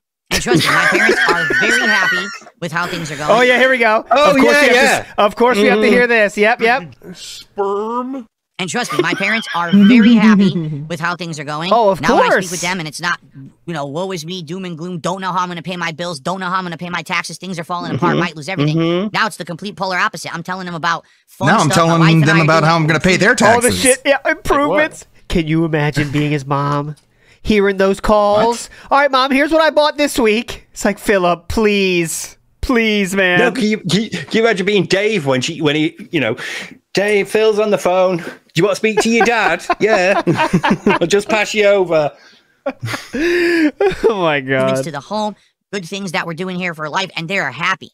Yeah. What are they doing? Yeah, can we just imagine the things me and Kat are doing? What they're doing? You know what they're doing? What? They we got a second RGB strip for the back now. Oh, dude, like, was it last week when he was like, Kat actually came to the shop with me? She said I wanted to walk, and so we went to the shop together. That was a hype thing. So, Mom, get this. Kat came with me for my 1 day out a week this week. That's awesome. Good job. Can you imagine, Mommy? Bro, anybody else is like, so, when you're on the phone to your parents, you're like, what you do? Oh, not much. Went to shop, got some groceries in, the usual. Yeah, just having a chill day in. It's fine. And that's it. You move on to other shit. For him, this is your whole existence. Can you imagine? Yeah, a lot of exciting stuff happening, Mommy. Kat came to PetSmart yesterday, so that was new. It was like going to the zoo. You watched Kat's favorite episode of Sesame Street with the big bird. We want some cocoa melon. Yeah, it's been a lot of fun. Lance Catamaran showed up 2 times this week, so that helped. That was fun. Yeah, I spoke to my friend Lance. Yeah. I haven't seen much of Iron Chef. No, we're still waiting for him to come back. He was cool, though. Remember him, Mom? Yeah. I thought he was going to be the one, but things didn't quite work out with him. I thought it was another Tutankhamun situation, but no, he turned out to be a troll. But anyways. Yes, I do still speak to Derek. Yeah, he's doing okay. He's doing fine. We're waiting for the right time to bring him back. He understands. Oh, my God. Urban Style Individual says, Phil can't tell. Oh, I read that one. Big up to Urban Style Individual. Young Beat says, even when he does a poll for his audience, he ignores the winner and does what he wants, aka Phil and Chill. I don't know why he just doesn't do the cologne bag. I think because people made fun of that. People would legitimately make fun of him for that. And I think he wasn't ready for it personally. That's why the difference. I think he's scared of people really making fun of that idea, like on the wider internet. You know what I mean? Greed of the Green says he will blame Kino for falling, though not him banning everyone that gave him money because he made a joke or played Mario Kart with him. He's gonna blame Kino for that for sure when it does end. People have been saying that. Why do you ban everyone that's on your top leaderboard? He did a whole segment about I've only banned like 2 or 3 people. Yeah, half of them were ICS. yeah. Everyone else was Kino guys. Mr. Matt says, I love how everyone is calling out the want now because it's the thing about Phil that annoys me the most, even more than snorting. Oh, really? That level? The want? What do you guys really want? Infamous KS says, Mommy, have you heard of the king snake? It's a creature. The animal? The creature. The creature? It's an animal. Retro Jim has a set. Imagine the conversations with parents about Triple P. Oh my God. Yeah, he's really cool. He's like young 20s. He's really cool, Mommy. He's my friend. How are things going with your friend Ashton? What did you call him? Also, I'm more interested in Andy, Mommy. You know that. So we brushed elbows in the hallway today. I was kind of excited, but still do your little wrestling show. Now, I brought up the thing about his shredded body, but he didn't respond yet. So hopefully he will later. I called him my gaming soulmate. Broside Phil says, my finances were bad, so bad, no money, $0, impoverished, in poverty, so I flew across the country. That is the legitimate statement that he said. He was begging more than ever during that period, and then he flew across country. As you do, right? Smoke Jaguar says, also, Steve, when are we getting a 36-hour video about the King Snake video? Ooh, that's a long one. It's in the works. It's in the works. You heard him. For me as well. In the works. All right, not done this yet. Grinning, happy Like about over these 100 pages of handwritten script here. Jesus Christ. around for me and my family. So there is no, oh, well, you said 10-year plan, you're not doing it. No, I don't need to. Oh, okay, good, because you're doing better. Okay, good. Enjoy the money, though. Thanks. Again, these people are retarded. Uh-huh. People Right. on the internet act like morons and think that, you know, Retards. they don't want to believe that things are good for me. So okay. they have to say dumb shit like, you're broke. I'm broke? Yeah. You're an idiot. You beg like you are. I know. It's interesting you say that you're an idiot when anyone watching you would think you are broke because how much you ask for money, though. So it's kind of interesting. Broke, you dunce. Oh, dunce. What makes you think that? I'm But broke? okay. Yeah, go ahead. Okay, this is not the win he thinks he is because No. I would understand someone begging for money if they were broke. I still Yes. think it's pretty dishonorable and lame. But I wouldn't understand him begging for money if he's doing pretty fine and he just Yes. kind of low-key enjoys begging for money because it works. Then that is pretty despicable. Yes. I mean, he knows if he stops to beg, he said himself, they don't support. Ask and you shall Yeah. receive. So that's his model. He's stuck in the situation in which he has to endlessly beg, that's one way to be successful, I guess. I'm so jealous. That's what the question is. If it's never going to happen, don't even want it to happen. But hypothetically, if you ask Linda one question, like, what do you think about this? And just put on like Franny video. That would be, you know what I mean? Like, what? See how the dad reacts. What do you say, right? You know, Where can he's you like, oh, by imagine? the way, my parents are fine with it. You know? Yeah. This one. What do you think about that? Couldn't be further from the truth, but you're just so obsessed with me failing. You look at the DSP from 6 years ago, and you say that's the failure, right? Well, guess I've what? changed and grown. Times Yes. are changing. Times Things are going changing. good. Things You are a going good. loser.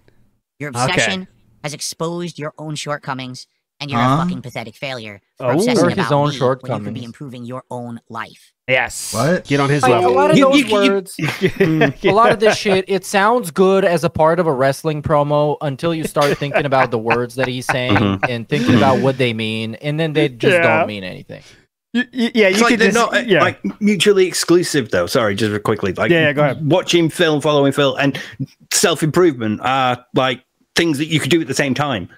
You know, Yeah. It's just Your- he's just your saying life those has room words. for them. Like Meerkat said, it's saying those promo words that don't mean anything. You know, it just whatever, right? And that's what I'm telling you because next week you're going to realize the mistake you made. You know, and just like, all right, well, Yeah. you know, okay. Times are changing, and you're still going to be a loser, and I'm going to be the champion after King of the Ring. Yeah. You have shown how stupid you are from your looking at clips on X. Drop the mic. Ban it to wow wow to ban it to wow wow. Crotch chop. You're a crazy person. All right, anyway. Love that you conceptualize him as a member of the NWO. Oh, that's the KWO, the originals. Yeah, the originals. Urban Style Individual says she probably did it while brushing his hair. Oh, the 10-year plan talk? All right, Philip, take a seat. We're going to talk about She this. combed his hair. We're going to talk about this like we always do. Get up on the chair. Come on. Yeah, get up there. Did you bring the scissors? Look at your party. Such a mess. Whoa, might want to shower. A lot of oil. Let's do this again. Come back. Come back in 5. Take a quick one. It's a See ya. family do. Can you not tie it back, Phil? Okay. Oh, God. Legend of the Range says, meanwhile, Dave is sitting there, 100-yard stare, ringing in his ears. That, always. But that's what he, as you see, okay, let me get a good, okay, I know what you're talking about, Len, but I want to give you a different reason. Gameplay now, just watching gameplay is so something. Descriptive, let's say. So, for example, yeah, go ahead. Dave was like at the bar with Kat, telling her, for the love of God, use contraception. Don't get pregnant. Take the pill. I will pay for your prescription for it. For the love of fucking God. So look at Philip having fun in Mario Kart World. This is, guys, like, it's just, what's going on? What is this? Bro, his webcam could freeze and you'd not know. Mario Oh, the camera's broken. Look, his expression has not changed for like the past 30 years. People having fun, you know. There's Luigi, got the coins, got the shells. Look at Philip trying to make his way throughout this world. Okay, let's see how this looks. Making my way downtown. He complains as if he's in the slow. fucking, Daytona 500 with the rules and stuff, Oh my God, you see that? He cheated. What hit me? What hit me? What? Oh, That guy great. No, did- police hit me. Yeah. And if you watch Need some now, work. he has no idea about how to it's play so this bad, game. yeah. Despite him Like, look playing how every quickly single that version fight- of this. He tries to go in the middle of the road every single chance he gets, unless there is the most obvious shortcut of all time, the ones they put for the beginners. And yet, even then, he'll be kind of scared of using it unless someone else shows him the way first. So let's just watch him here. He's in second, doing pretty good. We can't complain there, right? I'll keep it on as we keep reading. Rick Run Records says, "Judge not lest you be judged." Ooh, and look at his profile pic though, Steve. You're scared. Oh, yeah, YouTube's changed it so it doesn't show you displaying yeah, anymore. now Which was what? actual. Oh, that's why that's Yeah. happening. I was wondering what Yeah, yeah. happened. Son of a bitches. Matt Ice says, YouTube changing Super Chats to show handles instead of username is a douche move. Get your shit together. Now, guys, please help me get my Matt Ice back. Honestly, it's annoying. Urban Style Individual is a legend. Movie Magic Short Bus says, I forgot he was 36 when mommy had that convo. 36 years old. Okay, I have a brain teaser, if that's Go how ahead. you call it. Okay, Please. what is worse? If you're the stereotypical basement-dwelling loser and your mama's sitting you down to tell you to get a job, or if you're in your late 30s as a quote-unquote successful businessman and your mama sitting you down to tell you to get a job. One or two in chat. And what do you guys think? And you have, throughout your career, earned over $1 million. Yes. And, And you nothing to still show for it. you still get like 100K plus and you still barely getting by. Yes. If you have one slow day, it is a panic in which requires multiple business meetings to get out of. Yeah, I think everyone knows what the right answer is on that one. I hate his Mario Kart. Like, I've not played Mario Kart since 8 on the Wii and the Wii U, but yeah, it's so bad.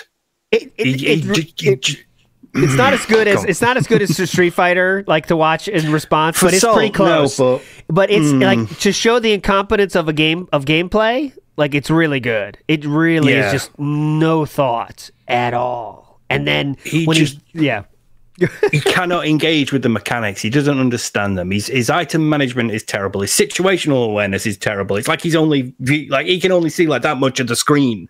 Yes, it's all been so bad. And then we'll be like, "Where's the money, guys? Don't you guys like when I play Mario Kart? You guys are loving this, right?" Talby in the house says DSP works remarkably hard to avoid getting a job. Yeah, and that's some people make that move, right? Do whatever it takes to not get a job, even though he went the right way for once. Yeah, he didn't do that. Fuck up. What are you doing now? But yeah, some people are like that. And DSP's one of those. He'll do extra work that he doesn't have to do to pretend his job is busy, so that means he can't do anything else. He'd rather record the daily rap every day, which no one watches, even his own fans, than spend time with his wife because it makes him appear more busy. Like, I'm a busy guy. You know what I mean? It's the I'm so LARP, busy. isn't it? It's part of the successful adult businessman LARP. Yeah. I have all these things to do. I'm busy. I'm working. This is my job. What are you, nuts? I got to record the daily rap, cat. You want to have sex tonight? What are you, nuts? I got to do the daily rap. Come on. Go ahead, Meerkat. Of course, when he says that getting a job is unrealistic, it pretty much is, because no job is going to hire him and pay him a salary that's competitive with what he is doing right now. Definitely. But there's a lot of other benefits to having a job, even a part-time job that you're going to work like 12 to 16 hours a week.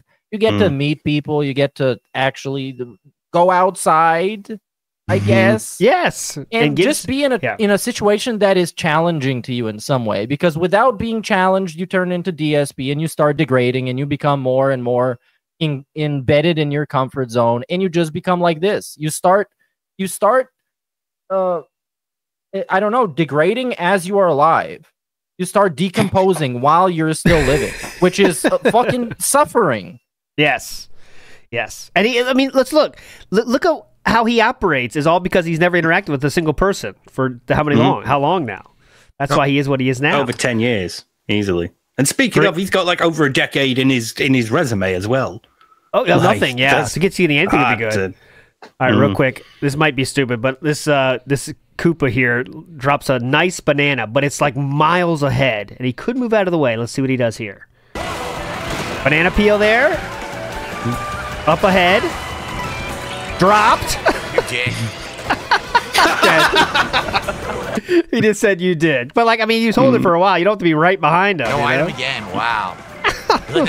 Yeah, because the person in front of you took him, Phil. Yeah. He always goes to the most obvious items as well, the boxes. Everyone's going to go to those same ones, and they take them. He said, where's my item? Anyways, CTC Jackie says, maybe when he heard stable. Oh, I think I know where this is going. Maybe when he heard stable, he associated it with the noun, not the adjective. And now he has a big, lovely marriage, says CTC Jackie. Big ups. We got the point. Logan K says, he is not more profitable. He's getting fewer dollars on average from fewer sources. He is way worse off. He knows it, and he is scared. This is cope. Now. Yeah. Few thoughts here. Now, I think DSP is one of the craziest people when it comes to money. And not when I say crazy, I mean, I think there's a lot of people like this. But, like, they don't ever even look at what's in the bank account, right? So what that means is there's no tracking of finances. There's always like, I know it's going to work out in the end, right? So I'm not so sure, Logan K, that the DSP is so locked in here on how much less he's getting. I think like, okay, goal hit must be good because he set up that reality in his mind. But what do you think?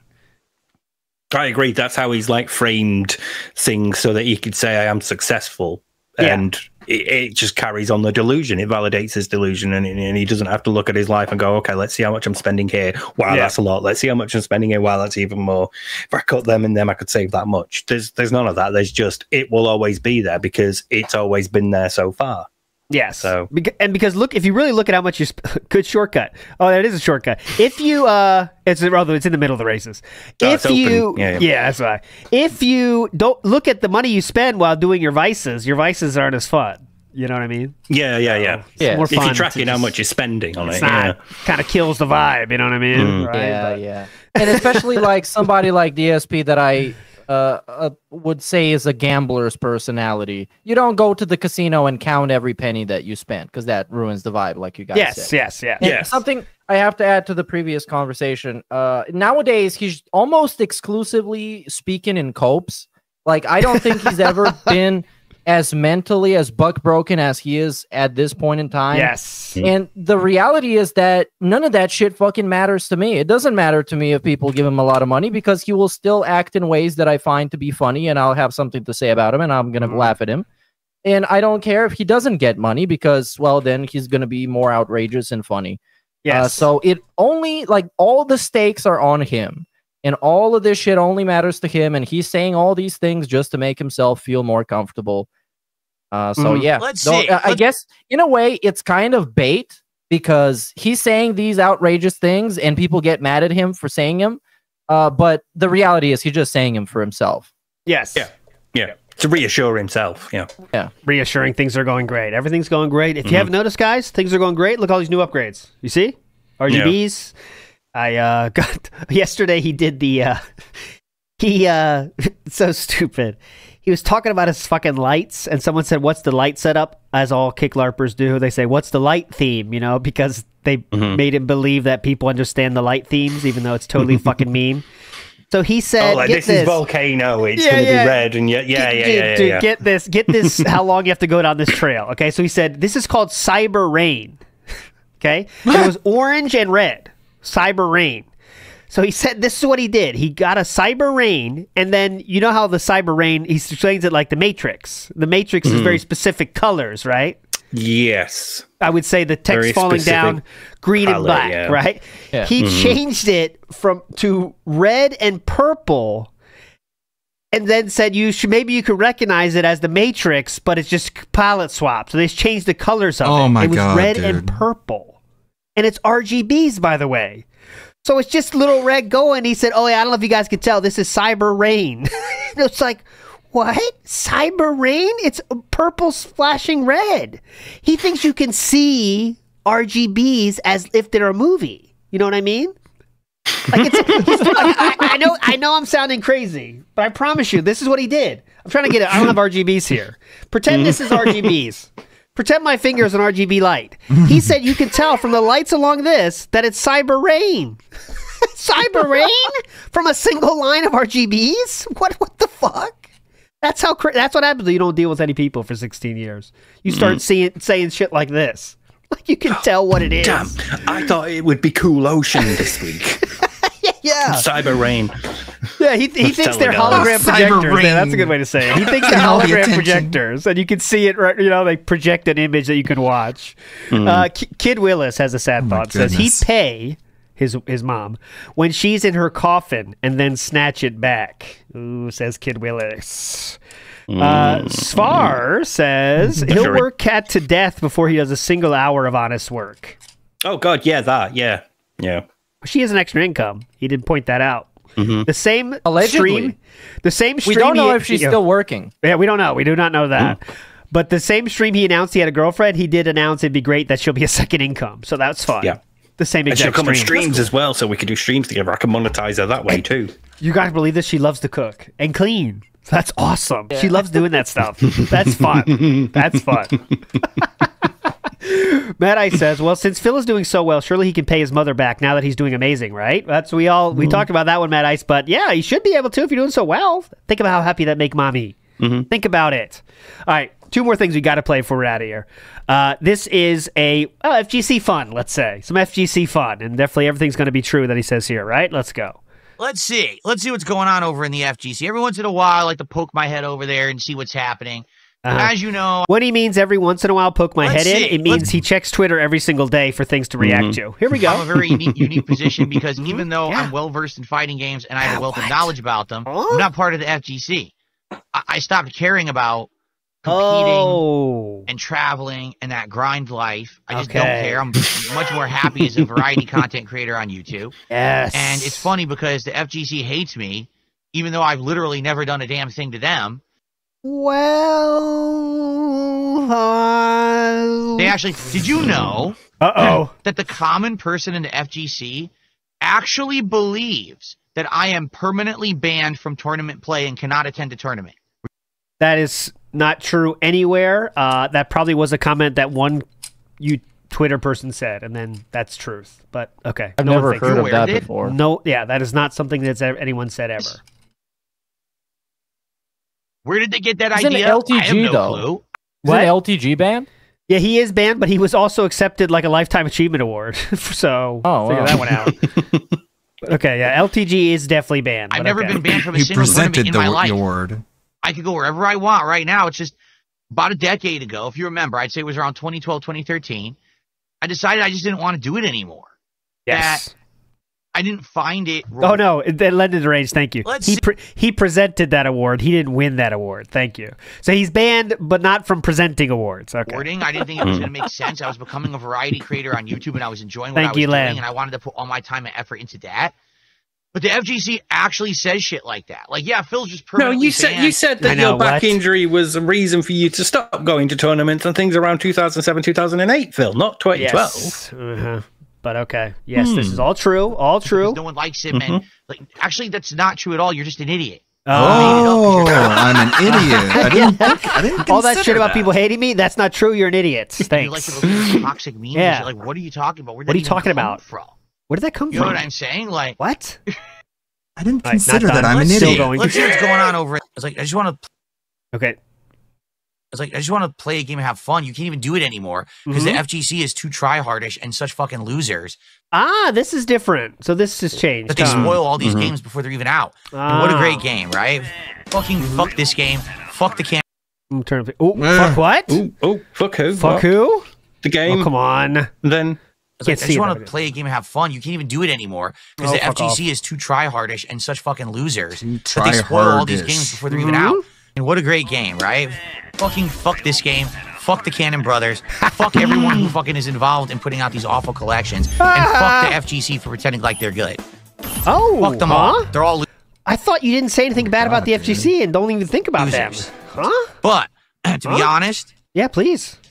I'm just not feeling very good about this. At all. It's kind of like everything that I've been saying over the last several months about Street Fighter 6 has now come to fruition, but with a new game, and the game's not out. I mean, that's insane. The game's not fucking out, and people already broke it.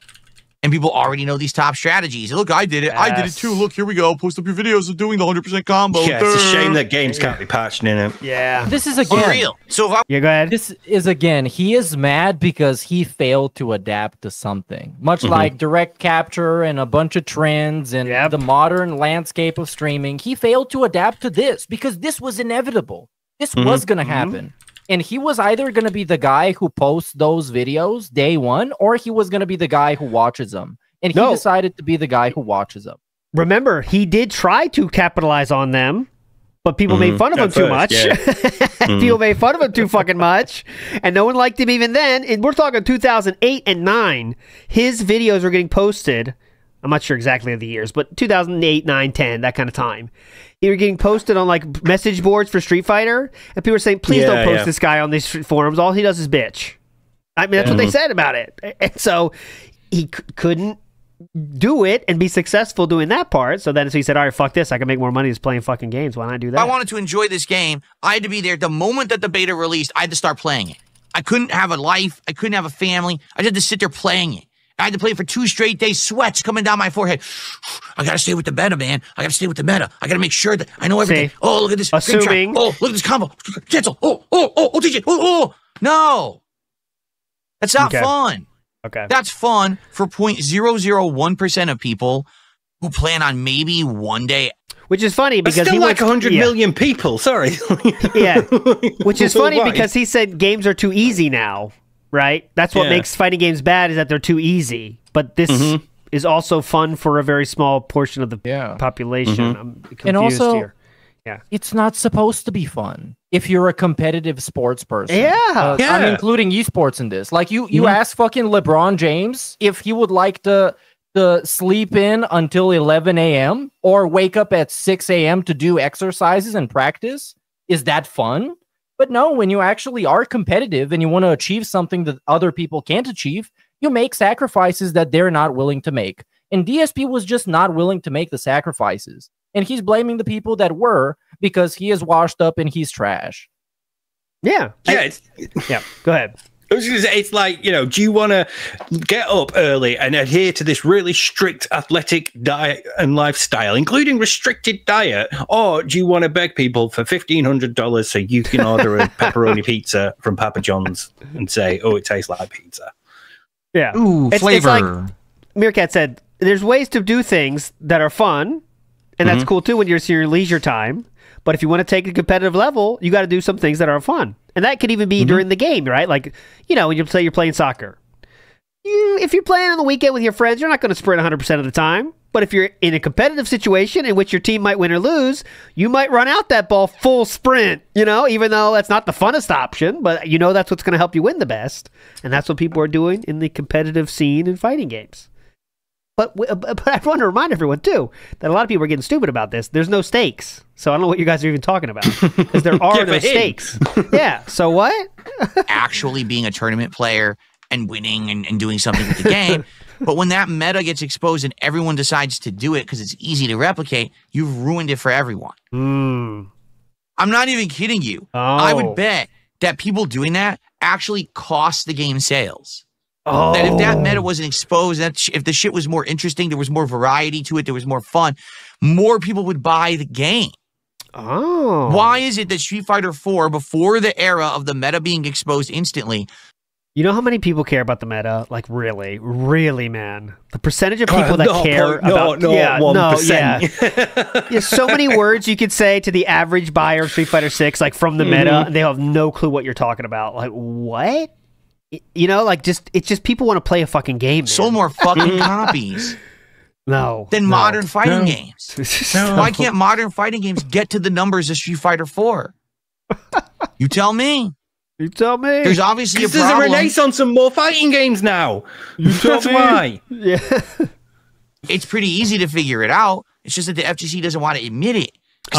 Street Fighter 4 released at a time when fighting games in general were in a bit of a slump because arcades in America had collapsed and home consoles weren't great and conversions and all that stuff. And then Street Fighter 4 came out and boom, it kicks off again. And then the internet starts to facilitate more and more people being able to play it and share videos of it and get into it.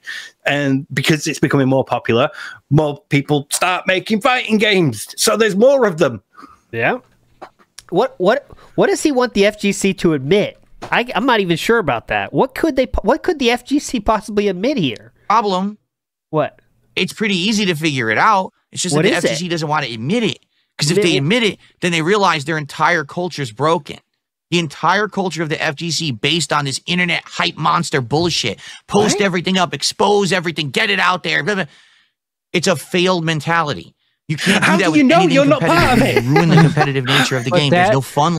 What? I know he's doing this deliberately, but he is omitting that this same thing happens with every single game ever that has any sort of hype behind it. People go out there, they want the exclusive, they want to be the first ones to get the meta because it's competitive. It's a competitive landscape. People want views. They want their efforts to pay off. They're not going to sit there figuring this shit out for like 20, 30 hours and then get 5 views. They want to put in effort and have results.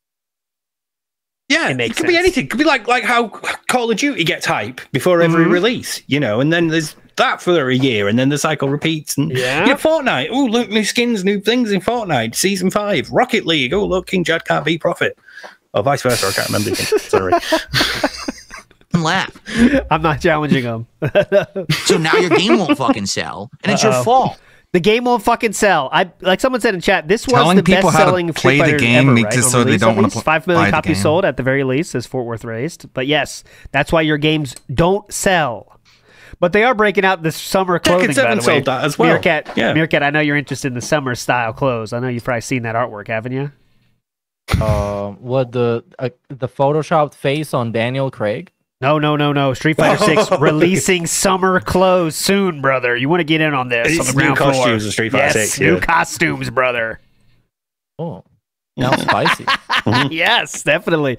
I think they really want an influx of cash. That's why they're breaking that out. Funny you brought up that Daniel Craig Photoshop, though, because someone pointed out it was during his rant about being old, one of the rants about being old, you know, my body hurts and there's nothing I can do about it. Daniel Craig was 47 in that photo. Yeah. In addition to that, today is the Fatal Fury City of the Wolves beta. Well, phase 2 of the beta. And man, I've got a lot to talk about there. I don't care about that. He's gonna keep. Just keep going. I'm very important. The FGC hates me. I didn't do anything wrong. Everyone loves me. Please tip. You get it. Okay. Last thing we definitely have to talk about. There's a few more Phil in the Wilds and stuff I should play too, though. Let's do one something quick as well. But yeah. Okay, cool. Let me give you one very, very fun Phil in the Wild here. Are we gonna have time for the fish and chill thing? Yes, we definitely. That's the next. That thing is. We'll great. finish with that. So this is one that many people said. Big ups everybody for sending. By the way, I can't shout out everybody, but I definitely appreciate it. A lot of people sent this one. 5 or 6 people sent this one. It's from 8 days ago. This is K Bash. 187,000 subscribers. Pretty good. In its early years, and all of it under the purview of games industry legend Yoshiki Okamoto. I love that game. The guy that produced Street Fighter 2. Darkside Phil owes his ego to that guy. The game isn't necessarily... That's it right there. I love when they're that tight, you know, just quick. In and out. Yeah, in and out. Beautiful. That DSP owes his ego to that guy. There we go. Okay, fish and chill time. Let's get some fish and chill. So this is, I think it's best to start with the person that never lies, and that is DSP. So he's going to tell us a story about, he played a game, Cast and Chill, which was a very chill style fishing game. And he's going to tell you a story about how he was contacted by the devs. Okay, so let's listen to his side of the story first. A reminder, this is all true, no lies. Go. It actually sucks because the game developer actually contacted me and thanked me for playing their game because they wanted some exposure, and they gave me a DLC code for 2 new dogs in the game. I was like, well, that's very nice of you, but no one really liked it when I played it. It sucks. I liked it, but I can't just play the game for me. Okay, so it is true that people did reach out to him, but this is what they said. So this is from the team, and the team has said now the following. They said, just to clarify, we didn't have any kind of communication or arrangement in place with that streamer. We're a tiny team, and as part of our launch, we sent out a batch of codes to hundreds of streamers based on follower size alone. No expectations, no coordination, just us doing our best during a busy launch. In the future, we'll be more mindful to send codes to creators whose values and communities align with the cozy, wholesome tone of our work experience. All the best.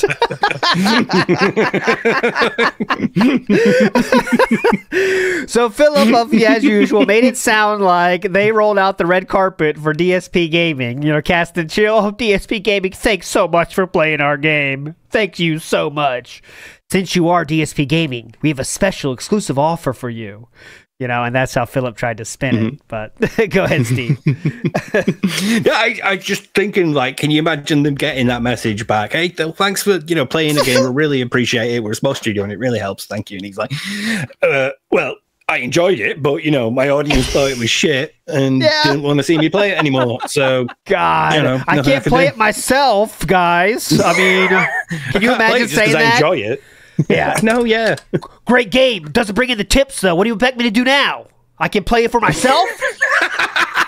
What do you think? Yeah, your game was great, but I didn't make any money off it, so fuck you. Cast and Chill. You know what's on Friday? Don't tell me you don't know. If I hit 10 goals by Friday, we get Wendy's double cheeseburger. And now you're going to give me 2 dogs? What does that help? Dumb fucks. Give me 2 dogs. By the way, yes, I please. remember when he started playing this game, he didn't say he got the key gifted. No, he didn't. No. Yeah, it goes against the narrative of I'm a small guy. Nobody ever gives me anything for free. Yep. Oh, and it was also pointed out on Twitter that it's still, like, for sale. Like, you can still buy it on Steam. Yeah, because I think he did refund this one, actually. That's what people are theorizing. It does mean he did refund that, yeah. I think, so the plot is... People on Twitter, shout out to the hyper-fixated individuals out there. Yes. They noticed that the game was available on his Steam store to buy, even though he technically owns it. Yep. And then somebody reached out to the developers, and the developers were like, yeah, we just gave the guy a key. Okay, well, that's different. He didn't say... Yeah. Interesting, because when Death Stranding 2 came out, he didn't say... He talked about the people that got the codes as the special chosen ones. So you're saying in this case, Philip was one of those special chosen ones for Cast and Chill. Interesting. Real quick, we got a tweet from 2016 that I brought up on Twitter. We are 4 days away from the anniversary of the swatting. DSP felt in 2016 this was worth a tweet, it says, for the audio style listeners. Today is my 1-year anniversary of being swatted. Happy to report that things are going far better now, and I'm in a way more positive place. So, happy anniversary, everybody, for however you celebrate. Philip celebrates, as you can see. So, less than 2 months after masturbating on stream. In a much better place now. Things are going great. Yep. And then less than 2 years away from going into bankruptcy. Pretty cool. Pretty cool. No, a little bit more than that, but 3 years or whatever. You get the point. Okay. Another small thing here that I want to show. So Philip is going to make fun of a game here because we had that big Steam, whatever the fuck. The Steam Summer Sale is Let's on. look at Steam Store. But What here. is this? This is what you suggest for me? This nonsense? Look at this game. How dare you? How insulting. Look at this game. Okay. How's that insulting? I don't, No, you guys told me about this one before, right? How dare you? He loves saying that. How dare you? Like, he's so indignant. Like, who the fuck do you think you are? Plot about survival or something like that. Like he's a king. How dare you insult the king by offering me a silly actual narrative? I don't know what's silly about it. I would compare this to say, did you ever play the game? Oh God, what was it? To the Moon? How the fuck would I know? Yes, To the Moon is great. 6 or 4 in a modern day. Like why would I play that? But actually, it's one of the most emotional games I've ever played back in the day. So it's like that. I don't really care about the graphics, but I'm gonna be honest. The graphics do look crap. This looks like a shitty Flash game to me. But I'm gonna take your money, your word for it that there is a good game behind it. I'm going to take your word. Oh my God! I'm going to take your word for it. He can't get over surface level stuff like this. He sees everything at like such a superficial level that the graphics are the most important thing for him. So why I showed that is because one of the developers of RimWorld has retweeted DSP and says, Phil trying to go viral insulting my work on RimWorld. And this is the graphic designer of RimWorld. So very funny that he would respond. I told you, Philip's on fire on Twitter. So, and that is really him, by the way. It is the guy. Everyone knows the guy. But it would be funny to see him play it, but he will never do that. Oh, I have heard that he picked up Vampire Survivors during this as well. Oh, great. Great. Fucking dreading because he spent years not wanting to play it. Yeah. And he'll probably say, oh, it looks shitty. Why does it look like such an 8-bit style? DSP in the wild here. This is, Meerkat, here you go. Hold on. But Blabs, one last thing. Camera's not on. Before we go on this story. One last thing. That's why Meerkat turned the camera off. Always comes back to the one who will outlive us all. Oh, no. The one who will... The one roach to rule us all? Yes. Oh, nice one, Blabs. Nice one, Blabs. Ah, shit. George, do you know who Dark Side Phil is? I've heard of him. G Prime 85 here, looking like literally like a guy that's gonna do a hit later in a fucking. What is he doing here? He looks like he's running a hit. Is this a hitman? G Prime 85. I've heard of him. He's sitting in the bathroom or something. Yeah, what is he saying? Are those tiles around him? I've heard of him. They're like a screen. Where is They're he? like, where is he? What is that? Like he thought that was the hit job. Look. You know who Dark Side? Look, watch this. Is that my target? I've heard of him. What is this guy? He's serious. I've heard of him. Your Honor. He's on a call. He's on a Skype call for like a appearance or something. Go on. Keep going. Well, Dark Side Phil. I can get it done quick. Come out and said there are entire channels making bank by stealing live rebroadcasting my content without making it transformative. They outright ask for contributions to do so. If this lawsuit goes through, G Primes are ready to hit out. I think he's like, fuck this. Okay, so there we go. That was the Phil in the Wild from Side Scrollers. I think still counts, honestly. I think it does. Let's do one more quick hitter here. Fill out the list. And no offense to the G Prime guy, we're just razzing. Yeah, we're just razzing. Total razzing. King, you are a king. I'm seriously, you're a king. Don't allegedly. Allegedly, maybe he's not a king. People are saying. Yes. The tree, grab our backpack, say a lot of take things, off those man. disgusting clothes and venture forth. Dash through the swamp, go from raised area to raised area, and do not drown like the USA's greatest Street Fighter player. You make it. Come on.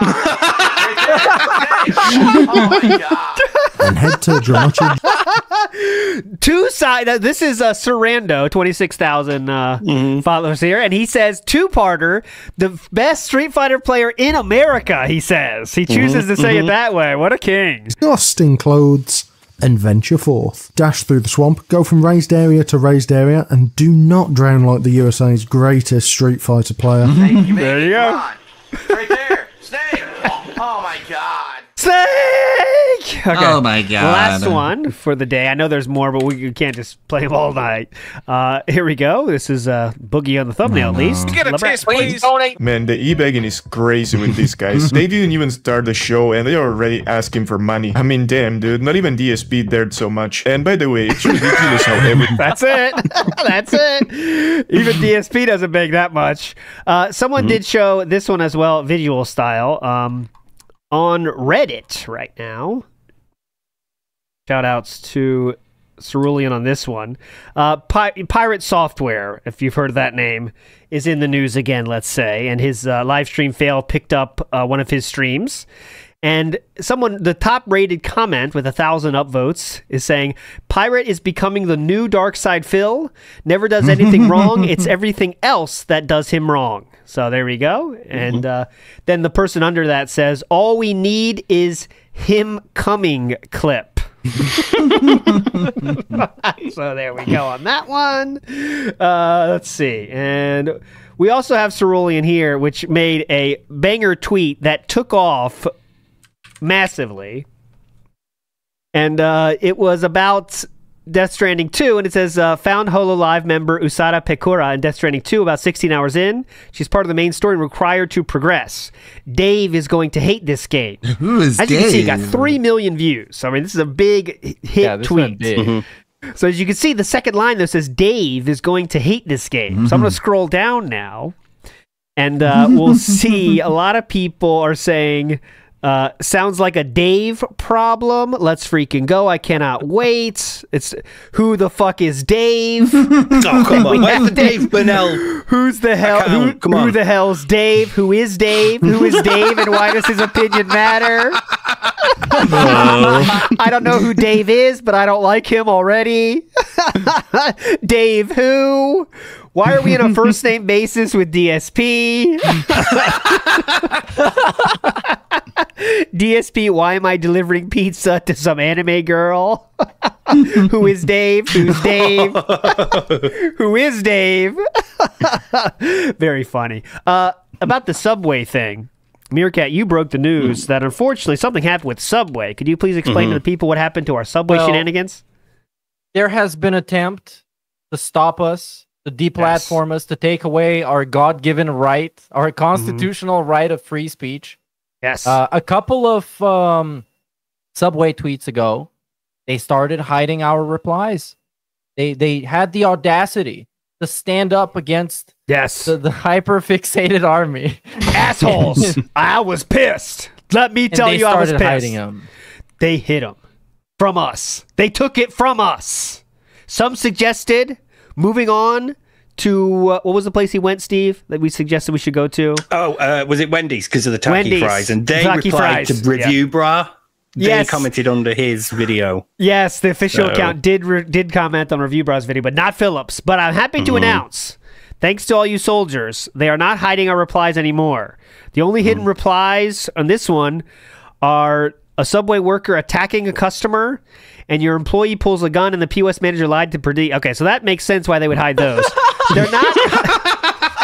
They're not hiding ours. The ending had me tear up. Yes. Hoping Subway doesn't go to Circuit City. Look, there's Derek getting help. There's Cat. Yeah, there's Cat too. Yeah. Sub. Okay. Oh, when she sees all the subs you've gotten. My wife eats Subway subs this big. Oh, that's me. Fueling these puppies since '82.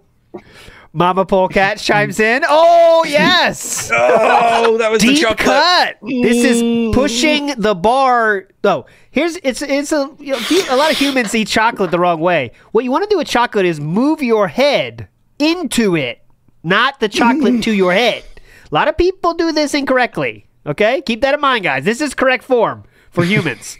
Push down on it and then bite. What the fuck? It looks weirder every time. What is that left hand doing? What's he cupping the wrapper for? Yeah. Sorry, I mean right hand. What is he cupping it for? He's cupping the balls of the. Look, yeah, it looks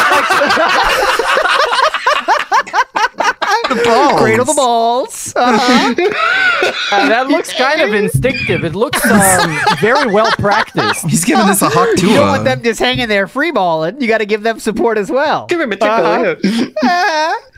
Very unique. This is an advanced technique. Oh man! God, that noise! It goes deeper. I said the It balls, goes but I was deep, muted. too. That's another thing he's picked up over the I years. said it before him. No wonder Dave stayed with Linda then. Oh, definitely. That's where he learned it. Oh, okay. This is so. Hey. Super Truffer's trying to bring in other people. I'm not going to allow it, Super Truffer. There we go.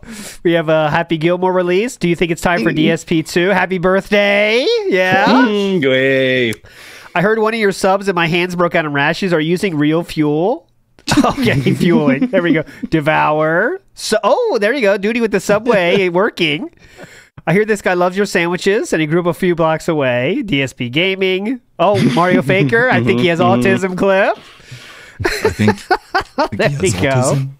Thanks for giving me my next scam. I mean goal. LOL. Chill with Phil.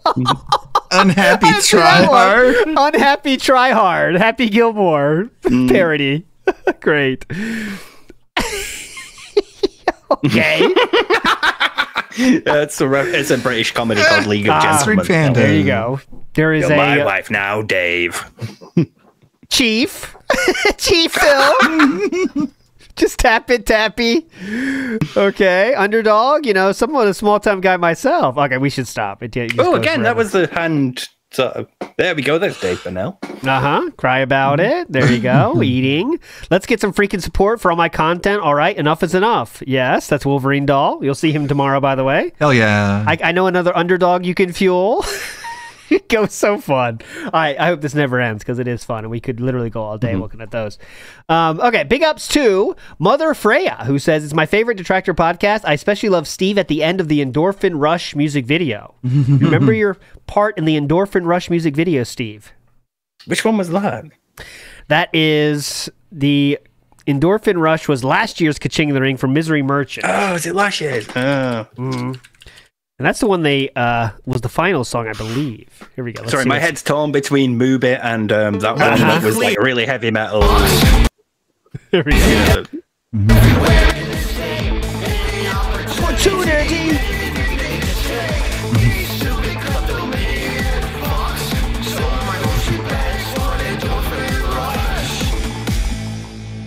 Oh, I think that's the joke. That you look like him. Fair enough. Yeah. Fair enough. Fair enough. Hey, fair. You keep mistaking me for DSP, so yeah, it's fine. Yeah, makes sense.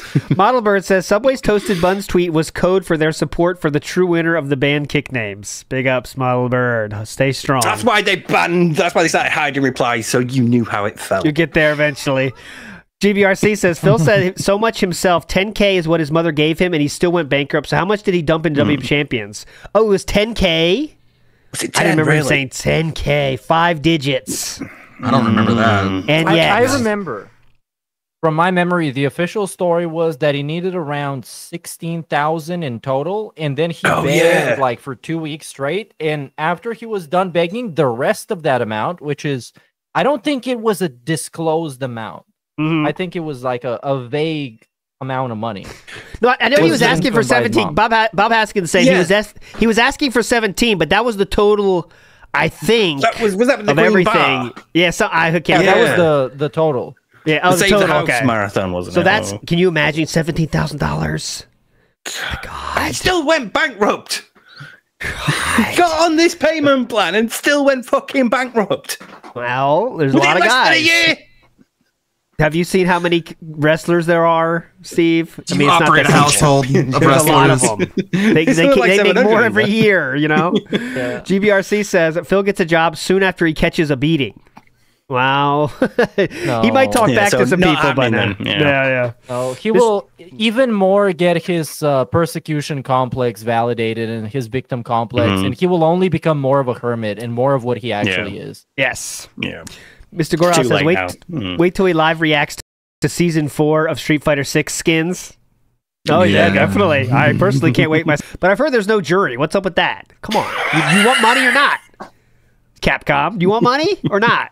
All right. There's a whole community of perverts out there that I get enough now. No, the play is to put her in tennis shoes now for the summer year. That's the play, Capcom. That's a free one. Yeah, really. That's the play. Yeah. Meth Bear says, Phil dreamed of taking John on a trip to RimWorld.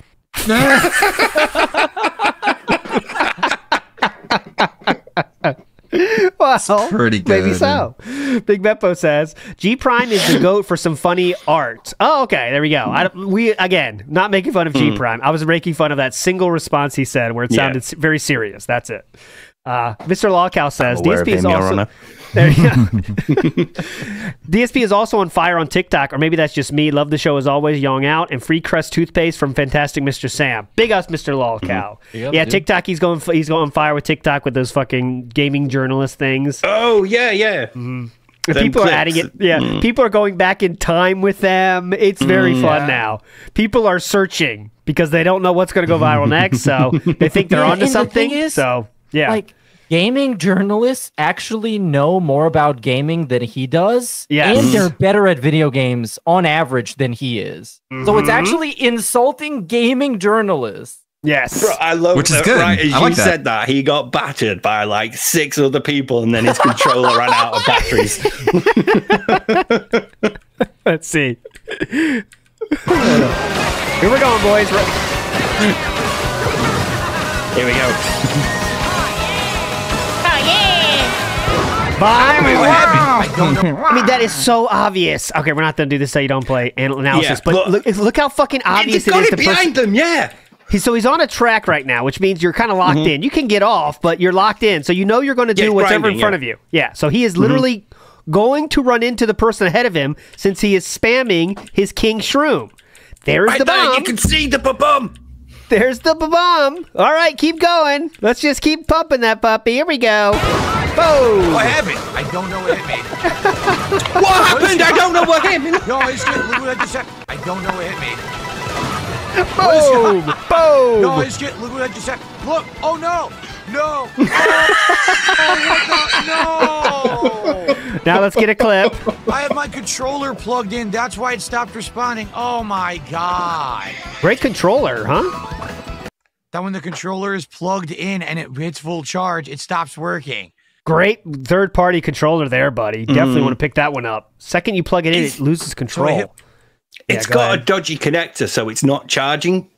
So it only works when it's on and he's using it. It won't charge, and if he takes it out, it's conked out immediately. So Seems like a good system. Good controller to have, definitely. Yeah. And MW says Blue Twix. Blue Twix. Blue Twix. Instead of what, individuals?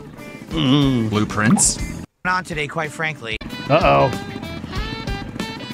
But I don't know what's going on today, quite His music's frankly. great. Everyone said they wanted the new game. It's like I get the new count. It's like on a sitcom when you get that last ending bit over the credits. Yeah. Let's do one final fadeaway bag here. Here we go. Very successful. Go. Everyone said they wanted the new game. Yeah. On the new console, I get the new console and the new game. Uh-huh. And we've had basically incredibly slow support for a marathon. What? I don't know what's going on. What's going I don't on? even know what to say. That's why I'm not even really talking about it, because That's why I'm not complaining about it right now, but I would be complaining because support is so low. I'm starting to get upset. So I'm just going to fucking play the game. Seriously. Yep. Right, what's the King's tax at? $344. A slow stream. $144 saying that you guys wanted this. You Poor guys baby. wanted this. What happened? This was the launch of the Switch too, wasn't it? Yeah. Isn't sorry. this like disincentivizing people from giving him more money when he can be Yes. on like $350 and still like consider that insignificant? Like, why would I just send him $5? Well, you Everybody can't- who's ever streamed knows that these things add up, and a bunch of people sending you $1 makes up a bigger sum. But for him, apparently, it's just not like that. And this Yes. money is non-existent and it's insignificant. Yes. And that's why, because you know how some people break Pignosis and they kind of join the tractor thing, and some people still make fun of them endlessly because they once were the tractor. You know, it's like tough to make that jump from being truly make the jump, let's say, right? The reason that is because when you put up with shit like this, it's not, no one's going to think of you being a normal person because you can't be if you're willing to be put up with this in a stream that's supposed to be for your entertainment. You know what I mean? That's why normal people don't put you up know? with this. That's why his audience is comprised of the people that it is. Because normal people won't tolerate this. You got to earn back the thought that you might be a normal individual once you put up with this shit and give money to this. You know what I mean? Because this is unhinged. This is not how anyone should be treated, right? So, I mean, if you put up with this, you also need help in addition to DSP needing help. You know what I mean? But anyways. Also, Yes, one last go. thing. Go ahead. We have a follow-up breaking from like 20 minutes ago on the RimWorld clip. So I send this to you on Discord, ALT. I send you the Got tweet. it. Shout out to DSP Gout. For Shout out DSP Gout is legend. screenshotting this. They put a lot of good stuff on Twitter. Obviously, follow them, please. They are Not to be legends. mistaken for Gout, the track and field athlete. That is this guy. Okay. So I see a lot of people are confused about the difference. So this is DSP. This is Gout. Okay, and this is DSP Gout. Okay. Gout DSP Gout Gout. Is that easy enough? All right, let's go. Okay, DSP Gout Gout says the following: I haven't played the game. Ooh, June 27th. So this is brand new. Okay, pretty hype. I haven't played the game, nor do I have anything against it. I simply know that my audience tends to not like games with either pixel art or Flash style graphics. Flash style graphics. You're the one that said it looked shit. Flash style graphics. Not your audience. You. I know that's ignorant. I disagree with that philosophy, but that's just how my viewer base is, sadly. Oh, dude! But no! Dude, throwing your audience under the bus! In the clip, he said, this is what you guys wanted me to play, so they wanted him to play this. Yeah! Uh-huh. Keep in mind, I love JRPGs and of that art style, and it's one of my biggest disappointments that I find it hard to play these kind of games. If RimWorld is as you say, it's likely a game I'd love and my audience would claim is boring, and demand I move on from ASAP. You feel good You about this compared game. it to, like, you said it reminds me of this other game and like Final Fantasy 6 and 4 and whatever. And he said it looks like shit, by the way. He said looks like shit. That was his words. Looks like shit. Yeah. I'm also curious if the clipper left in the part where I mentioned To the Moon is pixel graphics and one of the most emotional games I've ever played. These that's clippers, the one. He didn't say that, by the way. These clippers always leave out the parts that make me look human, instead taking stuff out of context to create drama. And let's see exactly that tweet DSP is talking That's the one you compared to Final Fantasy 6. Oh, replies too. Let's see. All right, so people are entitled to their opinions. He is born of ignorance. DSP, you were chill when I asked about your shirts.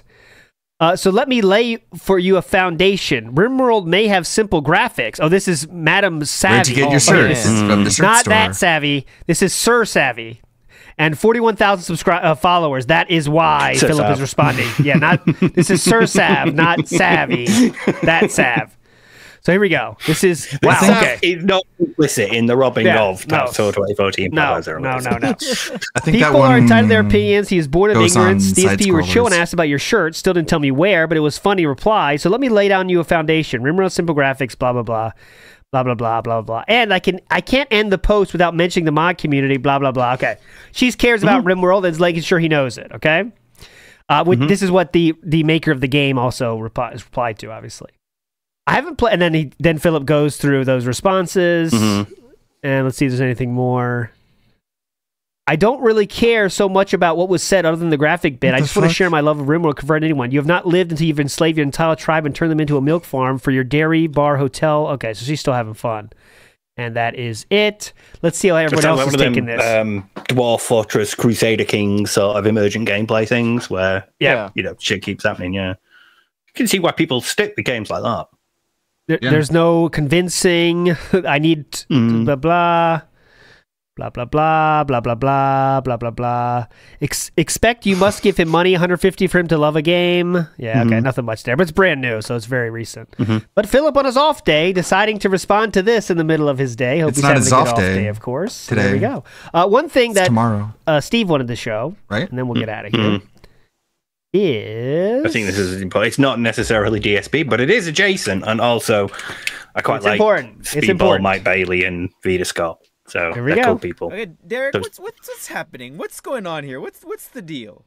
What's going on? What? What's going on, Derek? There's a lot of inside jokes happening between a certain groups of viewers, and I feel that it's rude. It's rude. Honestly, just going at the jokes. WGTW was like tri-state area, Philly, New York. We were in Let's Philly. go. Explain. Someone, let's go. Derek, what are we doing? Do you have any idea when you'll be coming back to Winnipeg? I don't know. Oh yeah, my bad. Phil's not off today. He's live today. Derek my bad. is a pedo, so okay. Oh. See, that's like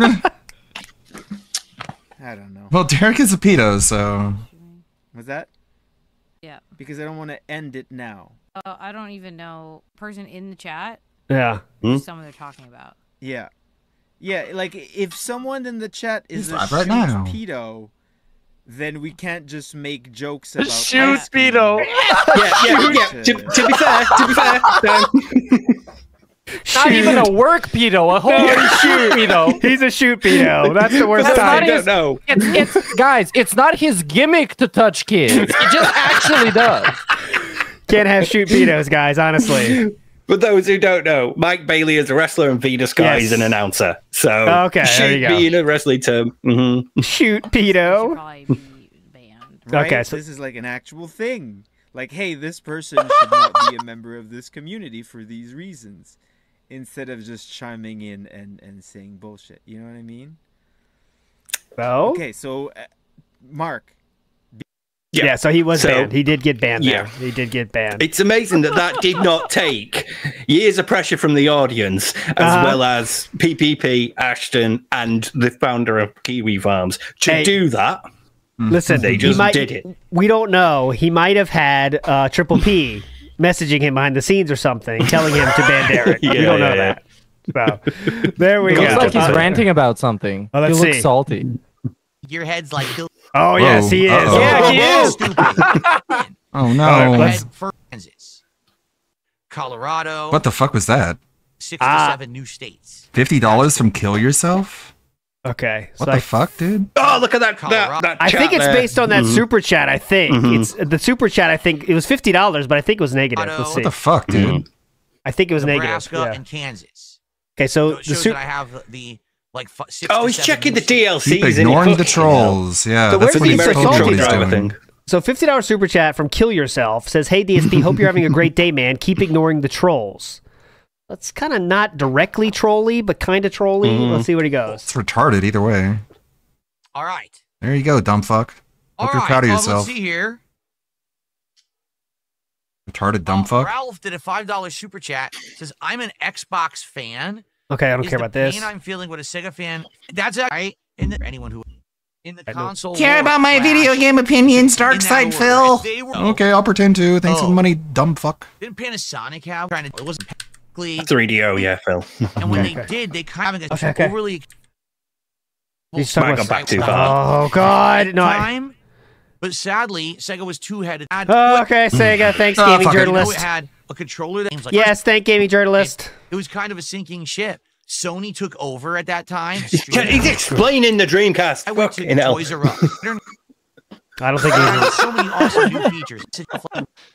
It's sad because if you were an Xbox fan, Oh God! right now is Game Pass. Not a pass. Point they were a serious down.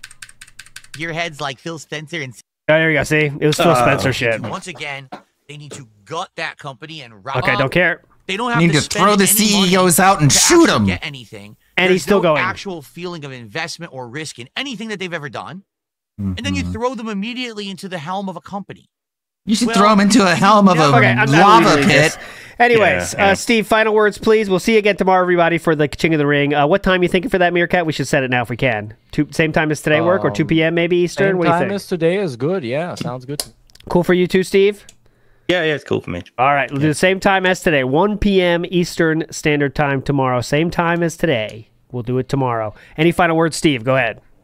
Yeah, I'm working on something not DSP related. I'll get that out first, and then I'll go back to working on the Kino stuff that I was working on. Big ups. There we go. Something Meerkat, coming final up. words. Nothing that I said today could be held against me in court because I said the word allegedly. Allegedly, yeah. Yes. Allegedly. Many DSP thanks.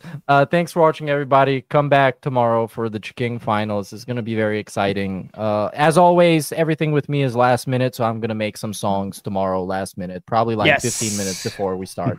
Me too. I have to finish my song. Gonna be a photo finish, but we'll get there. You're all legends, everybody. See you tomorrow. Bye. See you tomorrow.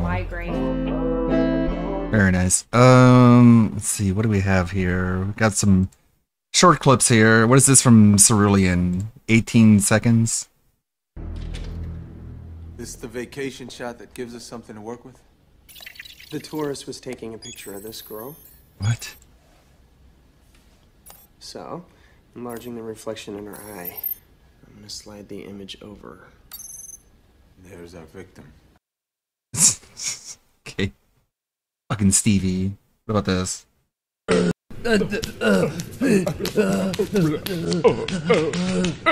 I swear, if you two don't stop, I'm going to turn the car around. Donald, don't get involved. Ayatollah, I'm going to smack you. He started it. No, he started it. Ayatollah, that's it. In 30 seconds, I'm going to slap you. I'm warning you so you can move your head mostly out of the way. Don't do it, Donald. Just let them fight it out back there. 15. Donald, oh, the my tab. king, do not... 3, 2, 1, smack. In 30 seconds, I am throwing my juice box at you. No, you are not. I am warning you so you can avoid any damage. 15 seconds. That's it. Both of you sit on your heads. You have 15 seconds to get your hands under your butts. What are they doing? Getting their last slaps in before the ceasefire. Good.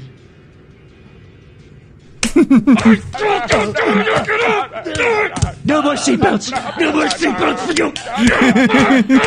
you! Hey, we were back here hoping we could get those mass deportations now.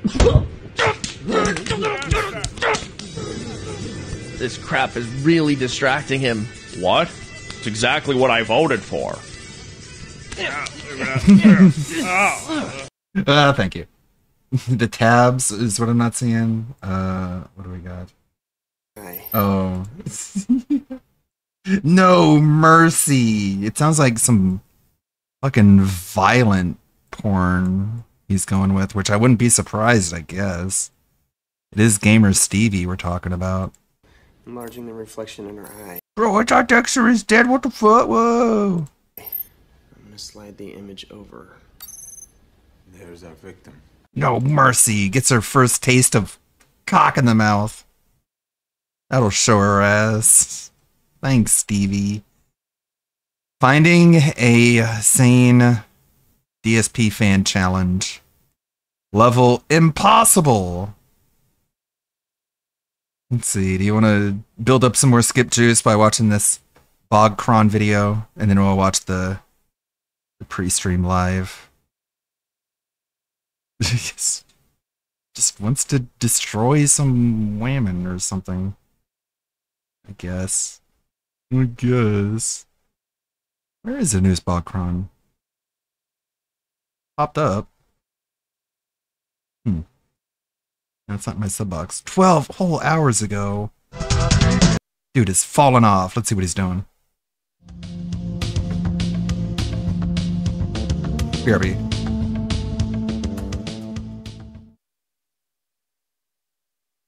Oh, what? The following rant was 2 parts for a total of 4 hours and 6 minutes. Up YouTube, it's your boy King Cobra back at it with another video. I got a sweet drink combo for all the dads out there on Father's Day. Jack Daniels Tennessee Honey.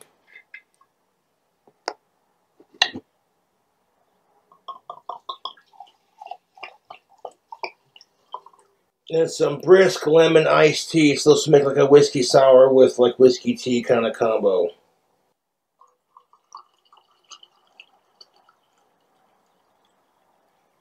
Looking for a last-minute Father's Day gift for your awesome dad in your life? Check out Tactical Soap. Link is in the description box below. Your mom will like the way he smells too. And if you don't have a mom in your life, you know, maybe it'll help your dad out with some chances. You know what I'm saying? My plushies are being washed. That's why you don't see my stuffed animals on my chair.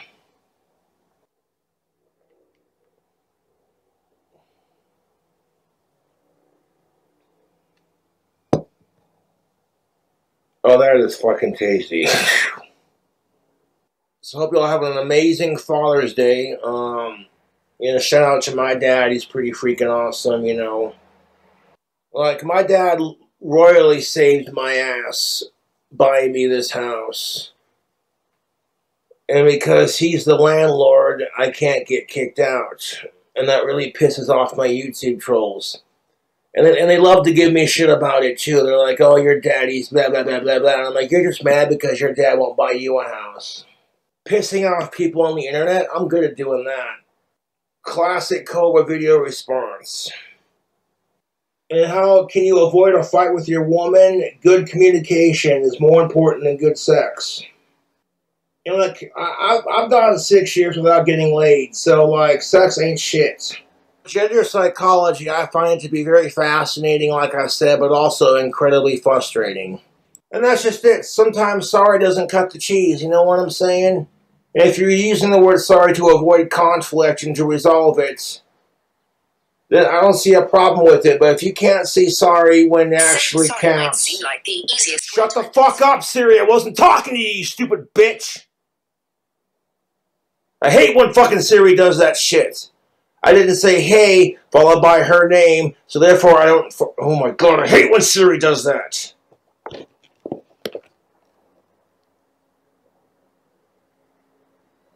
Go ahead and just turn the phone off.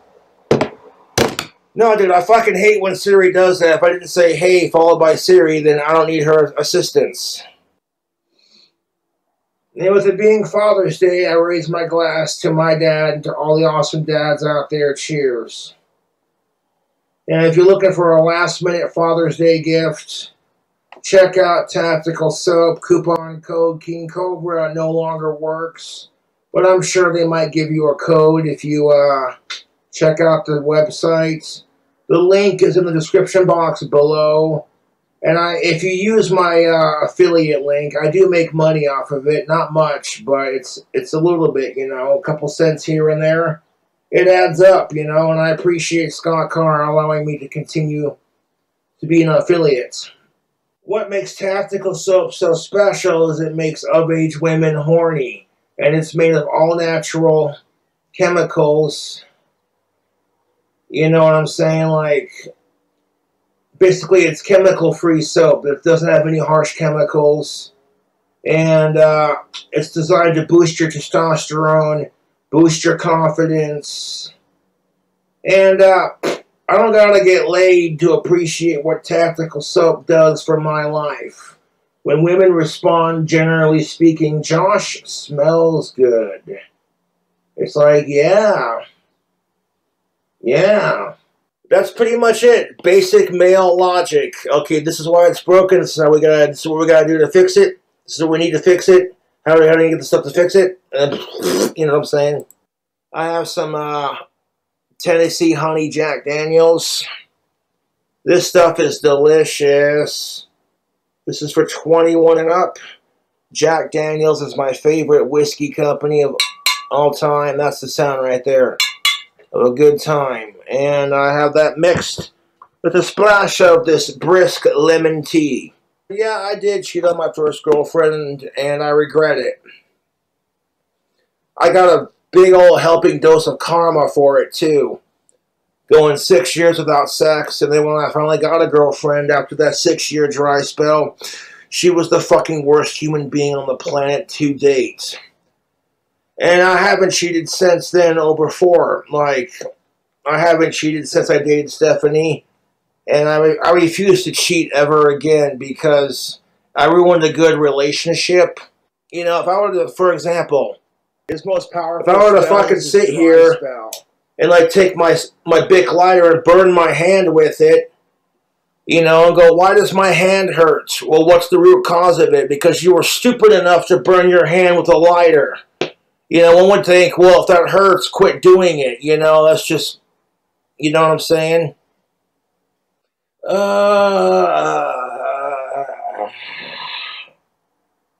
Well, here's the thing of it, Slick. When it comes to addressing issues, woo, it's good whiskey. I'm 34 years old, and I'm at that magical age of an adult's life where I stop thinking with my dick. Of course, I'm one to talk. I cucked one of my buddies one time, and he literally looked at me and he was like, did you fuck her? And I was like, yeah, man, I did. And I wasn't going to be a pussy and like, you know what I'm saying?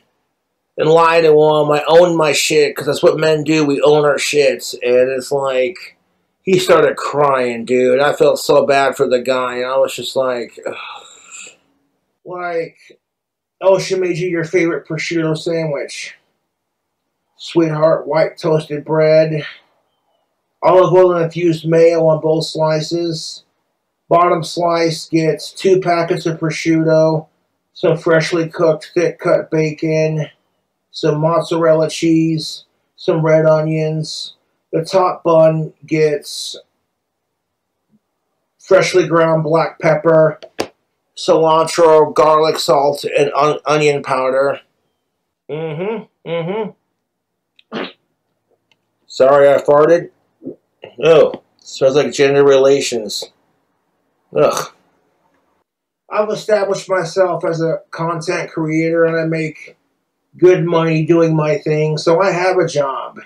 And a lot of people are jealous of it because it's like Cobra gets to do what he wants for a job while I'm stuck taking it up the you-know-what from a corporate boss. And I'm like, yeah, sucks to be you. And I wouldn't have this sweet job today if it weren't for my YouTube trolls. When I was working at Wendy's, my YouTube trolls submitted a false customer complaint that got me fired. That's really fucking gross, the way he thinks he's better than people who work a real job. Yeah, it sucks to be you, I guess. I'm this way because of the trolls. Okay, dude. My daddy bought me this house. Saying he's the landlord, so I can't get evicted. That makes the troll so mad. It's like, bro, it's not a house. Calm down. When I was working my dishwashing job. But it's just like Phil. They just LARP as real adults. So our big house we got. Oh, man. They harassed the owners of that bar. And they harassed my female coworkers. And the woman I was working for, the head chef, she created a very toxic work environment. Don't get me started on her. And I finally just said, you know what? I'm going to take this crap. I started selling my magic wands on Etsy. And then my YouTube channel took off. And now it's like, every day I got a Cameo shout out. When you got almost 200,000 subscribers on YouTube almost. People are going to know who the fuck you are, and they're going to want to buy cameos, so I appreciate that. Woo-hoo. You know. What a bargain. She's on her period. You cuddle with her on the couch and watch Gilmore Girls, even though you two had a big, major fight the other day. And you're like, babe, what are you in the mood for? She's like, pasta. Can you make me some? And I'm like, yes, I can. I found this recipe by King Cobra JFS where he does this bacon, white wine, chicken Alfredo pasta with beer and white wine and a 4-cheese Alfredo sauce. And if it leads to make-up sex, then that's a bonus. Last thing on my mind.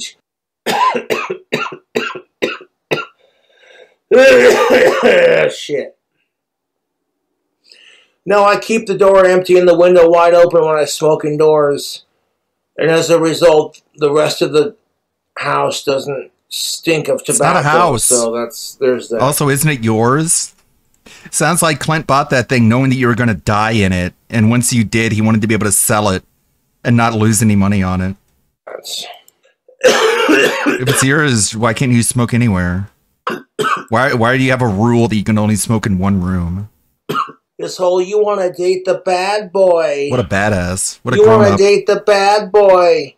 He's not a bad boy. He just treats you badly. There's a difference.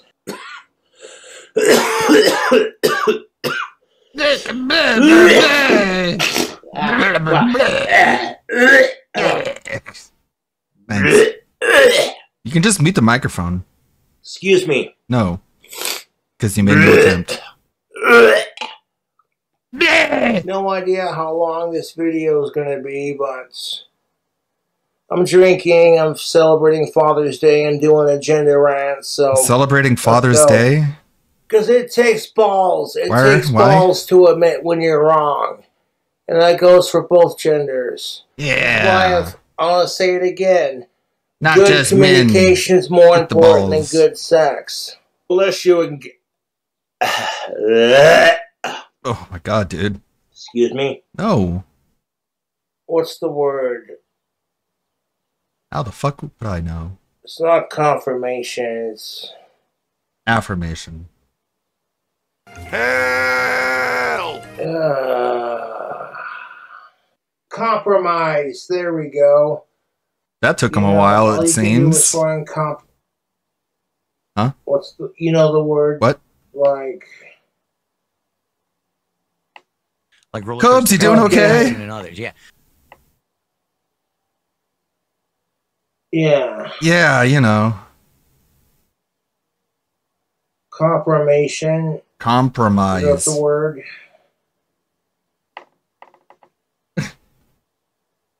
Compromise. Compromise, yes, exactly. We meant compromise. See the best of both worlds and use that to find a perfect solution that suits both of you. I'm chilling out with no What a shirt. genius. Compromise. Like awesome marijuana themed. Awesome. Let everyone know you're. So the following video response is brought to you in part by alcohol and cigarettes because I'm fucking done with society's bullshit. Do your thing. Done with society. Done with it. I got you.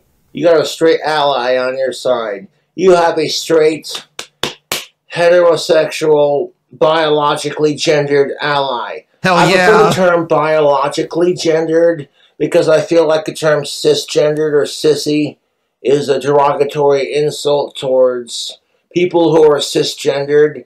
Like, oh god, it's one of those fucking videos. I'm tuning out. Okay, well, I'll give you a second to tune out. Holy shit, dude. Imagine like trying to LARP as like an LGBTQ whatever ally. And you're just like, yes, I am a biologically born male.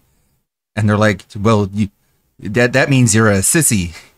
And it's like, no, I don't want to be called that. And they're like, well, that's the words we were going to use. And I was like, can I just be called like a biological male? And they're like, no. And they're like, all right, well, fuck it then. Fuck all you guys. Never mind. Okay, now that the squares are gone, outside of my family, my friends, I don't want to be an ally and my anymore. fan base, nobody gives a shit. I get so much crap for being King Cobra JFS. You know, everybody wants to make fun of me for practicing magic, calling me the trailer trash Harry Potter, etc. And it's just like, No, you being know retarded what? again. I don't. What is it more about the cheese rants? Because I've been reading a lot of those. It's like, dude, the guy is not. He's very shell shocked from not living in America. He really doesn't understand like your average Publix. And he's like, you guys don't have cheese over Kershey and Medicare. Well, that's funny. That's funny that he's getting mad that Medicare talked to an anime fox. Judge you, so why the fuck you judging me? I'm not gonna try anything but Sydney Watson's hot. I just addressed it. Elephant in the room, fuck off. Chef's kiss. Boom. Bombshell. Oh, you want to revelation. promote Father's Day? Father's Day is awesome. If you want to Dingus, get your okay. dad a sweet gift for Father's Day, Tactical Soap. Dingus is on it. The description is in the box below. Like, you check out all my, description box links. You can see a place to support me financially and, the Tactical Soap. But my bad habits keep me mentally sane, so if I don't fucking have a cigarette or a little bit of booze, every now and then I go a little fucking loopy. You know, smells freaking good. Tactical Soap. Check out the description box below for... But yeah, I was scrolling by and I saw the news about Zentrea. She'll probably just go indie. That's what happens. Like, they get big in an industry and then they retain their IP and brand and then they just go... needs... I'm a proud affiliate for this product because it works. I've seen women 10 times out of my league react positively to the smell that I'm laying off, Oh, I see. Who cares? Doesn't matter. I don't gotta get laid to appreciate what Tactical Soap's laying down. Their chemical-free, cold-pressed soap made for men is awesome. It's all your fault, Nurgle, saying hateful slurs in the Discord. My coupon code no longer works. my YouTube trolls couldn't handle the fact that El Cobra's making money doing what he loves doing. So we're going to harass Stock Car and blah, blah, blah, blah. And then not enough people were using the coupon code King Cobra on top of it. So yeah. It is what it is. It is what it is. That's Regardless, right. That's right, Cobes. I still rock the soap. And I'm a proud affiliate of Tactical Soap. He still rocks the soap out of spite. It's fucking... That's so funny. He's got like so much oppositional defiance disorder. They're like, you're not a sponsor anymore. And he's like, yeah, I am. I demand it.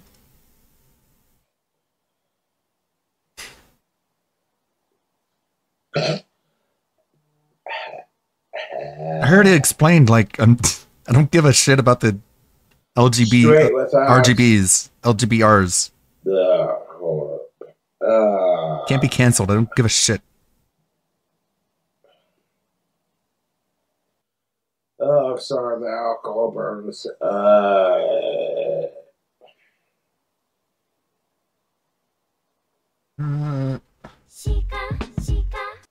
Still not seeing it.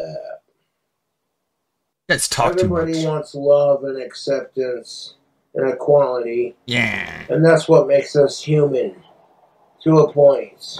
Oh. To a point. There we go. To a point.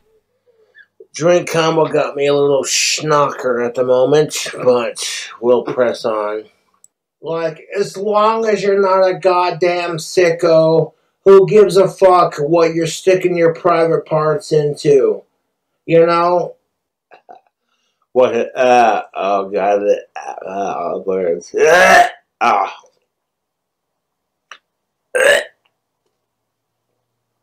What the fuck? We're good.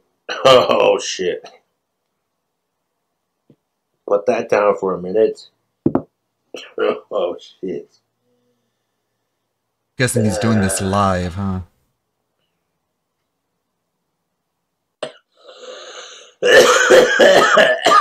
Yes.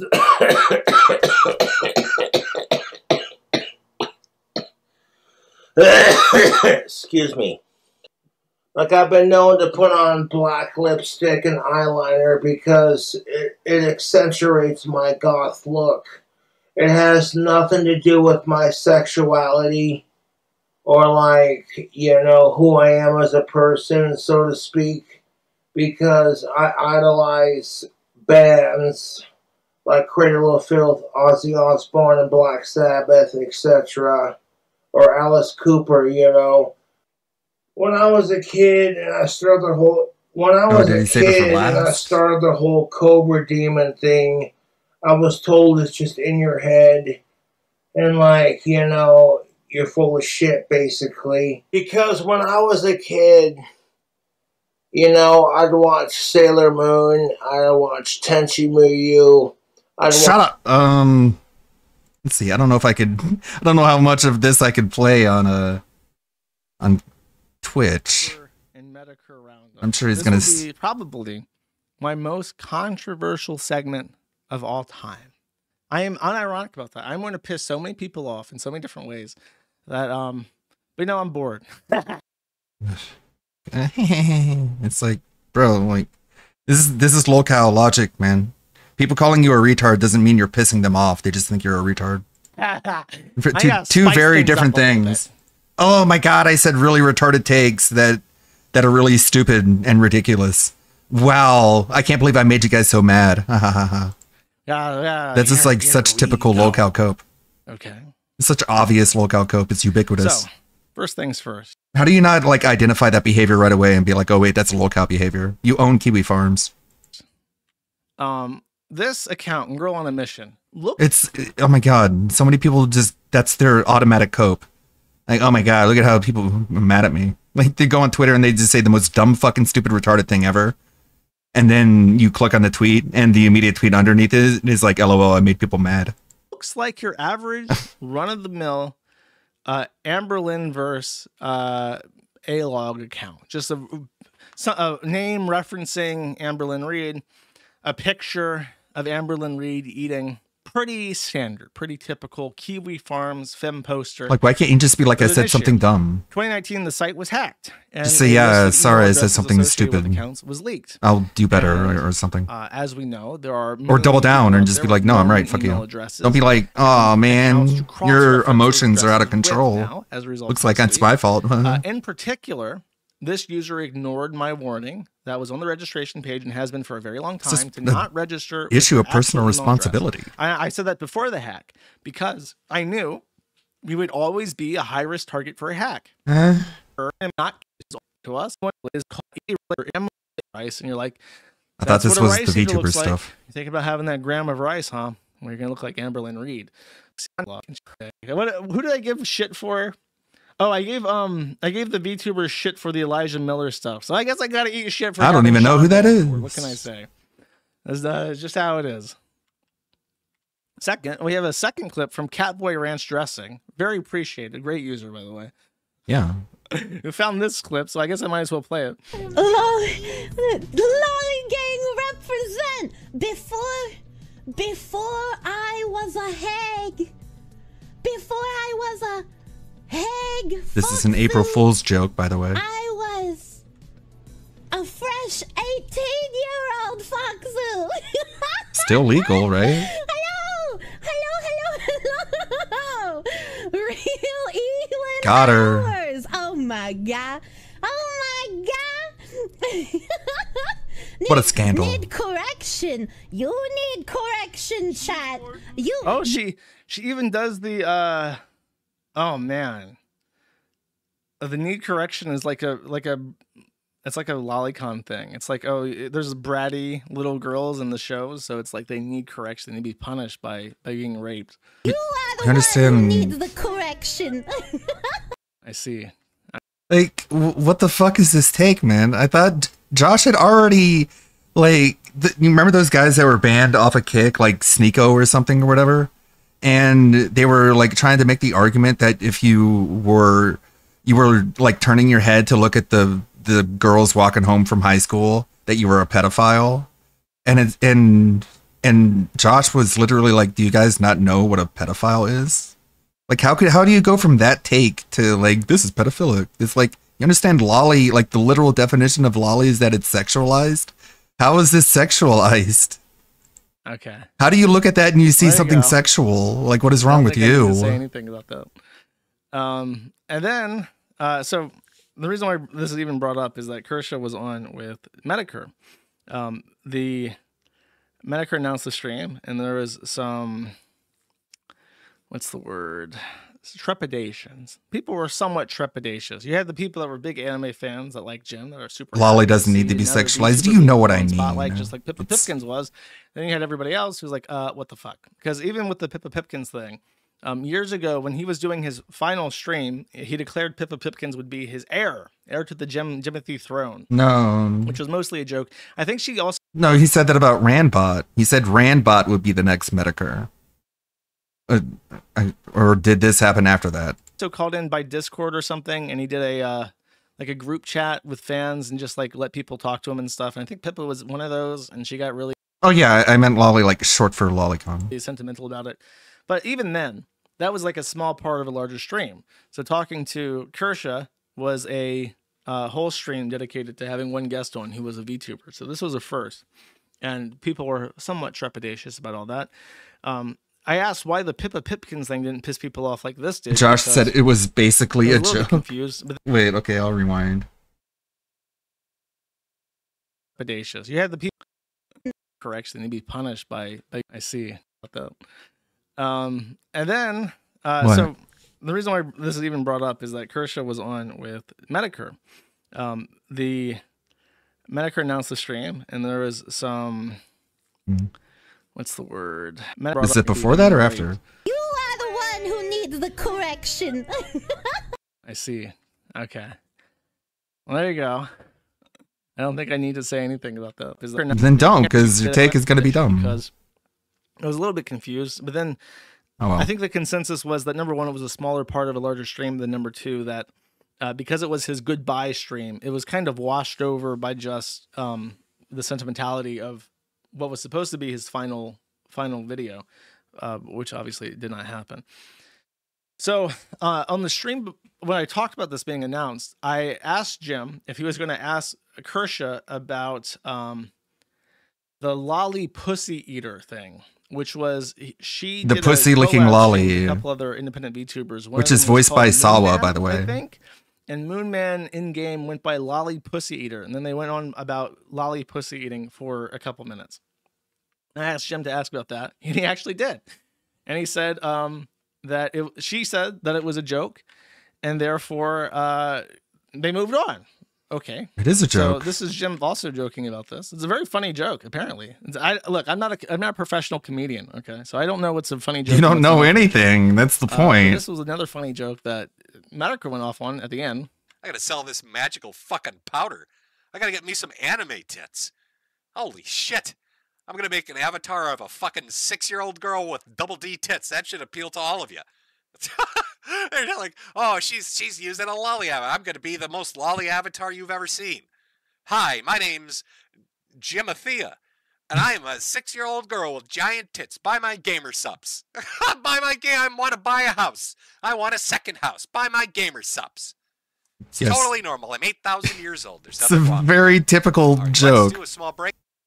So hypocrite that I am, I did not watch the stream because I could not bring myself to do it. Okay. I had to rely on third-person reports about what was said because I had zero interest in listening to this, and I just didn't. Is he trying to say that's not a However, joke? someone It's was obviously a kind enough to joke. record for me. He's like, this VTuber stuff seems like it's really lucrative. Maybe I should just like be an extreme caricature exaggeration, be the most lolly looking character, but with the biggest tits possible, be just like a complete contradiction. Yeah, obviously it's a joke, but okay, let's joke police with Josh.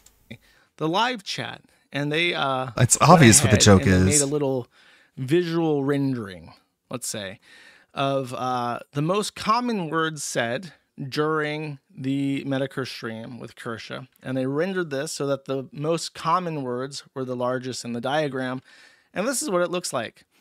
We have lol Josh 1 TTD front. And Oh, the center. gamer subs, The yeah. word Josh was the most uttered. Jim word could get a in the gamer sub entire sponsorship. He stream doesn't have to be a because VTuber. apparently Medicare streaming with Kersha. Well, was maybe the not. biggest Maybe not ethic gamer own subs. I'm against sure there me is ever some. conceived in human history, What's that which one? I just don't fucking understand.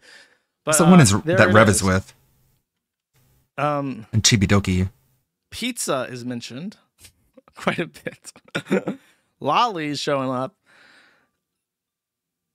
I have to make a phone call. Yeah, I'm sure Kiwi Medicare Farm. could get a gamer this is what- subs This is adjacent what it looks like. Cancer. sponsorship. So If Kersha I don't can. know. I don't know what about this. Yeah, stream was well, a G Fuel personal might be a little attack bit to me. higher I guess end. I was epically owned though. I can't say for sure. As I've been informed, and this has always frustrated me. It's very frustrating, even in my own community. Anything I say about Jim, any criticism, no matter how light, is always interpreted as jealousy, contempt, and it's like I don't have contempt for Jim. I don't. I'm not jealous of Jim either. He's dying of cancer. I'm not jealous of him. I would not swap places with him. But it's super frustrating to me, and that I run my forum and I do my podcast because I have an insatiable desire to say whatever the fuck I want about whoever the fuck I want. Sure. And when it has come to Medicare consistently over years and years and years, he's the only person I've not been allowed to express how I think because people will You're allowed to. genuinely fucking freak out at me 'Cause you're And wrong. I despise that. It's actually really it's really annoying. It's okay to be wrong about things. So after this, It's all right, man. The thread. Is he having trouble? Which is like the idea of being wrong about And it things. was the most negative I've ever seen it. Usually, That's unhinged. If you say anything negative about anything Jim's doing, you will be dogpiled by people protecting him. Just always. People will jump Like, in. it's not just and they will subjectively. attack He's you. just like They'll literally attack you factually wrong personally. about practically everything. They'll derail the thread. They'll undermine anything that you have to say. Any criticism that you have is not. It's like just valid. because you like But own the a big thread chunk of became mostly the negative. underground internet To the doesn't point mean where you can people wanted to talk Dunning-Kruger about your it way into positively, knowing went to everything the that everyone Kersha else thread and the knows. YouTuber board, to get away from I don't know why this is hard. So it was the most negative I'd ever seen. Now, everything I've just said has been an extremely kind of surface level observation. I'm not really giving my opinions. As I said, I get annoyed by how often people seek to deprive me of my ability to give opinions without having to eat shit for it for weeks. And What are weeks your at a time. consequences? To this day, no matter what I Prove say, your damages, somehow it always sir. causes They an just give you issue. shit for Why it is because Josh they're so allowed to fucking say what salty, they Jeff? want. I'm honestly, you're not a the only million times one. more annoyed with the people that say shit like that than I've ever been with Jim. But now apparently, Are they now like it's- cutting your internet off? Like, what the fuck are they doing? so That instead is of making it so me you're not giving allowed to say that you don't like and me YouTubers. sticking my neck out because I don't want to come across as jealous or bitter or anything like that. I've decided to do the smart, intelligible, and So Jim weird. sanctioned thing to do, and simply offload my baggage onto an anime girl. And I'm going to allow an anime girl to give her opinions about Jim in this stream, and Kersha, and Pippa, and I'll be completely and totally immunized from the consequences of it because based anime girls are always based. And if you get mad at this, it's just your fault for being mad at a fucking cartoon character, chat. So let's see. Oh, there it is.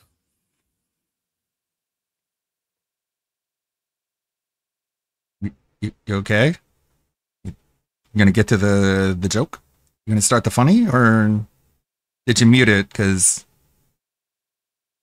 you're having some issues?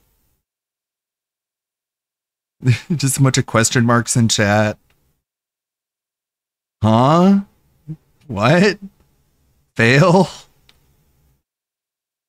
Oh. Is it actually muted? Oh Muted my and God. gay. Okay, hold up. That's annoying. Did I fuck it up? I actually fucked it up. I did a whole thing for it too. Okay, 1 second. Really hurts your ability to be taken seriously. But sure, you got plenty of clout left over.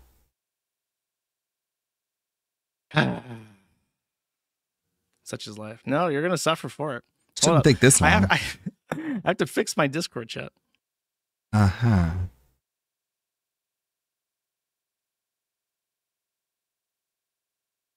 Uh-huh. Oh, I see what the issue is. Okay. No, chat, you're going to suffer. You're going to suffer. Oh man. Well, I can't say much. I started today's stream with my mic muted.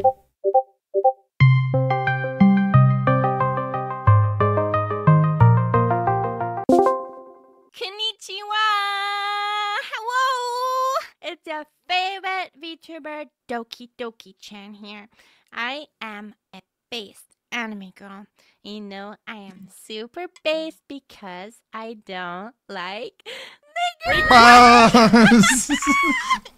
That means you have to care. Wait, is that the only one? Thank you, Deathcore Lover, for the good timing there. Anyway, chat. Today we're talking about Jim Medicare. He did a stream with my colleague, Kersha. She is so kawaii. She is also No, this is obviously somebody that Josh paid to say like this. trannies or black or Yeah. games, which means she's space kawaii. Oh, what a brave stance you took, Kershie. Your torch lights the way. You know, Kershie is Your torch biggest lights the fan way. of Shadman. Literally. I mean, literally the biggest. I mean, she's fat. But it's okay. She definitely didn't know about him drawing those kids. She definitely didn't know, Chad. Wink, wink. Speaking of lolies, we can't forget Jim's heir, Pippa Pipkins. Hell yeah. She's just a Go Pippa. little anime girl. And if one day Jim held her down and smelled her little rabbit armpits, there's just nothing she could do about it. She is so little. Look, chat, I'm not saying that Jim is a pedophile. He just really likes anime. I mean, he's a bit of a weeb. He just loves those nip cartoons. And you know what they say about nips? They love kids. Hey, it's just part of their culture, okay? Josh just loves blame burning him, any though. goodwill he has, doesn't he? Money for Jade. He's gonna I don't die know. any I guess day. he wants his content to be more than just like talking about lolcows. It reminds me of like Linkara and when he had to insert skits into his comic book review and everyone was just like, Can you just put like the Anyways, comic book review in the bag, man? Because I mean, even we're though not they really got here for this whole like Mecha turn Kara up the super chat space for this battle stream. with extra dimensional Pokemons. Well, Like, it's for Jade. Like it is. Like it definitely is. And you know, there's nothing really wrong with simping for anime girls when you're married. Like, right? I mean, Jade understands. Like she's not like other girls. so he who has get to upset make about like his own drama, but you don't want that. You don't want to be like She's full of that, I think. Nick Ricada, who spends like most of his stream talking about the court cases that he's involved with. It's like you're supposed to talk about other people's court cases, not your own. And now Josh is talking about his own lolcow problems instead of That's others. it from me, your favorite VTuber Doki Doki Chan, and I just want to say sayonara. Okay. Hello, chat. Are you Have done you laughing? endured enough punishment? Don't make me do it again. I will do it again. It wasn't punishment. It was just sort of like corny. I don't know if I can co-sign all of that. I actually had to cut out some of the anime's dialogue because it actually went a little too far in a Wow. few places, chat. A little too far in a Hardcore. few places. I had to wind it back in, okay?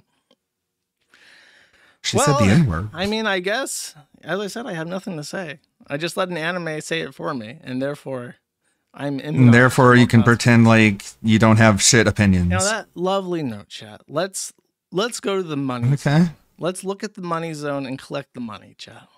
That was it? Make sure to leave a comment, like, and subscribe. I guess How do I super chat? it must have seemed a lot better in his head because he wanted like a finale skit to show that he's putting effort into his streams. But it was just really cringe and corny. Zoid. I had a crush on Little Washu, Cobra Queen, and Sailor Pluto kind of thing. What? I went through that phase myself. And then when puberty hit, I started discovering the opposite gender. And I migrated it as gracefully as I could. And No, the toe! prettiest migration, mind you, but... Ew, no. He's got What coke do you toe. do? He's got a coke toenail. It's like a raptor And claw. when I say Sailor Pluto, I mean the adult version. Oh, just so you guys know. Sailor Pluto as the adult version. I'm not a sicko. Sign me up. Watching Batman in the early 90s to early 2000s. And you see Poison Ivy as a Bro. full-figured female. And I'm This like, whole, like the fucking, I guess we're on the same topic, kind of. Because this whole fucking, like, purity spiraling. It's like, I tell you what, Josh.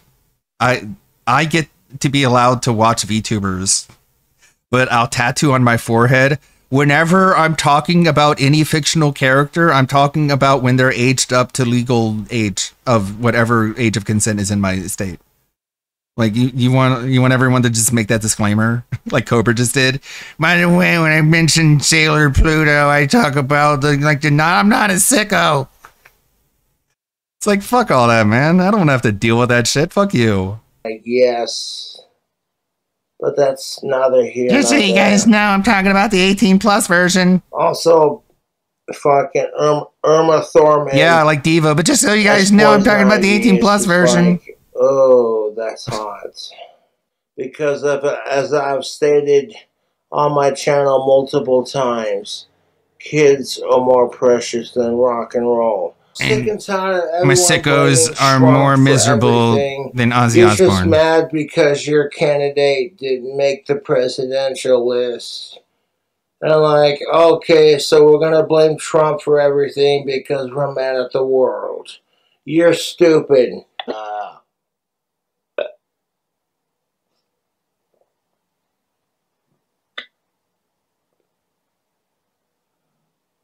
What are you looking at? Did you find a puff there on the ground? Let's say it. Oh.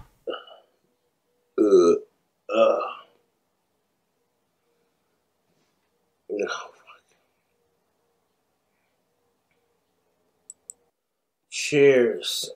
There we go. Here's a video response for you. Fuck sickos, fuck the trolls. Fuck sickos, fuck trolls. Yeah.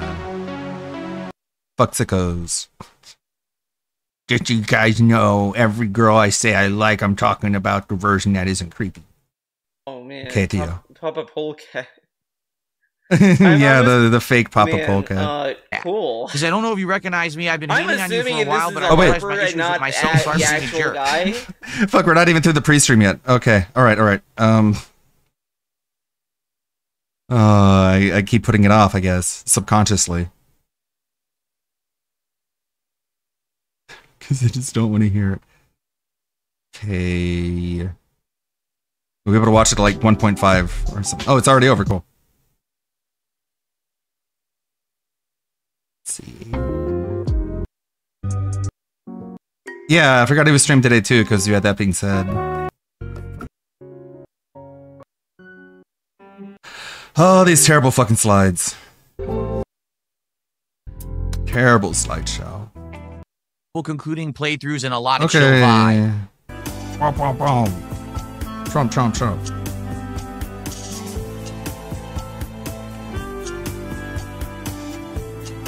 Good morning, everyone, and welcome to the final streaming day of the week. What a week it's For been. you. Brand new releases, multiple concluding playthroughs, and a lot of chill vibes.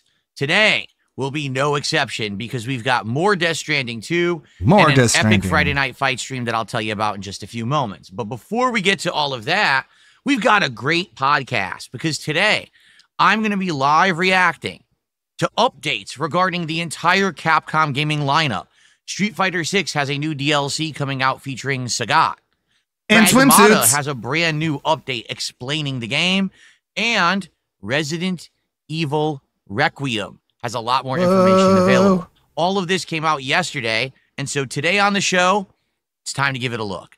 Plus, we'll be talking about next week's Indivestance Day Marathon and more. So I thought get Street Fighter 6 ready. was boring. Hold on to your butts. Hold on to your It's time butts. for an epic week-ending episode Of the Level 1 Bob podcast. He's gay. Very nice. He just starts up. He's gay. Everyone, welcome to the show. It is Friday, the 27th of June, 2025. I'm DSP, and this is the Level 1 podcast here on DSP Gaming. Just spew out all the So, buzzwords, heads Phil. up. Usually, Exciting, every month I delicious, update smorgasbord of my, wild, background wacky, here, zany and we have things entertainment. refreshed. Well, this month I've decided absolutely not. I'm just going to keep everything exactly the same and be nice and boring for July. Ha ha ha. Yeah, maybe not. What we're going to do is refresh it over the weekend because So even though funny. technically Sunday is still June, we've only got a couple of days of June left. Friday is Indivestance Day, July 4th, and obviously I want to have some nice festivities and things lined up for that. So, I am excited to update everything for you, and I actually have a bunch of new components that I can add to the background for the new month, and I'm curious which ones I should add. I have multiple new lights and lamps. I've got this cool thing that actually makes a component of my setup part of the background. I'm debating what I should do. Got a few options, and I'll mess What? around with it over It my day makes off a tomorrow. and when we come component back on of my Sunday, setup the part background of will be my refreshed for the new background. month. So you can say bye-bye to the ghost for now. He'll be retired for a little bit and come back later in the year. And Bye-bye, should be fun. Judgy. Also, brand new animations. I will refresh these animations. Actually, this is the wrong ones. Supposed to be for the podcast. I will refresh these animations. Not What? only for the show. Yeah, cool. Bitcoin. Powerpuff Girls. Cool. Powerpuff Girls. Why did you put that on there? I will refresh these animations not only for the show of the Level 1 podcast, but also in general for when we're just hanging out in between and the like. What I do is a general animations that I play when I'm doing like the intro to my night streams and stuff like that. And then I have a Level 1 podcast series of animations when I'm doing the show. So we'll have all new stuff as of Sunday. All right. So look for a nice summertime refreshment here on the channel as I come back Sunday morning. So I hope you're all doing well. And I hope that you're all enjoying the content. Yesterday was a great day here on the channel. Because first off, we had no podcast, but we jumped right into Death Stranding 2.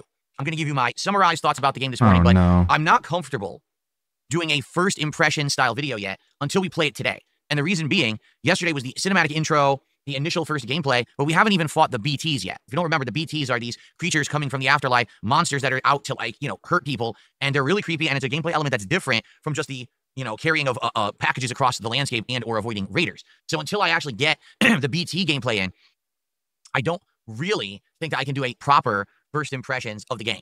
But after today's stream, I think I will. I'll do an actual like highlight video where I'll make it the highlight of the weekend and say, hey, here's my first impressions on Death Stranding 2.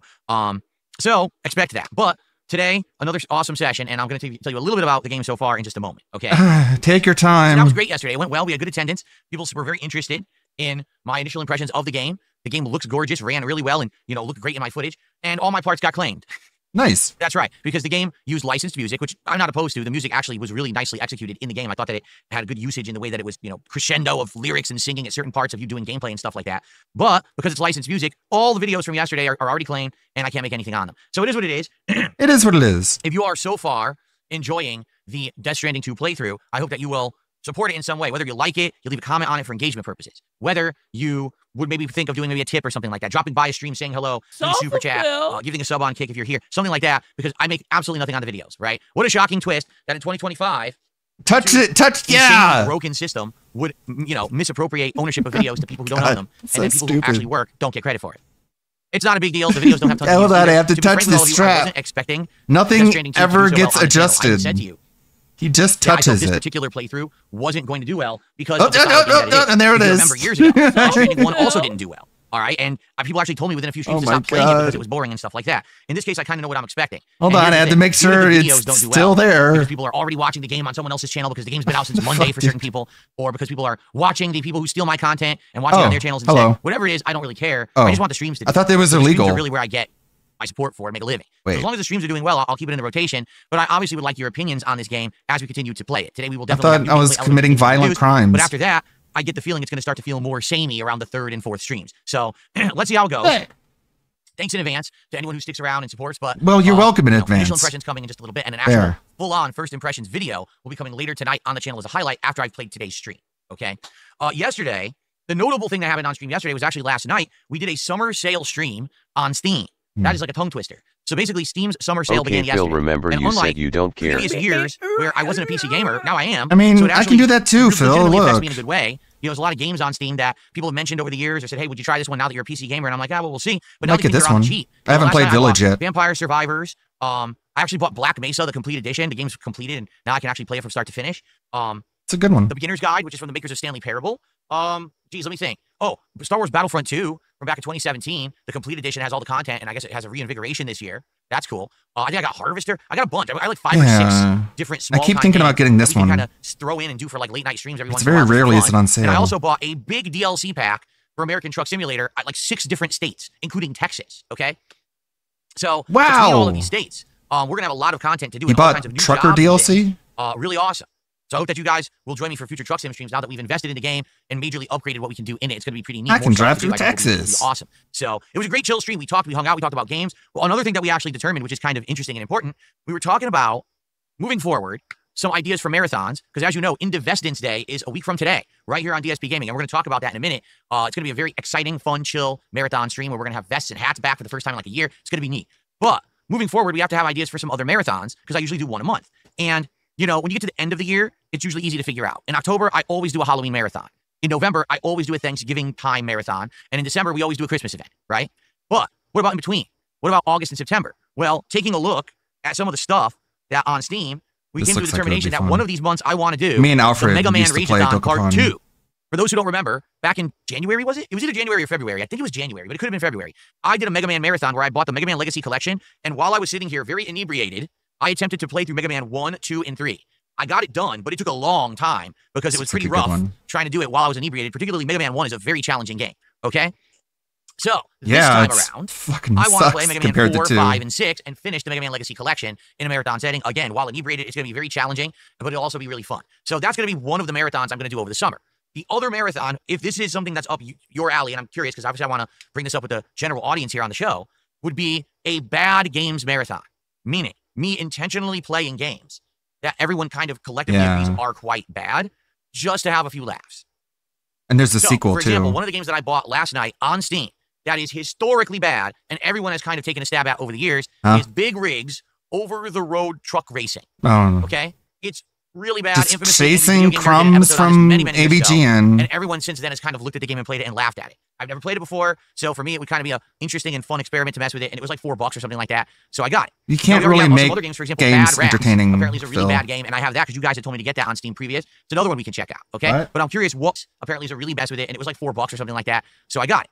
Now, we already have some other games, for example, Bad Rats. Apparently, it's a really bad game, and I have that because you guys had told me to get that on Steam previous. It's another one we can check out, okay? Bad But I'm curious Rats. what other fun, bad games there are out there that we could play during this marathon event. So if we can come up with something good in the next month or two, The that Bad could be another Rats marathon show. that we do over the summer. Bad Rats, okay? the Rats Revenge. So there you go. So I hope that 60 sounds like a good idea. cents. Like last night's stream was very productive. Not only, getting a bunch of DLCs for Truck Sim, making that a better playthrough, but buying a bunch of independent cheap games that we could play for like random night streams here and there, and also getting some ideas for marathons, right? So that's good stuff. Of course. Stuart says, what about Suicide Squad? Well, yeah, right? Suicide Squad came out about a year and a half ago. The game from Rocksteady that insanely flopped, it didn't play or look anything like a Rocksteady game, and everyone made fun of it. And now, I think basically it's like one of the cheapest games ever. Like you can get it for just a few bucks. They put it on all of the subscription services for free. Like they're just handing this game away because they put so much time and money into it, and no one has played it because it's a piece of garbage, right? Mm-hmm.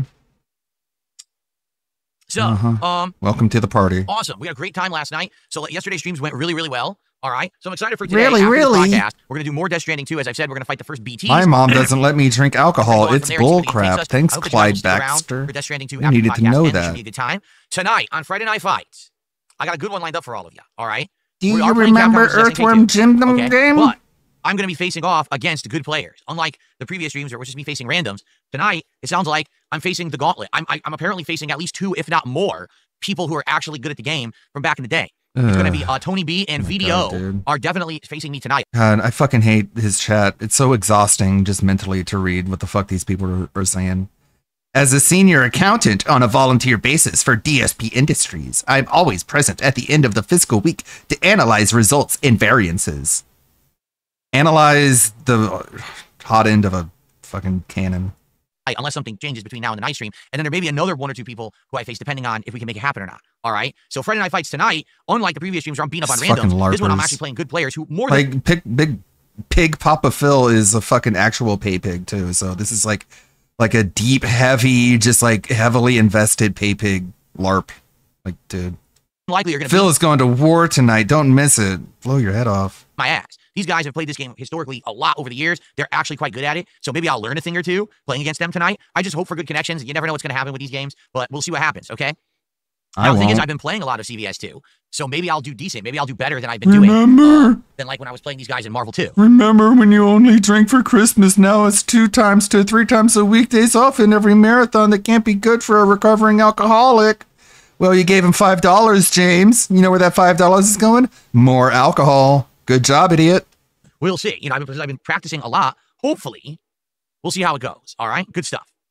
So, that's exciting. That's tonight on the late stream, 6:45 to 7 p.m. Pacific time. About 2 hours of fun gameplay that I hope you will join me for on the late shift. I'm off from streaming tomorrow. When I return on Sunday, it's another full and fun week of gameplay. There's going to be a third Death Stranding 2 stream on Sunday's day stream. And then Sunday night, we're going to do American Truck Sim. Okay, and then Monday, we're going to flip back to Blueprints as a daytime stream and see if we can actually beat the game on Monday. We'll find out. Monday night, we are doing Minecraft, our Minecraft stream. And then Tuesday, we're doing something new on the daytime stream. Tuesday night will be Mario Kart World. And you might say, what are we doing on Tuesday? Well, we have 2 options. Suikoden 2 HD, which is the second half of the collection that came out earlier in the year. When I played Suikoden 1 HD, people showed up, engaged, and supported. Literally every stream, we hit a support goal, and we did really well. I loved the playthrough. It was one of my favorites so far this year. So, Suikoden 2 could work. I feel just a little help. Grand Theft Auto 4 with mods. And as I've told you guys, I'm Here's a looking little into help for you, buddy. how to make this happen because there's different versions of GTA 4 on PC that work with different mods. And what I'm looking is try to find the right combination of everything. Improved graphics. All right, we'll contact whatever dipshit you're consulting about how to figure this out because You say something incredibly stupid. I'm not going to tell you what to do. Anyway, so Stupid I shit. love your feedback. All right, we got to. I love your feedback. For the A goal. lot of people on the YouTube side are saying GTA 4 is what they would want. So for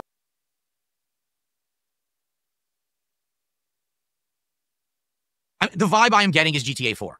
Okay. Why not GTA 5 mods? Only drank for Christmas? Yes. I remember when I only drank on stream for Christmas. That's Here it correct. is.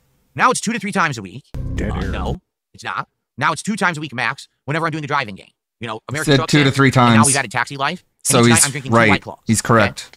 Your days off, that's not true. Not always drinking on my days off. I don't know where you got that impression. You And every marathon. telling us about that is it. to some extent true. The amount that I drink during a marathon is determined by the amount of support I get. It's kind of a gimmick.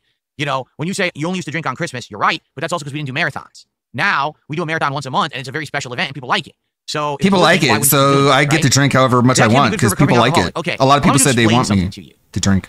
There's no such thing as a recovering alcoholic, all right? When you're talking about someone who has told you about, like, 7 years ago, I was overly drinking, and I was drinking almost all the time, every night, behind the scenes, awful stuff, mistreating my body, okay? Idiots say things like, well, if you're an alcoholic, you can never recover. Well, let me ask you a question. When you're an alcoholic, it means that you're completely dependent on the substance. Every day, you have an addiction. You want it. You crave it. You want it in your system. You feel better. You get those, endorphins or whatever when you or whatever, adrenaline. And it's not just alcoholism. It's any substance abuse. For some people, it's cigarettes. For some Season people, 3 of Squid Games released. Phil, I'm not sure if you saw the first year, but it's a must watch. If you're an alcoholic, it means that you rely on this every single day. Thanks, it has to be part of your Jalen. routine. It has to be something that you run back to, right? What games on your radar that you really want to try? Are you hyped for? You think someone has it out of control. They can't stop, right?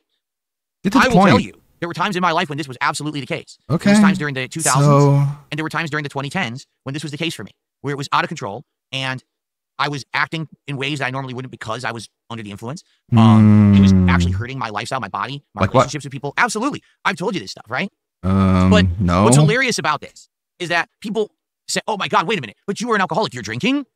Yes. Because in life, it's not absolutes. Do you get it? In life, it's about moderation. Whoa, I didn't realize that. That changes Maybe in the everything. past, I admit I agree I've with you had now. Substance abuse issues with alcohol. I've told you all about it publicly. I've admitted it. It's been something intimate that I've opened up about, right? That doesn't mean that today, if I drink 2 White Claws on a driving stream and I get a little bit of a buzz and we're having fun, that now I've become an alcoholic. If you think that, you're actually a fucking retard. You're Right? I want you retarded. to understand that. If you actually think that because someone What who a has debate problems in the champ, past this guy. is having What a 1 or 2 valedictorian. casual drinks in a Hey, controlled, if you disagree with me, you're just responsible environment and having retarded. fun with an audience that they're an alcoholic, you're actually a fucking moron. You're and no one can help dumb. you because you actually think life is You're black dumb and and white. It's either stupid, and I you're an hate alcoholic you. Or you are fucking teetotaler, straight edge. That's not how life works. Okay? So when you send me I mean, a it's super not chat good like for that, a you say one of recovering the most dumb alcoholic to fucking drink things I've ever alcohol, heard. man. I laugh at how dumb and ignorant you are. All right? I'm an Ignorant of responsible what? adult. I'm not drinking and then driving. I'm not drinking myself into a stupor Recovering every night pickleaholic. and acting a fool. Okay? What you're saying doesn't exist. A responsible adult has the ability to have a drink or two every once in a while and have fun, particularly if it's enhancing the experience of a stream. You guys said me doing this when I'm doing the driving streams is kind of fun because I get buzzed and Okay. we have fun I conversation. mean, it actually makes the you're driving an more difficult. You alcoholic, can see, basically, is what you're fender saying. benders and stuff in the games. It's funny, right? That you can't resist the So, urge to could drink you be dumber? alcohol. No, I don't think so. I actually think that if Okay, you I think mean- that because I have a couple drinks on driving streams, I'm an alcoholic, you're Yeah. actually a fucking idiot. Oh, and okay. You actually need help. Yeah, I You need agree with you now. You're the one Or who an needs fucking adult. help. Okay? Now, marathons, like I said. I agree, man. You're so definitely, smart. I'm just dumb and interesting ignorant of something. Because sometimes I end up drinking way too much. I don't know what I'm admit. ignorant And of, other but you times, can't tell me there's because something I'm dumb. It depends on levels of support and stuff. Right. All right. That works. That's directly dependent on something. I told you guys during marathons, I have to pace myself. I will not go crazy. This guy and has so drink many too much. friends. That did happen during my birthday marathon because I didn't understand how strong that That's how you moonshine get 'em. was. Oh God, I legit drank too much and I got sick. Right. That next day I couldn't even come to stream on time. That's a situation where things got out of hand. I adjusted. If you haven't noticed, that hasn't happened again. I'm not really doing that stuff anymore. I'm probably not going to be drinking moonshine. That's crazy. It's too strong. Right. What? So, it's that simple. It's not a big deal. Okay. Idiots making shit up like, oh, you drink every time on your day off. No, I don't. You How would talk fucking about know it. that? Are you in my house You staring at me? say You have it. fucking security cameras watching my behavior? No, I'm the one with the What are you security talking about? cameras. Because you live in a not distracted you. world and you're an obsessed lunatic doesn't mean you know anything about me. You're a fucking idiot. You talk so about thanks it. for the $5, you complete fucking moron. I hope you've now been publicly humiliated enough. You got him, man. Destroyed. That guy will think twice before sending you any more money. Let's continue, shall we? Chris did a £2 super chat and says, hey, Phil, here's a little bit of help. Thank you, Chris. Let's get you on the leaderboard. Someone Help with rank. what? He doesn't need your money, right? Because he's so successful. That's £2. And again, the pound is actually very valuable right now. The pound has like Thanks for confirming you're an alcoholic. Yeah, I mean, last, like, 2 he just months. wants to be able to Go take a drink, and he look. doesn't want you to have any issue with it. That's very alcoholic, dude. wow, $1.37 now. So it's about $2.73. Good Rick job, Cottage pounds. Doing a good job, whatever it is. Sometimes it actually is worth more than the American equivalent. All right. Prophet Warner with a $5 super chat says, for the goal, thank you to Prophet Warner. Remember when he was like, I'm not going to sit here and do conversion. It's stupid. You're crazy. Now he just does it. Appreciate that. You can bully Jalen him with into a $5 doing super anything. chat. Season 3 of Squid Games released. I'm not sure if you saw the first 2, but it's a must-watch. No. That's something that I'm... That's one that Check I'm legit back excited 5 for. years But for signs on the of top of my head, I'm not cirrhosis. sitting here thinking too much about, long term this year. I'm kind of just focusing on let's do some summer fun stuff and then, go from there. Hello Voltage with a $2 super chat. I'm a recovering pickleaholic. There you go. So there you go. Let me ask you a question. Just because I had problems with addiction to pickles in my youth, all right, does that mean that I cannot eat the Grillo's pickle menu It's on not Monday the same, man. when we It's hit not the funny. goal and we do this DSP It's Trizat not the Sonic? same. I don't understand what you're saying. You understand the difference between pickles and alcohol, you dumb fig? Okay. Shout out to J Rod I'm the Xbox fan in your ping. I'm feeling in my Sega fan. The problem with Steam was it wasn't reflecting the thing. Shut the fuck up. What are these fucking retards doing? Hey, Phil, here's my video game opinions. You want to talk about them? Pattern love graphics. He's not a gamer. He's a beggar. You know, try to compete with them. Dumb fucking morons. Technology in it that was groundbreaking. That was better than everything else. You know, it had a controller that was innovative. It had better graphics that were on par with like arcade machines at the time, which is why games like Marvel vs. Capcom 2 had the definitive home editions on Dreamcast. It actually had the first online play. Were you aware of this? The first actual real online. Yes, I know. I had a Dreamcast 2, retard. It had a 56K modem that was like the size of a it wasn't really having, fucking Snickers bar. They talked about on the Xbox show. Oh, we're gonna have. You're not a fucking. Chris Rest is an Xbox. No, stupid. Yeah. What are you doing? What are the new exclusive Xbox games that are coming out? Oh, there are none. None. Not even like there's one or two. There's none. And then when the games come out from the Xbox studios, they're terrible. Okay. I thought this guy hated exclusives, but I guess now we care about them because we're a fucking rat face. The only thing Xbox has going for it right now is Game Pass. Game Pass is still great. I love being a Game Pass subscriber. I get a ton of games out of it that we play and enjoy, and there's value there. But outside of can the you Game even Pass get system, Starfield on the PS5? There's no advantage at this point to having an Xbox console. There's 0 exclusives. Anything that's Xbox you can play on a PC anyway. It's just sad. It's a really sad situation how the mighty fall. And I can agree with you that it's kind of very similar to the situation of Sega, where at one point, if it's exclusive to Xbox and PC, isn't it still exclusive? I mean, if it's not going to go to like say a Switch 2 or a PS5. They were a serious competitor. They were at one point the top. I guess I'm dumb. Oh, they were beating Nintendo, and then downward freaking spiral. All right, awful stuff. Okay. Awful stuff. So, I would run it way better. Let's hope for a recovery, shall we? Seriously, let's hope that maybe Xbox will recover, but with their current leadership of Phil Spencer not knowing his ass from his elbow, yeah, I'm not feeling too positive about that. Phil guy is a fucking retard. Gut that company and route the leadership. Gut them. Fucking clue what they're talking Throw about. everyone out the window. Fucking figureheads like Phil Spencer and Sarah Bond. They should get people who know games. You know. Do you think they know more business stuff than you? They're putting the wrong people in positions of power, and this is what happens. Okay. It's like they were implanted, like they didn't earn their way. There's someone here who did a giant super chat, $50. But I just want their name is Kill Yourself. All right. So Kill Yourself. I'm just gonna say this. You should change your name. It's a pretty messed up name. It's pretty offensive. That's what you tell other people. Not exactly. You tell people to jump off a cliff. Change it to jump off a cliff. That name and be like, what the hell? Change it to jump off a cliff. Then it'll be okay. He'll love it. I'm not gonna do it. All right. So thank you for a $50 contribution, a $50 super chat. Thanks, retard. But I'm not stupid. I'm not gonna put that name on the leaderboard. It's more like bait than anything else. Oh, look, streamer put Kill Yourself on his stream. I'm not doing it. Okay? You told people to though. His message is, hey DSP, I hope you're having a great day. Worse. The trolls. All right, I will. Well, thanks for $50. I appreciate that. Okay. Okay. Well, fuck that guy. There we go. J Rod did a $2 super chat and says, do you think that they know more business stuff than you? Here's the thing. They probably understand business lingo, business financials, right? But do they understand gaming? No. If they did, they would not be in the situation they're in. They wouldn't be saying asinine situation? Things like everything is an Xbox. You know what I mean? How's that asinine? It's not rocket science to figure out what gamers want. You just have to be a gamer. But that's the problem. The people that they put in these what's the difference? Are always people who are silver spoon in the mouth of rich kids. All right, they went to Ivy. They have money. Everything in their life has been handed to them. Okay, they don't have to spend money. any money to actually get anything. There's no actual feeling of investing or risk. Okay, they have money. Yes. And then you throw them immediately into the helm of a company. No, well, they work their way up there. They didn't just like. What makes you think that you can actually run a company? Right? Because the thing is, these people fail up. Right? They mess up, and then they actually get rewarded for failing. Tell me about it. They get paid to fail. And then they get promotions and bonuses, and then they actually go to other companies. You remember Don Matrick, the guy who tanked Xbox One? The launch was one of the worst console launches in history. He was elitist and said things like, if you don't want online functionality all the time, get the Xbox 360. The Xbox One isn't for you. And then he turned out to be right, because that's what you say. You say we don't own any video games, so you agree with him. A mobile game company, and was paid millions of dollars. I'm not kidding you. He literally made money and was hired for millions of dollars to run another one. That's the people they have in power at these companies. Not it's always about like the money. Who live in reality world. We live in reality world where you give me your money for doing nothing. What's of value and what's not. Who play a lot of games and know everything. They hire fucking Ivy League rich kids. They're rich. And then they wonder why these companies. They have money. Ivy League rich people don't know. They're real rich. Life. They've never been exposed to it.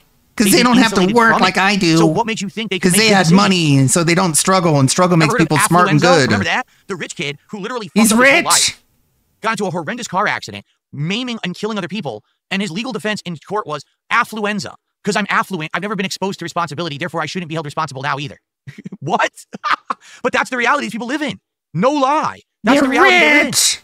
So of course they don't know what the fuck they're doing. Okay, yes. Money is the root of all evil. Sure, dude. Give me your money. Cyber Elk did a €2 super chat. Says Phil for Xbox president. Thank you, Cyber Elk. There was also 2 super stickers, I believe, that I missed. Fucking gay Up boys. on my leaderboard. So if you give me a second here, I have to look them up. Wow, great rant, Phil. Very based. Is it fishing with the Have Cambodian? more of my money. Yes, fishing with the Cambodian. Just making sure he's a Did fucking 2 laughing different stock $5 forever. super stickers. Thank you. Thank you for those. I appreciate that. The thing is, I can't see them myself. You'll never not be a laughing In my stock, queue, Phil. I saw them Oh, pop in the thank chat, you. I Thank you realized so you've done them, much. So thank you for that. Stay a laughing stock. Now, we have to switch over to the PC side of stuff. What the hell? To the tip side of stuff. You're Excuse me. retarded. We start off today with a generous $19 tip from Shinkin25. See you, Suburban High. Listen to this. Can we get a dedicated clapping, singing, and dancing segment on the podcast? Your youngest and most supportive viewers love the Dooga Doogas and the rhythmic clapping. Well, there you go. So cringe, man. No, what you're saying is to music in the games and stuff, right? These people are so just Listen, I fucking don't know about you, but I cringe, tend to have dude. fun when a game is going and there's a lot of good music going. And Hey, keep being a laughing stock, Phil. right? A lot of games Wow, have that was kind very of a gay. vibe to them. And I know that you may be thinking, Yeah, be a clown. All your younger viewers love it. That's what the guy said. did you ever hear that? Maybe in life, at some point, you'll have some fun for yourself, Whoa. and then you'll realize what it is to have fun, is to get into Yeah, something. that guy gave you money, so now you're just like shitting on him. I'm feeling the vibes right now, right? Because you're When feeling paranoid good about the vibes, thing he said you wanna just about kinda you. like be silly about it, correct? And there's nothing wrong with it. You think All right, sweeping as long as you're not under generalities are control, good? You know, I think that vibing out every once in a while to a cool song or a cool segment of a game is something fun to do. It's not representative of small children. Even an adult can have fun every once in The a while. guy gave you aware of this? $20 to maybe say you're stuck this, in a man. crappy Can you, lifestyle like- loop or 9-to-5 job you hate or whatever? And Can I'm you sorry not be for that if that's retarded the about case. it? But, And you know, some people tend to have a good just for time once? every once in a while. You know, I'd like to think that I have myself under control the majority of the time, but every once in a while, I just kinda Nah, let loose and have some man, fun, you're out of be a little silly, control. a little loose. You don't You know, know so these anyone. people That's tight, why stick you up your think butt you're all day, being a little normal. loose is actually kind of nice, but that's funny. If I try to be a little loose, we're like, they do the clown emo. Oh, it's a clown. He's having fun. He's a clown. Yeah. No, you're an idiot. You do clownish things. You're an idiot, actually. Okay. Actually, you're Let's dumb. see. And I I'm got a $5 smart tip if you think here. I'm a clown. Why'd you make the clown emote to Only Ice begin with? Infinite. I have a date next week. Can you give me some tips, please? Also, he made the clown emote, and when people use the clown emote in appropriate times, he gets mad about it. Cool, dude. You're very smart. With a woman, by the way, to clarify. You didn't have to clarify. It doesn't matter. I mean, it's 2025. You could date like a stick from outside that you found on the floor. That's weird. You could have a virtual. Why is there a date, floor right? A lot of people do outside? virtual dating now. So, sure. Here you are. Ready? Don't go too crazy. Don't be Don't be over the top. crazy. Don't try to be something you're really not. All right. Be normal. Humor is great. Usually, women enjoy humor. I'll say that again, as long as it's controlled and not too crazy. You know, don't go. They too love hard, it don't when fake you it. give them a free place to Yourself. live. And if the woman likes you, And make it yourself. buy them then you food found so a they good get one for really, yourself, really right? fat. That's what But they if you have to love. act a way that you're not, if you have to pretend to be a character, if you have to, you know, overly You go out of your know, way lie about being an to basically alcoholic woo and that someone you need over, their then help that in person order probably isn't for you, to stay away right? from You wanna drinking find more. someone who you're going to be okay with spending a lot of time with, and they want to be around the real you, not the you on your best behavior, acting like a charismatic jokester. No, they want to be around the real you. charismatic So jokester. be sure that they're seeing the real you because you don't want to misrepresent yourself. And the next thing you know, oh, we're moving in together. Wait a minute, I actually hate you. There you go. There's some Is good that advice. what happened? All right, let's see. I That got a was a $2 little tip. weird. I hope that you keep Death Stranding 2. It's incredible once it gets going and gameplay. I hope you keep Death Stranding too. Very nice. Right. Excellent. We'll see. I'm down to keep it in the rotation as long as people show up, engage, and support with it. As long as you give me money, I'm going to keep playing it. That's what it's all about.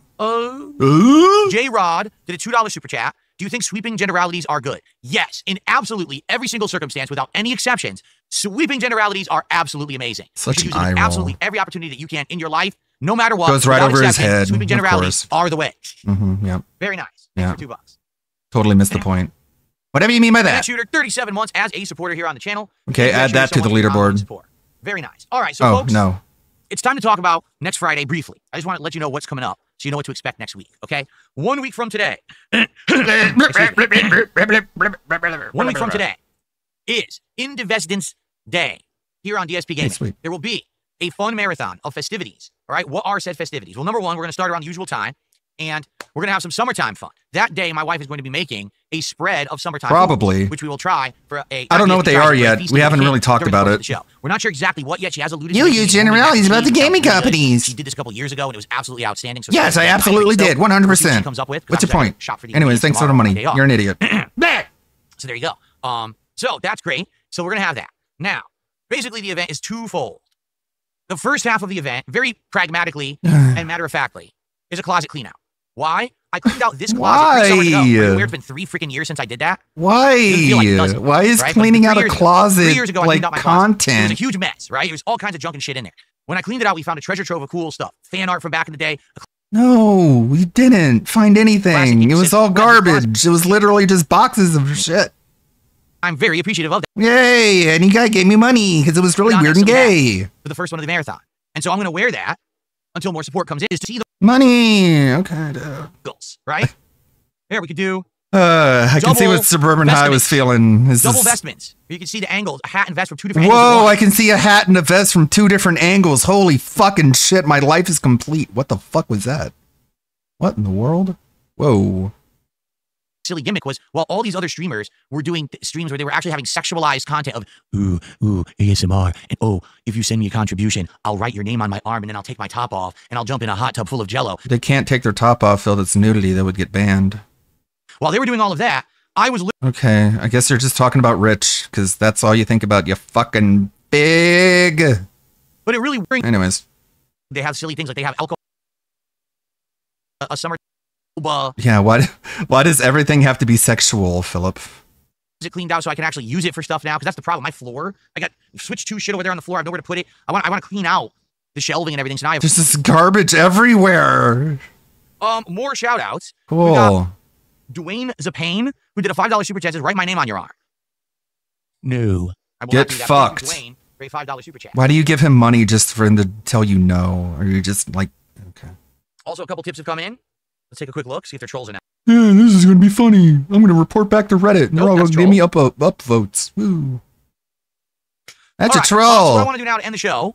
We got a bunch of shout outs. We got one guy who's like being really gay and then a bunch of trolls. Okay, back to what I was talking about. Is I would like to react to a couple of... What a bunch of shout outs. Trailers / information released from the Capcom event yesterday. All right, the first thing I would like to react to is Sagat, who will be the next DLC character in Street Fighter 6. So let's take a look at this together and see if he looks any... But he doesn't want to play Street Fighter 6 and, like, you know, play the new character, Elena. No, he wants to see another trailer. You could just play the game, Philip, and you can see a new character you haven't played before. But man, that's his takeaway, Buttman. Talking about Resident Evil... It's called a teaser trailer, not a reveal trailer or a gameplay trailer. It did what it intended to do, teased you. This is a femdom stream. There you go. You spent $5 to call him an idiot, basically. And then all he has to do is say, well, if I'm such an idiot, why did you give me your money? You're the idiot. Because you gave the idiot money. So that makes you super idiot. Ha ha. Ack. Okay, Phil, dude. Of course, he's upset. He finds something to be upset about, which is that the teaser trailer, literally the teaser trailer, didn't tell him enough information. And not exposed to any of this, being exposed to it for the very first time, it's going to have a different feel to it, right? It will. I like that it's tying back to the original plot lines of classic Resident Evil. We've been so... They all did. ...far removed from that. And again, I'm not saying that Resident Evil 7 and 8 weren't great games. I actually loved them both. But it's been so long that you don't feel the original roots anymore. It's almost you feel like Capcom forgot all about that. Chris Redfield is in the game. You play as him. All the zombie stuff. But if we go, the guy from the first game is in the latest game. It's always been connected. Going back to that? God, his Resident Evil lore is one of the most painfully cringe things I hear from. Then I think that would be pretty neat. I hope that we can go back to that original stuff. I guess we'll have to see. Okay. So anyway, looks good. The graphics look great. I like the idea that you can alternate between first and third person. I like the idea that it's a Requiem that's going to tie back to the classic plot lines and things like that. Okay. Yeah, we haven't seen Chris Redfield in an entire game. I'm trying to reload my YouTube page. Why? There we go. It locked up. There we go. Now it's working again. Cool. All right. Good to stuff. Know. Let's see here. Can you stop making that noise? Nick Smith did a $5 super chat. It's called a teaser trailer. Gameplay did what it intended to do. It teased you. I don't like being teased. All right. I'm 43 years old. I don't need to be teased. I want to be satisfied. I want the deets. I wanted to see Sagat whooping ass with all kinds of new combos and moves. And instead, all I got was Sagat carrying his training log or whatever the hell it was.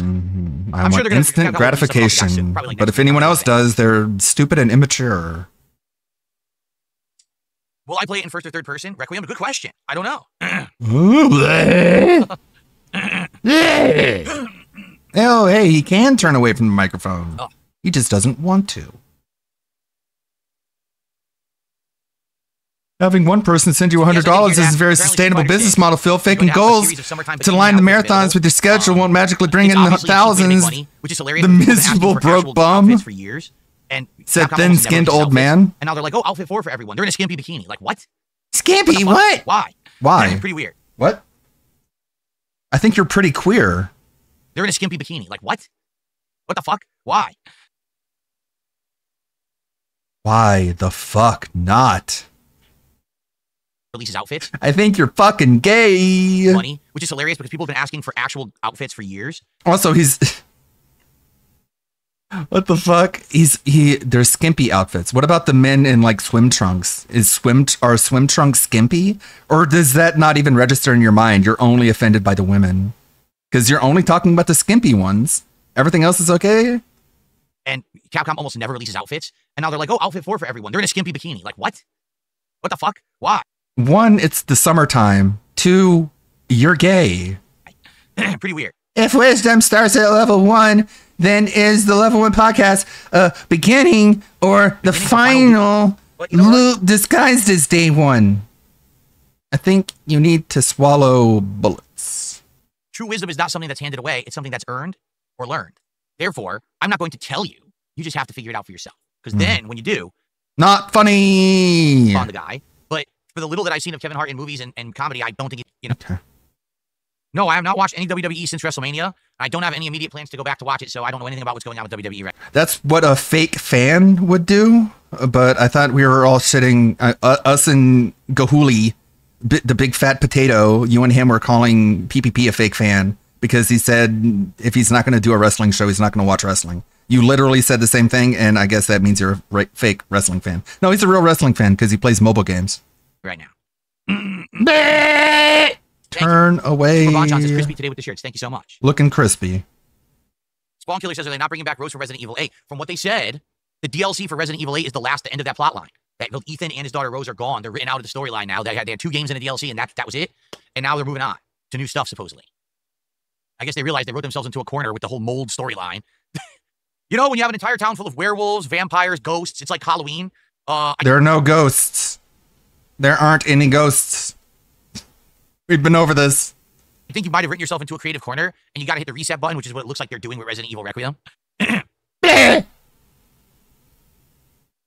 Cyber Like, there were vampires. They're not vampires. They're not literally vampires. Neither are the werewolves literally werewolves. But there have been characters like that in the Resident Evil lore before Village. So are there any games on your radar you'd like to play the whole way through regardless of support? Yeah, I'd like to see the content of Claire Obscure we didn't see.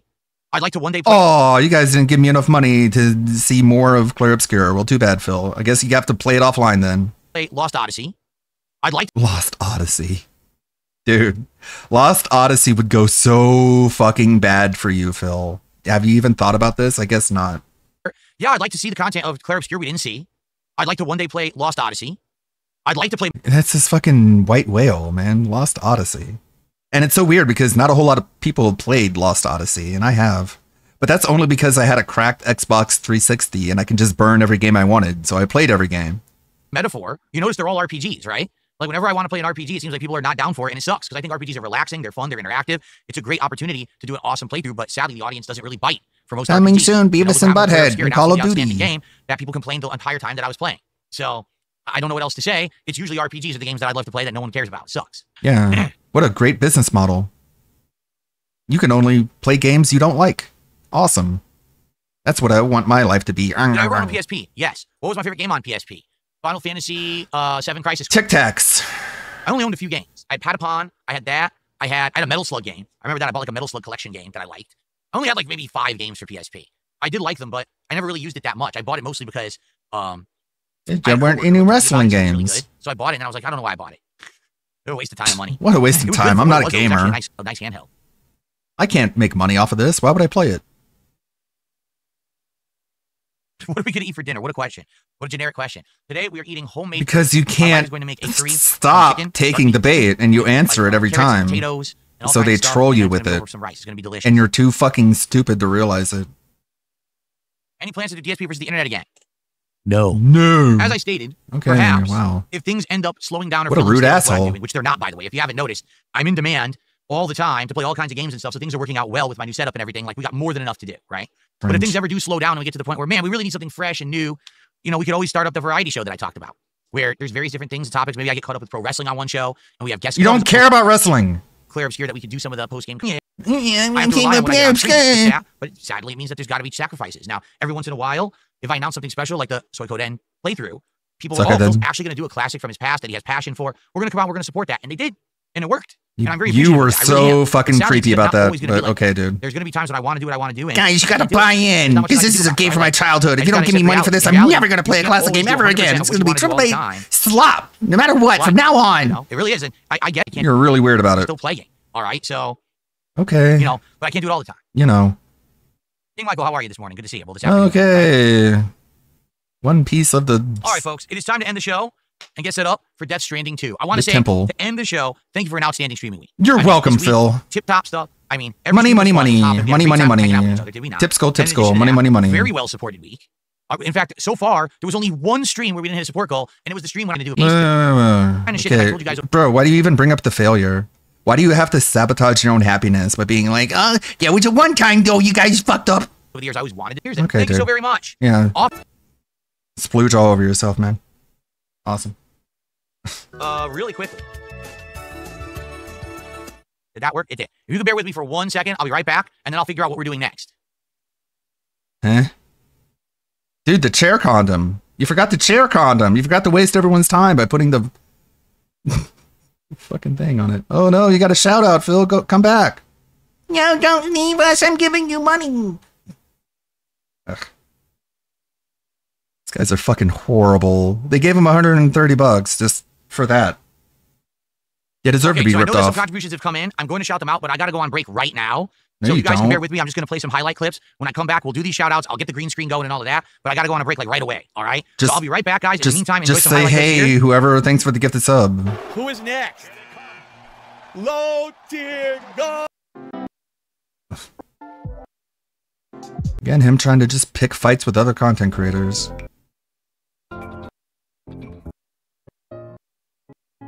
I don't try to start drama.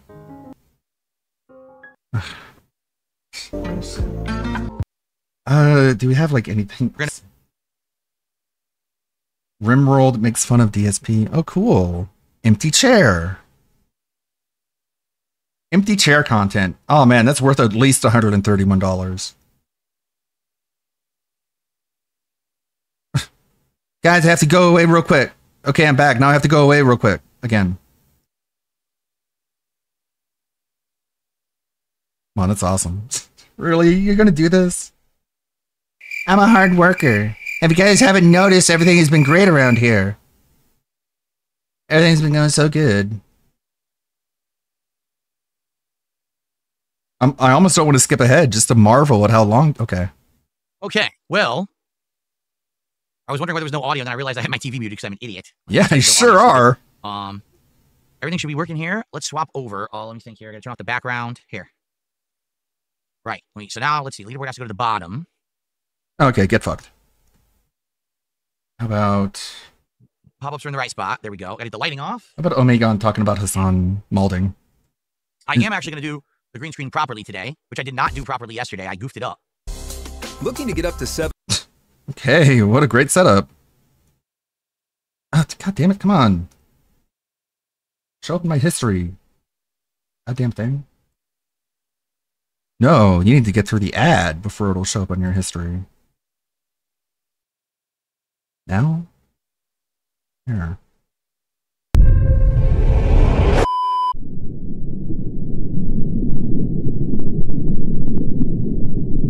Well, isn't that... Well, isn't this just fantastic? Oh, wait, I still have it at a 2.7. Hello everyone, welcome back 1.75. to another video. We're going to try and finish the video with a slightly low effort video. Do apologise for that. Before we dive into it, I shall be streaming on Twitch tonight. Man, it's funny how when you watch like anyone else other than DSP, you notice like, whoa, why are they talking so fast? Oh yeah, it's because I had DSP at 1.5 speed. And Kick. Because he just sounded normal at 1.5. If interested, go give a follow. It's free. Hope to see you there. The subject concerns Hassan Piker because, man, he just gets annoyed right now, and his annoyance is mostly directed at the lack of criticism, according to him, being thrown at Ethan and Asmon Gold. Now, when it comes to Asmon, the reason why is because Asmon's better than him. He makes more money, and he's not even trying to. In the case of Ethan, Ethan has more money, and because Ethan has exposed Hassan, and because Ethan doesn't care and is going after everyone. And Hassan doesn't really have the capacity to defend his claimed friends and his orbiters. To him, they're just pawns. And as time unfolds, this becomes more apparent. So for this, to prove the point, we're going to go to a video shared to Twitter by his favorite friendiest of friends, Yeet. Or there are numerous examples of people that were just like cast aside as pariahs. But nowadays, a lot of the people that do speak out about this a lot of people that do speak out about this kind of stuff are actually some of the most awful people. This is where one learns to agree to disagree with differing opinions. You don't, though. Everything to you, unless it fully aligns with what you believe in, is the enemy. And for Hassan, the Overton window shifts every 5 to 10 years.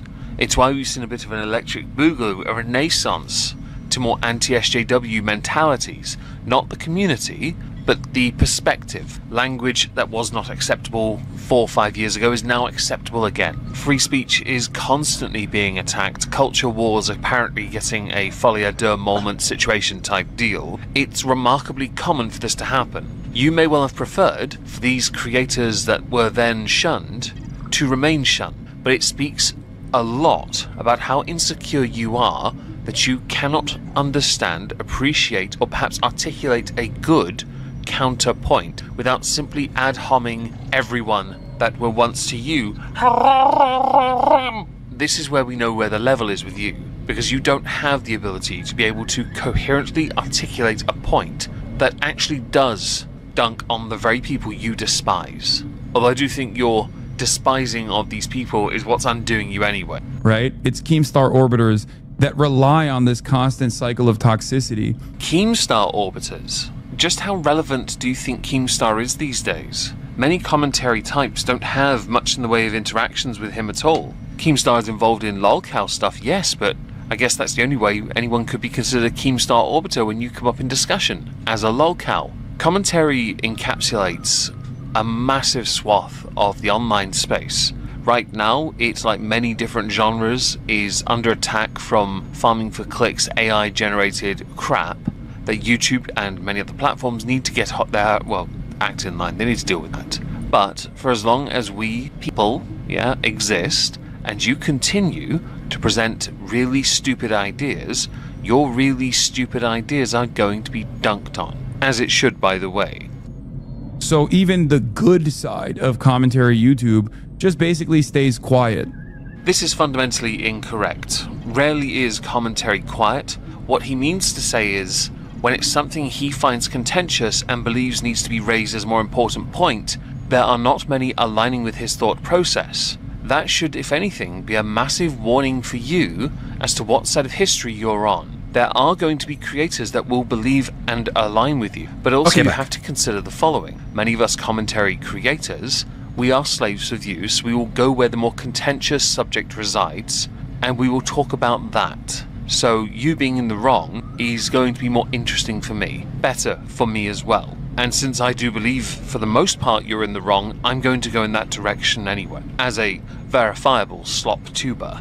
And a lot of the big content creators try to stay away from this drama because they don't want this kind of toxicity to come their way, which is understandable. Bigger creators don't need to inject themselves too much into controversy. Additionally, it is likely they also agree with those criticizing you. Self-preservation is, of course, a massive motivator. When it comes to much in the way of what you and your orbiters have done, especially when it comes to lawsuits that we've been discussing on this channel recently, you are majority in the wrong. Your criticisms, your bullying, your harassment, and justification for others doing it to the likes of Ethan and his wife make you a person that resides on the wrong side of history. You don't have to like that, by the way. It is fact.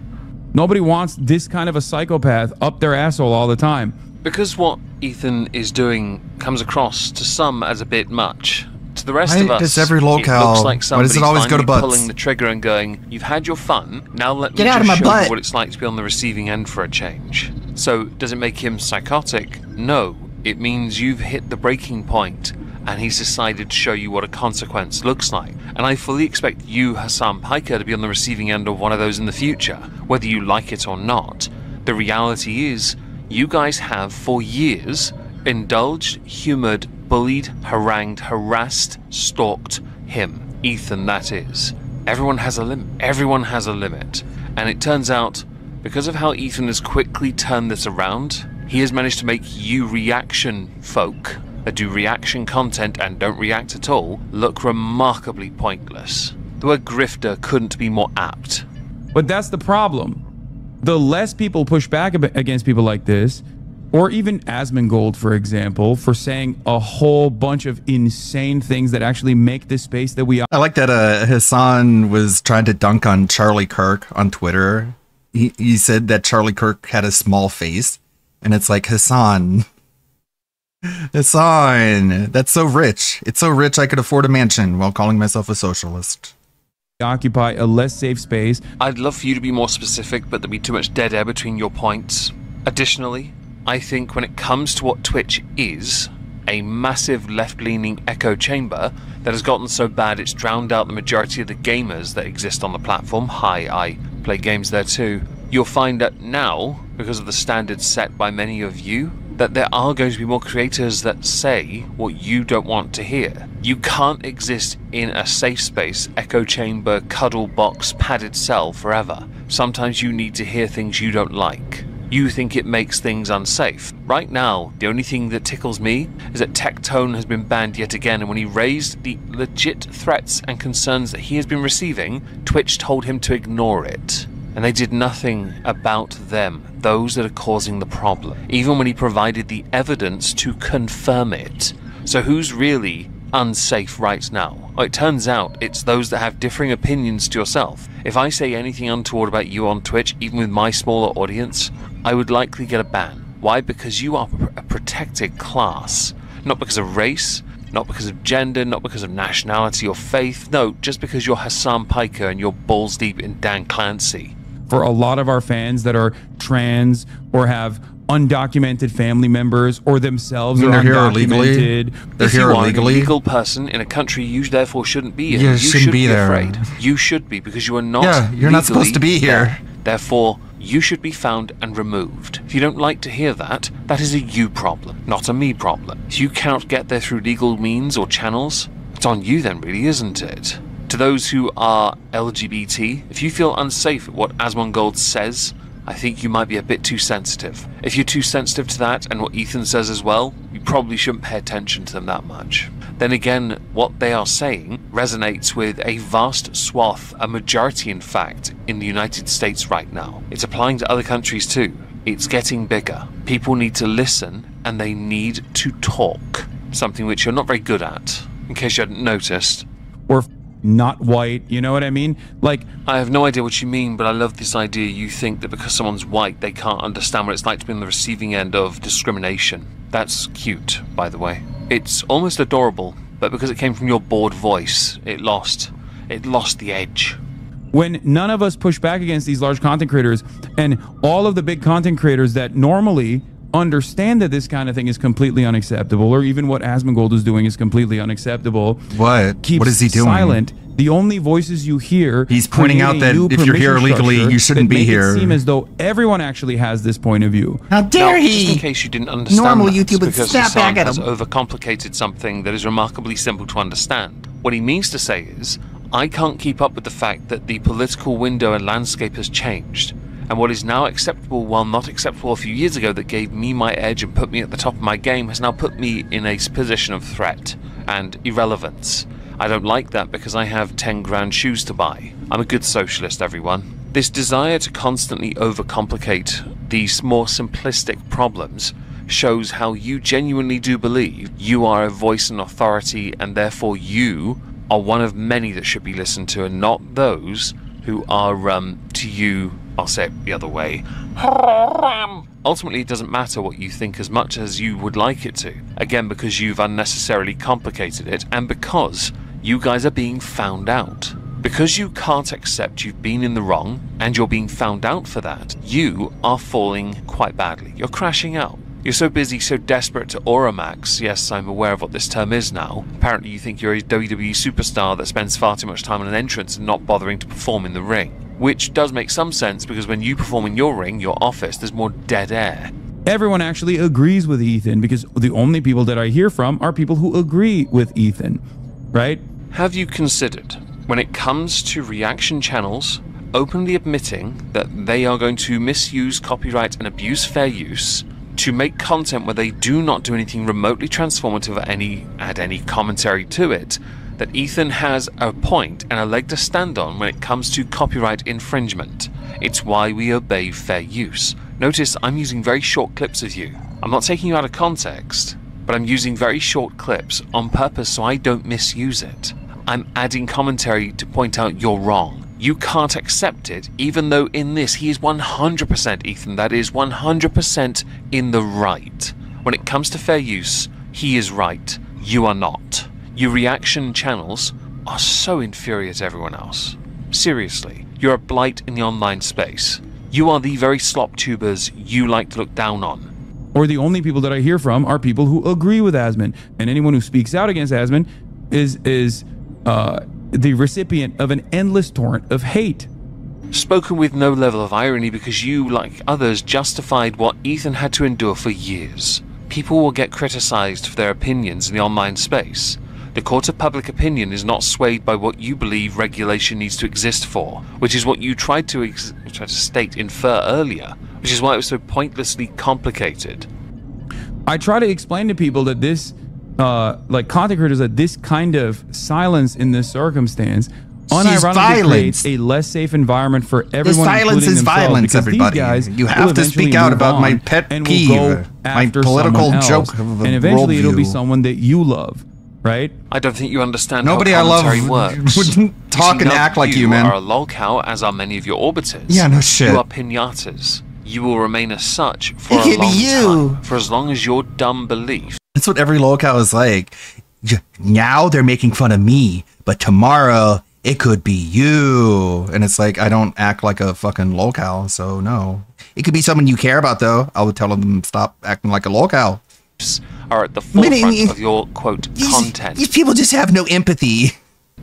And by the way, trying to get others who don't say anything on this to If I had say empathy, something, you would know you because it would doesn't create a safe act exactly environment like if you me. don't say anything. What you're trying to do there is bully, guilt trip. It's manipulation 101. Don't try any of us. We are a lot smarter than that. You're not, apparently. Or even if it's like Asmon and Ethan, I bracket off in different ways. Like Asmon is just right-wing reactionary and is just doing reactionary right-wing propaganda. Ethan is doing frivolous lawsuits and litigation in a way that actually is like very harmful to the space in a different way. I don't care which political way Asmongold swings. Really don't care. If someone is correct on an issue, they are correct. Much of what he says is often touted as art-based. Anyone recognize that? And second, you mentioned Ethan being different because of the frivolous litigation. Yeah, that's what we call copyright infringement lawsuits. I fully stand on his side, by the way. 100%. You misuse someone else's property, you should be sued for it. Copyright is important and should be protected. They admitted they were intentionally abusing it, and they added no commentary, which is why all three of them got hit, and then Sean DeBlack got hit as well for good measure. I fully expect you to get hit in the future just for the bants, once he wins against everyone else. Right? He also does engage in some reactionary tendencies as well, but like overall, they're making a more toxic environment. No, they're not making a more toxic environment. They are showing you that your Hugbox environment is toxic, because it has been allowed to fester, to stew, and be unaccountable for years. And because of that, it led to people doing truly heinous things like sending skulls to Ethan's home, calling CPS on him because of his child. Things like that? No. Many other things, in fact, and it's been going for years, and you and iDubbbz and others, many, the Orbiters too, justified it. You all did. The toxic environment you think that exists now is actually a healthy environment where people of differing beliefs share their differing beliefs. that to me is healthier than not having a difference of opinion. It is toxic to all think the same way. If you don't like that, that's a you problem, not a me problem. Now, as we reach the end of this, I'd love to know what everyone thinks.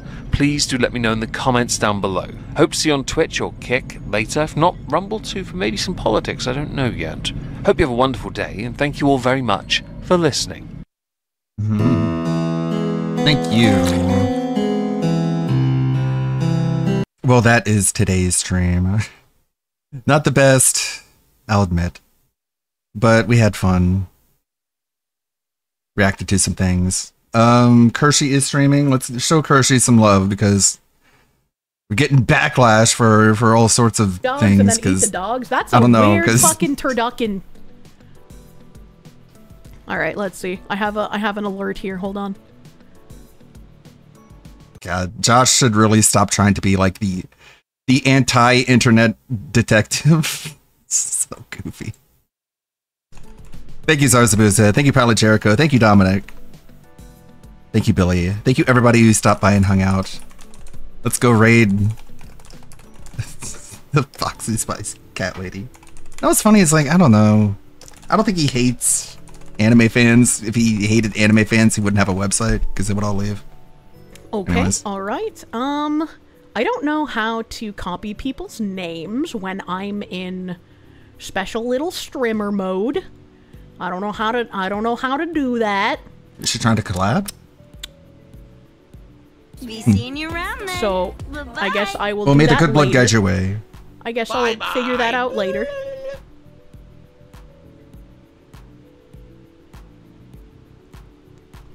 Okay. New copy pasta just dropped. The hate mob will think this man is ICE. The desert is Mexico, Texas, and that you support waterboarding little Latino anchor babies. You'll get canceled again. Ozzy Harrell would make a song out of that, I believe. Ludwig World Order, thank you for the raid. Welcome, Raiders. Welcome, Raiders. Oh, I see a fucking Brad's Burgers, man. I miss Bob Burger. I liked that show. Thank you for the 100 biddies, Brad. By far your favorite weapon